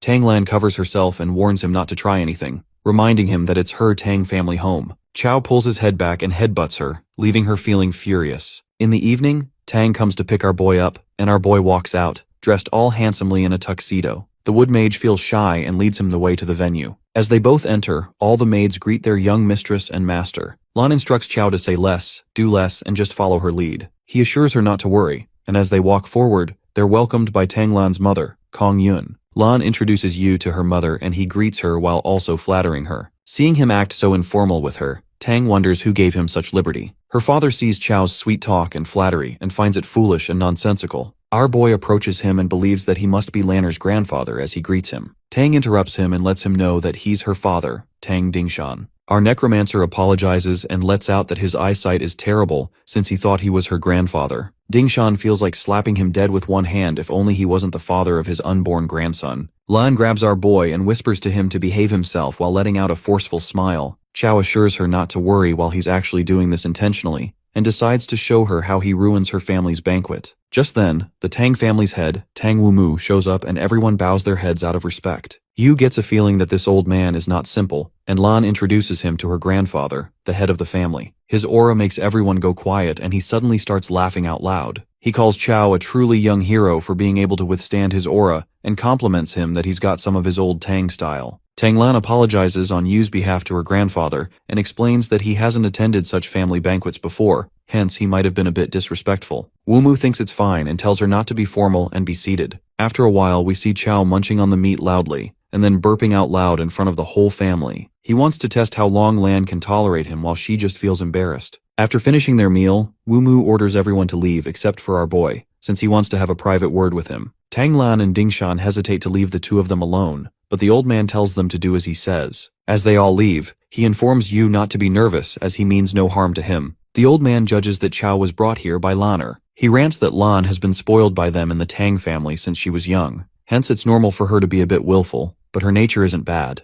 Our boy recalls Lan's previous acts and doubts Wumu's words about her nature isn't being bad. The old man lets out that he's kept him here alone to ask for his help with something for their family. He reveals that the younger generation of the Tang family is lacking, and currently, only Lanner is presentable. But, every year in the capital, there's a family gathering to decide the new 4 great families. Only those under 25 can participate, and he's hoping that Chow can represent their Tang family. Our necromancer instantly refuses and asks him why he should meddle in the Tang family affairs. Wumu reminds him that he's their son-in-law, hence he's qualified to participate. He lets him know that they won't let him help for nothing, and that he can make an exception and let him enter their family's ancestral grounds, inside which lies the secret of how their family rose to power. Chow, as he hears the proposal, believes that there must be many good things in those ancestral grounds since the Tang family is one of the 4 great families of the capital. Wumu lets Chow know that he really doesn't have any other options. And if they fail at the family gathering, the Tang family will surely fall from its position as one of the 4 great families of the capital. The old man can't watch his family decline under his leadership, at least in his lifetime, thus why he had to make such a request. Our boy wonders how he can be so sure that he can help the Tang family. And Wumu tells him not to underestimate their family because, since Lanner chose him, they've naturally investigated him, and his achievements speak for themselves. Chow decides to be straightforward, and lets him know that he can participate in this family gathering, but he'll only do his best, and not risk his life for the Tang family. The old man believes that's enough, and on behalf of the whole family he thanks him and tells him to make himself at home in their family. Yu walks out and Tanglan rushes towards him and bombards him with questions. She asks him why her grandfather wanted to speak with him alone and what he said. Chow informs her that he said he's cutting off his grandfather-granddaughter relationship, and from now on, he's her grandfather. Tanglan gets furious and questions if he's asking for death, threatening him if he believes that his corpse won't be thrown into the sewers tomorrow. Our boy requests her to turn him into a corpse, but he tells her that it's best if her grandfather doesn't find out. The wood mage feels enraged, and then an idea pops up in her head. She clings to Chao, begging him to tell her, and his nerves spike as he finally reveals the truth that her grandfather has just asked him to represent the Tang family at this year's family gathering. Lan is taken by surprise as she hears that and asks him if he just agreed to it like that. She implies that since he was brought here against his will, he shouldn't have agreed to it. This makes her wonder if he agreed to it because of her, but he tells her not to overthink it, since it has nothing to do with her. A few days later, at Chuanling Mountain, the 4 great families of the capital are gathered. The Tang, Qinji, and Xiao families. The Xiao family head, Tiance, mocks the Tang family that they surely have a big ego, arriving last for a grand entrance. Both the family heads are busy arguing when Qin Qianshui spots Yu's back, and it looks familiar to her. She shrugs it off, assuming that she's seeing things since she believes there's no way Chao could possibly be mixed with the Tang family's group. The family gathering judge, Jin Yixiu, announces to begin this year's family gathering, now that everyone's here. He asks the elites from each family to step forward, and that's when Qin sees Chao and realizes that it's really him. As they're about to begin, Tiance raises a question and lets out that he suspects our boy isn't actually from the Tang family. Wumu declares that this young man is his granddaughter's husband, hence he assumes that he's qualified to represent their Tang family in this gathering. The head of the Xiao gets furious and questions if he takes him for a fool. He believes that the Tang family grabbed just anyone to make up the numbers. The others butt in and start raising questions as well when they see the so-called husband and wife standing so far apart. The old man of the Tang family requests Chao to get closer to Lan in order to shut them up, but Chao refuses. Since he only agreed to participate in the family gathering and now he's asking him to sell his body and soul. Wumu gets nervous and asks him what will make him agree, to which he puts forth to be paid more. And after this is over, he wants the Tang family to do one thing for him, with no questions asked. The old man instantly agrees and Chao starts acting all romantic and lovey-dovey with Tang Lan. Tiance observes them and discovers that our boy is an early-stage necromancer. He questions Wumu about it, to which he asks him if early-stage cultivators are not allowed to participate in the family gathering. The head of Xiao starts insulting the Tang family when the judge shuts him up and instructs everyone to leave the teleportation platform except the participants. The judge reveals that this gathering will be the same as the previous years. There are claimed to be 4 ghost eyes on Ghost Mountain, and the families who obtain the ghost eyes will become the new 4 great families. Chao observes that there's only one middle stage player while the other families have more. Just then, he realizes that the judges said something about the ghost eyes. The Ghost Mountain instance opens and all the participants are teleported there. The rest of them monitor the hunt through Yixiu's divine artifact. In the Ghost Mountain, a participant named Tanger is exterminated while her family mourns over the fact that she had the potential to reach the last stage. It seems that before the ghost fog dissipates, anyone who enters Ghost Mountain dies. People are surprised to see that the Tang family has already gathered 4 people so quickly, and Wumu is glad that the heavens are still looking over their family. Just then, he witnesses something that makes him anxious. Through the divine artifact, he sees Tang Aotian, the only mid-level player in the Tang family, and 2 others cornering Chao Yu. Aotian tells our boy that he'll be listening to him in this Ghost Mountain since securing a ghost eye for the Tang family and maintaining their position among the 4 great families is their top priority. And as the only middle-stage cultivator, he believes he's the strongest and the highest DPS. Hence, naturally, he takes the responsibility of giving orders. The girl interrupts, saying Brother Aotian is their family's #1 genius. Therefore, no one will listen to a freeloading son-in-law like Chao instead of him. Our boy obediently agrees to listen to them and declares that he'll be hiding behind them. Wumu, on the other hand, feels enraged because he told his players before they left to follow Chao's lead. Aotian is in a hurry to obtain a ghost eye before anyone else as he leads them the way. As they're walking, Yu is busy contemplating what he should do because he needs a ghost eye to restore his memories, and the Tang family needs one too, but there are only 4 ghost eyes. They come across an NPC from the Ghost Mountain instance who's sleeping, and they decide to approach her quietly without provoking her. As they pass through her, the NPC wakes up and lets out that the living beings keep out from the Ghost Mountain hell or enter, and they shall die. The girl asks the old lady what she means, and she just laughs, saying that she won't tell them anything. And the only thing she tells them is that on Ghost Mountain, there are real ghosts. Chao pulls out his spear and draws it against her neck, threatening her to tell them what she knows. This catches the 3 players of the Tang family by surprise, including Wumu, who asks Lan if Yu has always been this brave. The lady keeps her mouth shut and our boy punches her in the face, and when she still doesn't listen, he's left with no other choice but to give her a good beating. At last, the old lady agrees to talk and Yu releases her, saying that if she would have cooperated earlier, she wouldn't have gotten beaten up. The NPC reveals that the legend says that Ghost Mountain is the intersection between the underworld and the world of the living, and countless vengeful ghosts reside there. Unable to reincarnate, they can't enter the cycle of rebirth, and are forced to wander Ghost Mountain for all eternity. She reveals that the ghost fog on Ghost Mountain is where the vengeful ghosts hide, and as soon as they sense the presence of the living, they'll swarm out and attack. Xiao goes into a trance where the vengeful spirits are calling to him and the queen wakes him up from it. Our boy did not expect the Ghost Mountain to be able to affect his mind from so far away. He realizes that this place is more frightening than he manifested. He asks the old lady what else she knows, and she begs him to spare her, claiming that she doesn't know anything else. Yu asks her where the ghost eye is, and she stutters as she speaks. Tiance objects if this is allowed, and if Chao can find the location of the ghost eyes this way. Wumu, on the other hand, is skeptical why our boy is using a knife when he's a necromancer. Yu threatens to use the knife on the NPC, and she stops him by telling him that she only knows the location of one ghost eye. She reveals that the ghost eye is on the ghost monk, and if they can kill the ghost monk, they can obtain the ghost eye. The old lady further reveals that the ghost monk was originally an enlightened monk who vowed to deliver all the vengeful ghosts on the Ghost Mountain from their suffering. One day, he bathed, burned incense, donned a golden kasaya, and holding a lapis lazuli Buddha's staff, he resolutely stepped on the Ghost Mountain. For a moment, a radiant Buddha light shone upon the Ghost Mountain, manifesting a giant Buddha,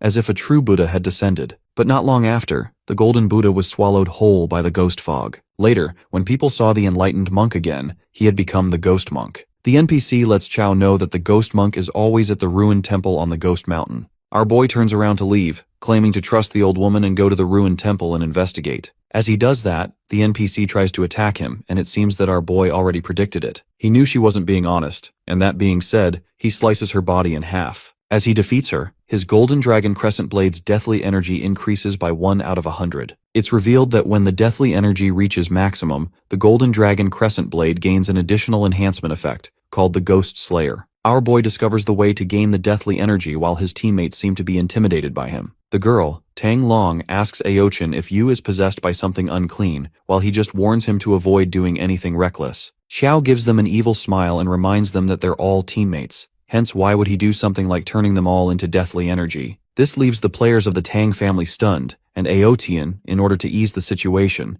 introduces the two others to our boy. He reveals the girl to be Tang Long and the other guy to be Tang Hu. With that, he suggests that they keep moving now that there are no other objections. As they're walking, they hear weird noises coming from inside the trees, and that makes them feel uneasy. Eodian, as their leader, instructs them to ignore those sounds and just pretend that they didn't hear anything. The people observing the hunt through the divine artifact find the middle stage player of the Tang family to be quite capable, even though he's a bit arrogant. Aodian believes that passing by without provoking these lesser ghosts is easier and better. The audience is all busy observing them when they spot Chao doing something at the back. Our necromancer appears to be hunting ghosts down, in order to increase his deathly energy. The so-called team leader tries to stop him, saying that if he angers the lesser ghosts here, they'll all end up dead and dismembered. The ghosts appear and leap at Yu while he lacerates them at an insane speed. His deathly energy is maxed out in an instant, and the Golden Dragon Crescent Blade is rewarded with enhancement and receives the title of Ghost Slayer. The players of the Tang family are left shaken once again while Wumu is impressed by Chao's strength being far beyond what he imagined. Our boy continues to chase a ghost, when Zhang Erhe, a Zhang family Taoist, burns them all with his treadfire. Chao is furious to witness his source of deathly energy being frittered like that.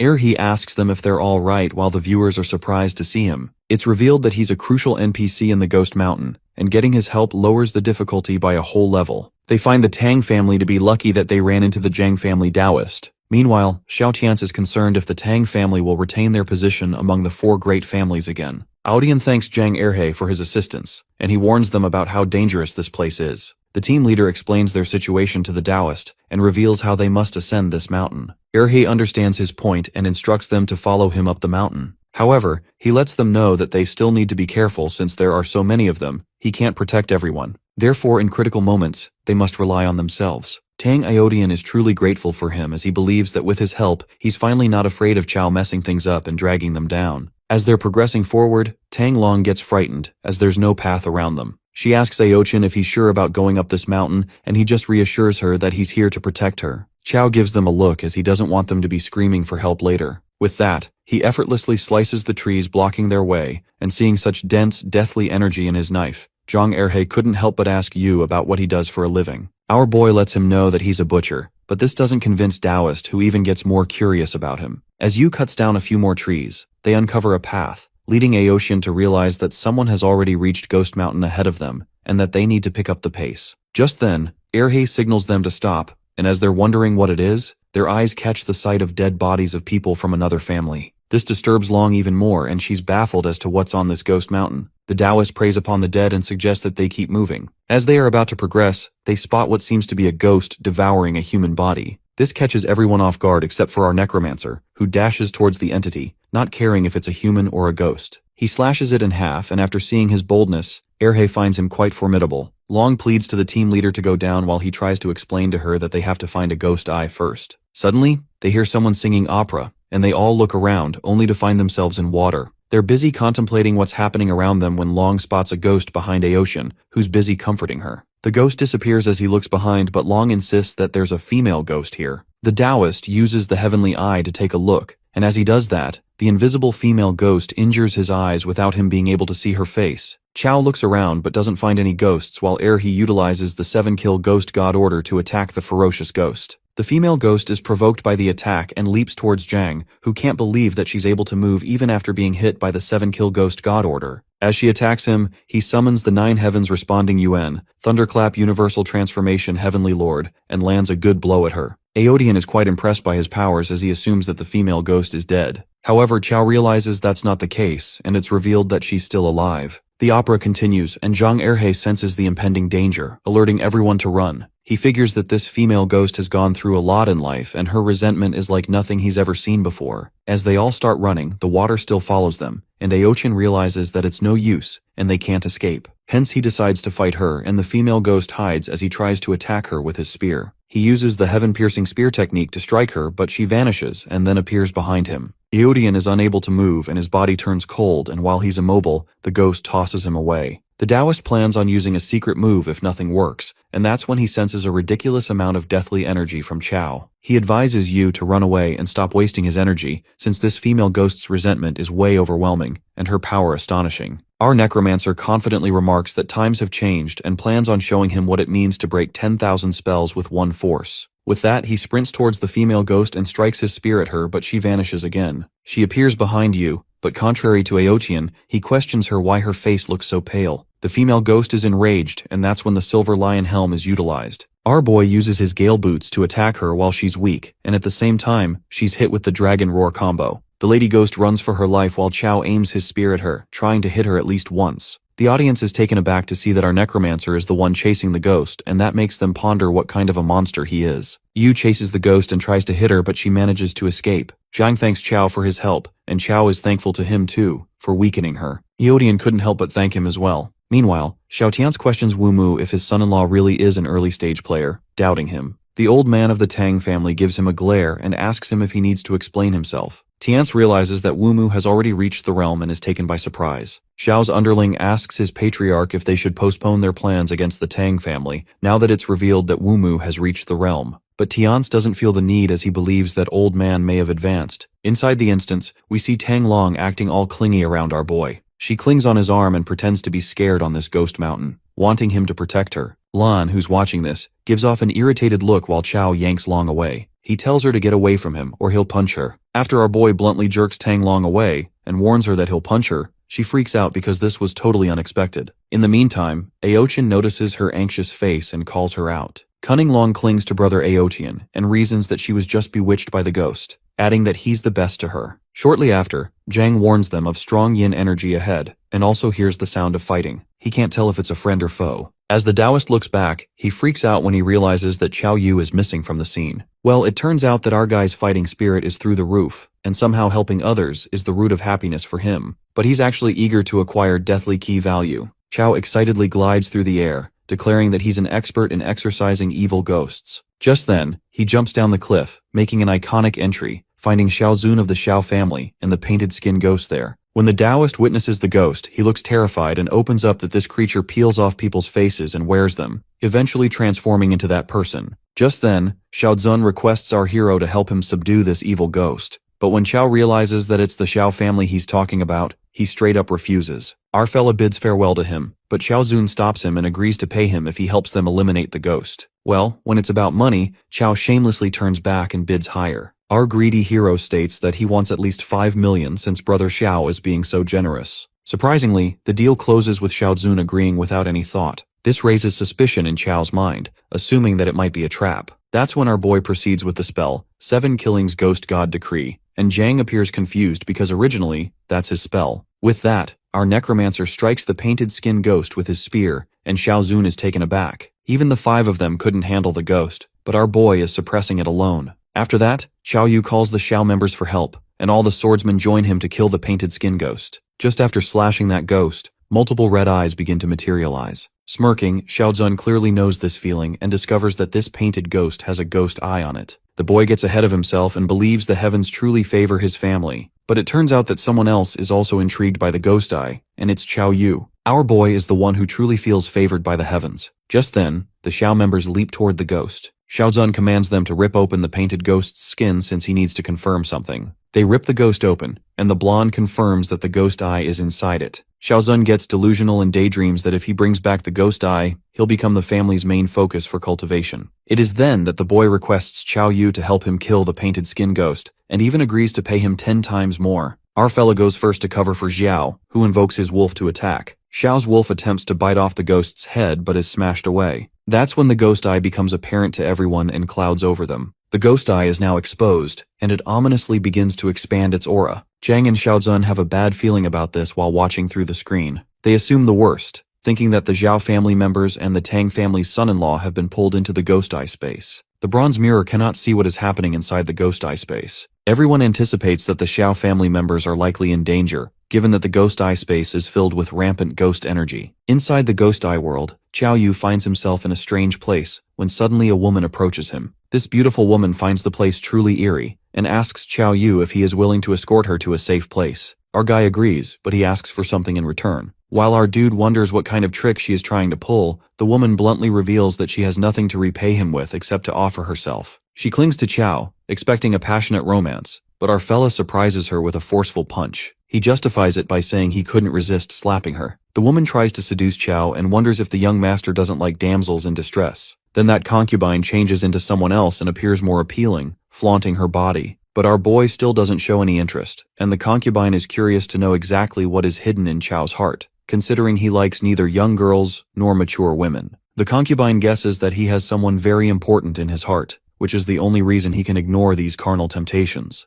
Abruptly, that woman's hand pierces through Qiao's chest because, in the ghost eye space, she can control him. That woman looks inside his heart to see who exactly is hidden at the bottom of it. That is when the concubine transforms into Zhu Yu. She didn't expect Qiao to be a lolicon and assumes that this girl is very important to him. Qiao boils with anger and believes this woman has a death wish. The concubine is too confident that our boy cannot hurt her and that he won't hurt her in that form. Smirking, our guy wonders if the concubine noticed that there is someone else hidden in his heart. To be exact, it is an existence even more terrifying than him. That is when the mechanical empress walks out of Qiao's body and looks scarier than the ghost. The concubine gets scared as fuck and runs for her life. However, the empress captures her on the spot and asks Xiao Yu to hurt it now that it is in its real form. That woman takes her real shape and our boy strikes her with the deathly key value. With no more than one attack, he acquires the ghost eye. He then asks the empress if this ghost eye can unlock his sealed memories. The empress nods and mentions that the ghost space hasn't collapsed yet. Qiao then leaves that to the empress and hands her the ghost eye. While Her Majesty uses the ghost eye on him, our guy gets a bit scared, thinking it might hurt. The empress brutally stabs the ghost eye into his eye, stating that she doesn't know what pain feels like. Our poor boy groans in pain as the ghost eye settles in. It is then that the memories start pouring in,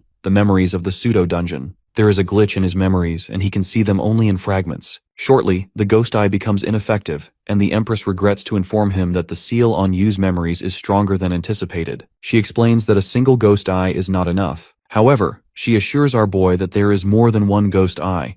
The empress also tells Qiao that he has gained something from this misfortune. His eyesight is greatly enhanced, and the ghost mist has little effect on him. Shortly after that, the ghost space shatters. Qiao comes out and Xiaozun asks him to hand over the ghost eye, not knowing it has already been used. Xiaozun desperately asks for the ghost eye. As strange as it sounds, Xiao reveals that his family disciples who came all died in the ghost eye space. He looks insane and asks Qiao to hand over the eye, promising that he'll get his reward once they are out of here. Our boy acts naive, pretending not to understand what Xiao is saying. Meanwhile, Xiaozun warns him not to force him to resort to drastic measures. He tells Qiao to stop pretending and believes the ghost eye is in his hands. Xiao commands his Wolf King to attack and bite Qiao to death. But with a single spear slash, the Wolf King is annihilated, leaving Qiao wide-eyed. Our fella gains deathly key value by killing the ferocious wolf while Xiaozun mourns his wolf's death. Now that the Xiao family is no longer a threat, Qiao leaves quickly and wonders where the Tang family members went. On the contrary, Xiao Tianzi simmers with anger and calls out that old bastard Wumu for harming his family like that. He intends to fight the old man to the death. Yang Wumu simply justifies that once the dispatched individuals enter Ghost Mountain, their fate is in the hands of destiny. He wonders if Xiao is trying to be the first to break the rules established by the four great families,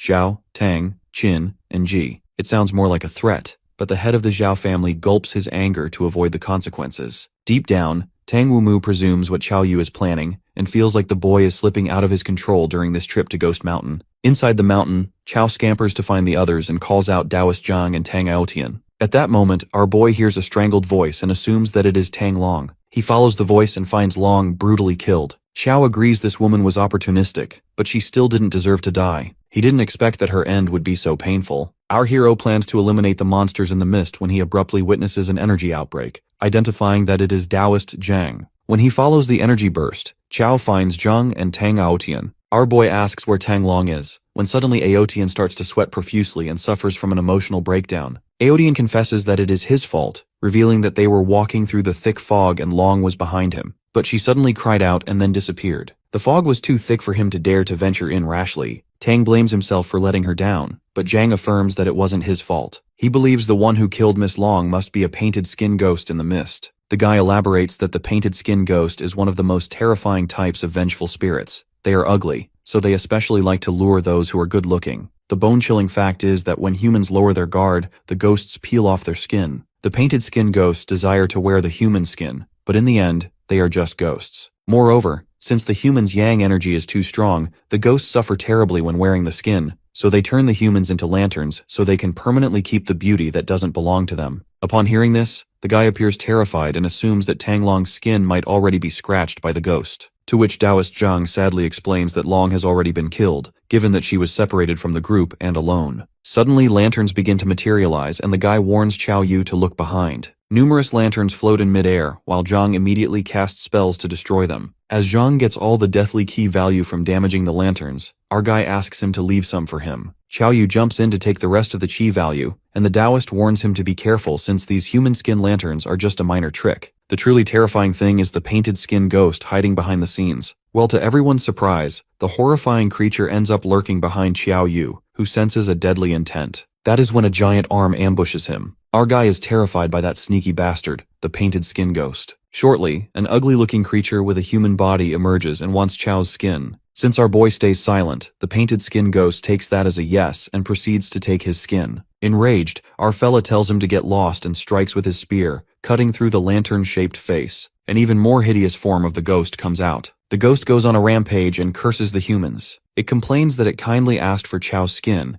and he was not only ungrateful, but even damaged the human skin lanterns it painstakingly made. That freaking monster desires to eat our guy's flesh and aggressively rushes toward him. Qiao fights back with the staff and discovers that only Deathly Key is effective against the ghost. But the realization soon hits that he cannot defeat this ghost without entering rampage mode. Just as Qiao Yu is activating his rampage mode, a glacial barrier topples from above, halting the ghost's attack. It turns out that members of the Qin family have come to his help. The little sword god of the Qin family, Qin Hao, also arrives, and our boy is low-key impressed by his high attack power. Qin Hao and the others fight the monster with good coordination. Not to mention the timing was perfect too. Qiao Yu wonders if they encountered the ghost before, and speculates that they are here for the ghost eye, because there is no way they would help their competitor. Just then, Daoist Zhang mentions that brother Aotian has gone missing and suggests to our boy that they should leave first. But Qiao tells Zhang to leave first, affirming that he'll catch up later. He then witnesses the team fighting, admitting that they are indeed strong. No wonder the painted skin ghost tried to escape from them. Qin Hao, the swordmaster, spectacularly slashes the painted skin ghost and commands the other members to attack together and not let it open the ghost eye space again. With that, all the members strike together and successfully kill the ghost. As one of the members obtains the ghost eye, in that split second, it vanishes. Well, it turns out to be our cunning fella who runs after stealing the ghost eye while the others chase him. Our boy successfully acquires the second ghost eye and believes that the Ghost Mountain instance is inherently a competition.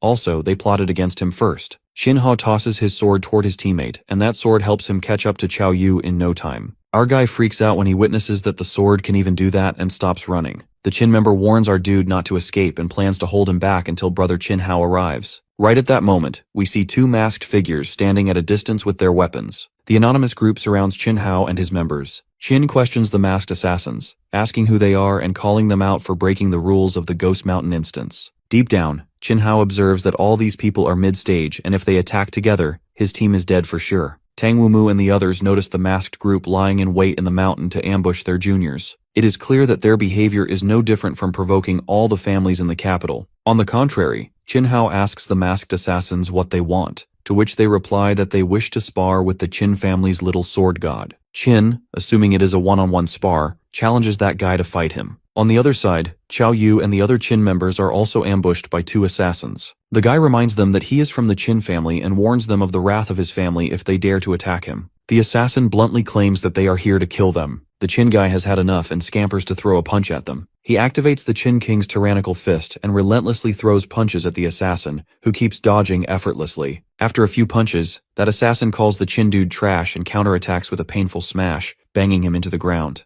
That is when Qiao Yu, witnessing the fight, notices that these assassins are not humans, given that their hands are covered in strange patterns. This feels somewhat familiar to him, and after those assassins beat the crap out of the Chin dude, the fellow assassin reminds his partner of their main objective. They ask Qiao Yu if he wishes to surrender peacefully, or if they should beat him half to death and then drag him away. In the next moment, things take a surprising turn when the assassin stabs his hand through his fellow teammate, killing him on the spot. The guy utters the name Lin Lang, who apologizes for his inexplicable actions. Lin Lang turns out to be one of the assassins, and while Qiao Yu tries to question him, Lin recalls that they were once classmates, hence he will not make things difficult for him. Lin warns our fellow that a group of black-robed people in the Ghost Mountain are all after him. He then signs off, saying the next time they meet, they will be enemies. While our boy processes all this, Chin Hao and his family members arrive at the spot only to find their teammate beaten to death. Well, poor Qiao Yu is now in a tough spot since he cannot clear his name no matter what. Outside the mountain, the rumor spreads, and the Qin family patriarch, Qin Changtian, calls out Tang Wumu and divulges that his son-in-law has killed his family's junior. He demands that Qiao Yu be handed over to the Qin family. Meanwhile, Qin Qianshu is left in disbelief, wondering how he could do such a thing. The scene takes us back to the Ghost Mountain, where Qiao tries to make them believe that he didn't kill their Qin member. But they don't seem to believe a word he says, and that forces our fella to activate the corpse ancestor's ring.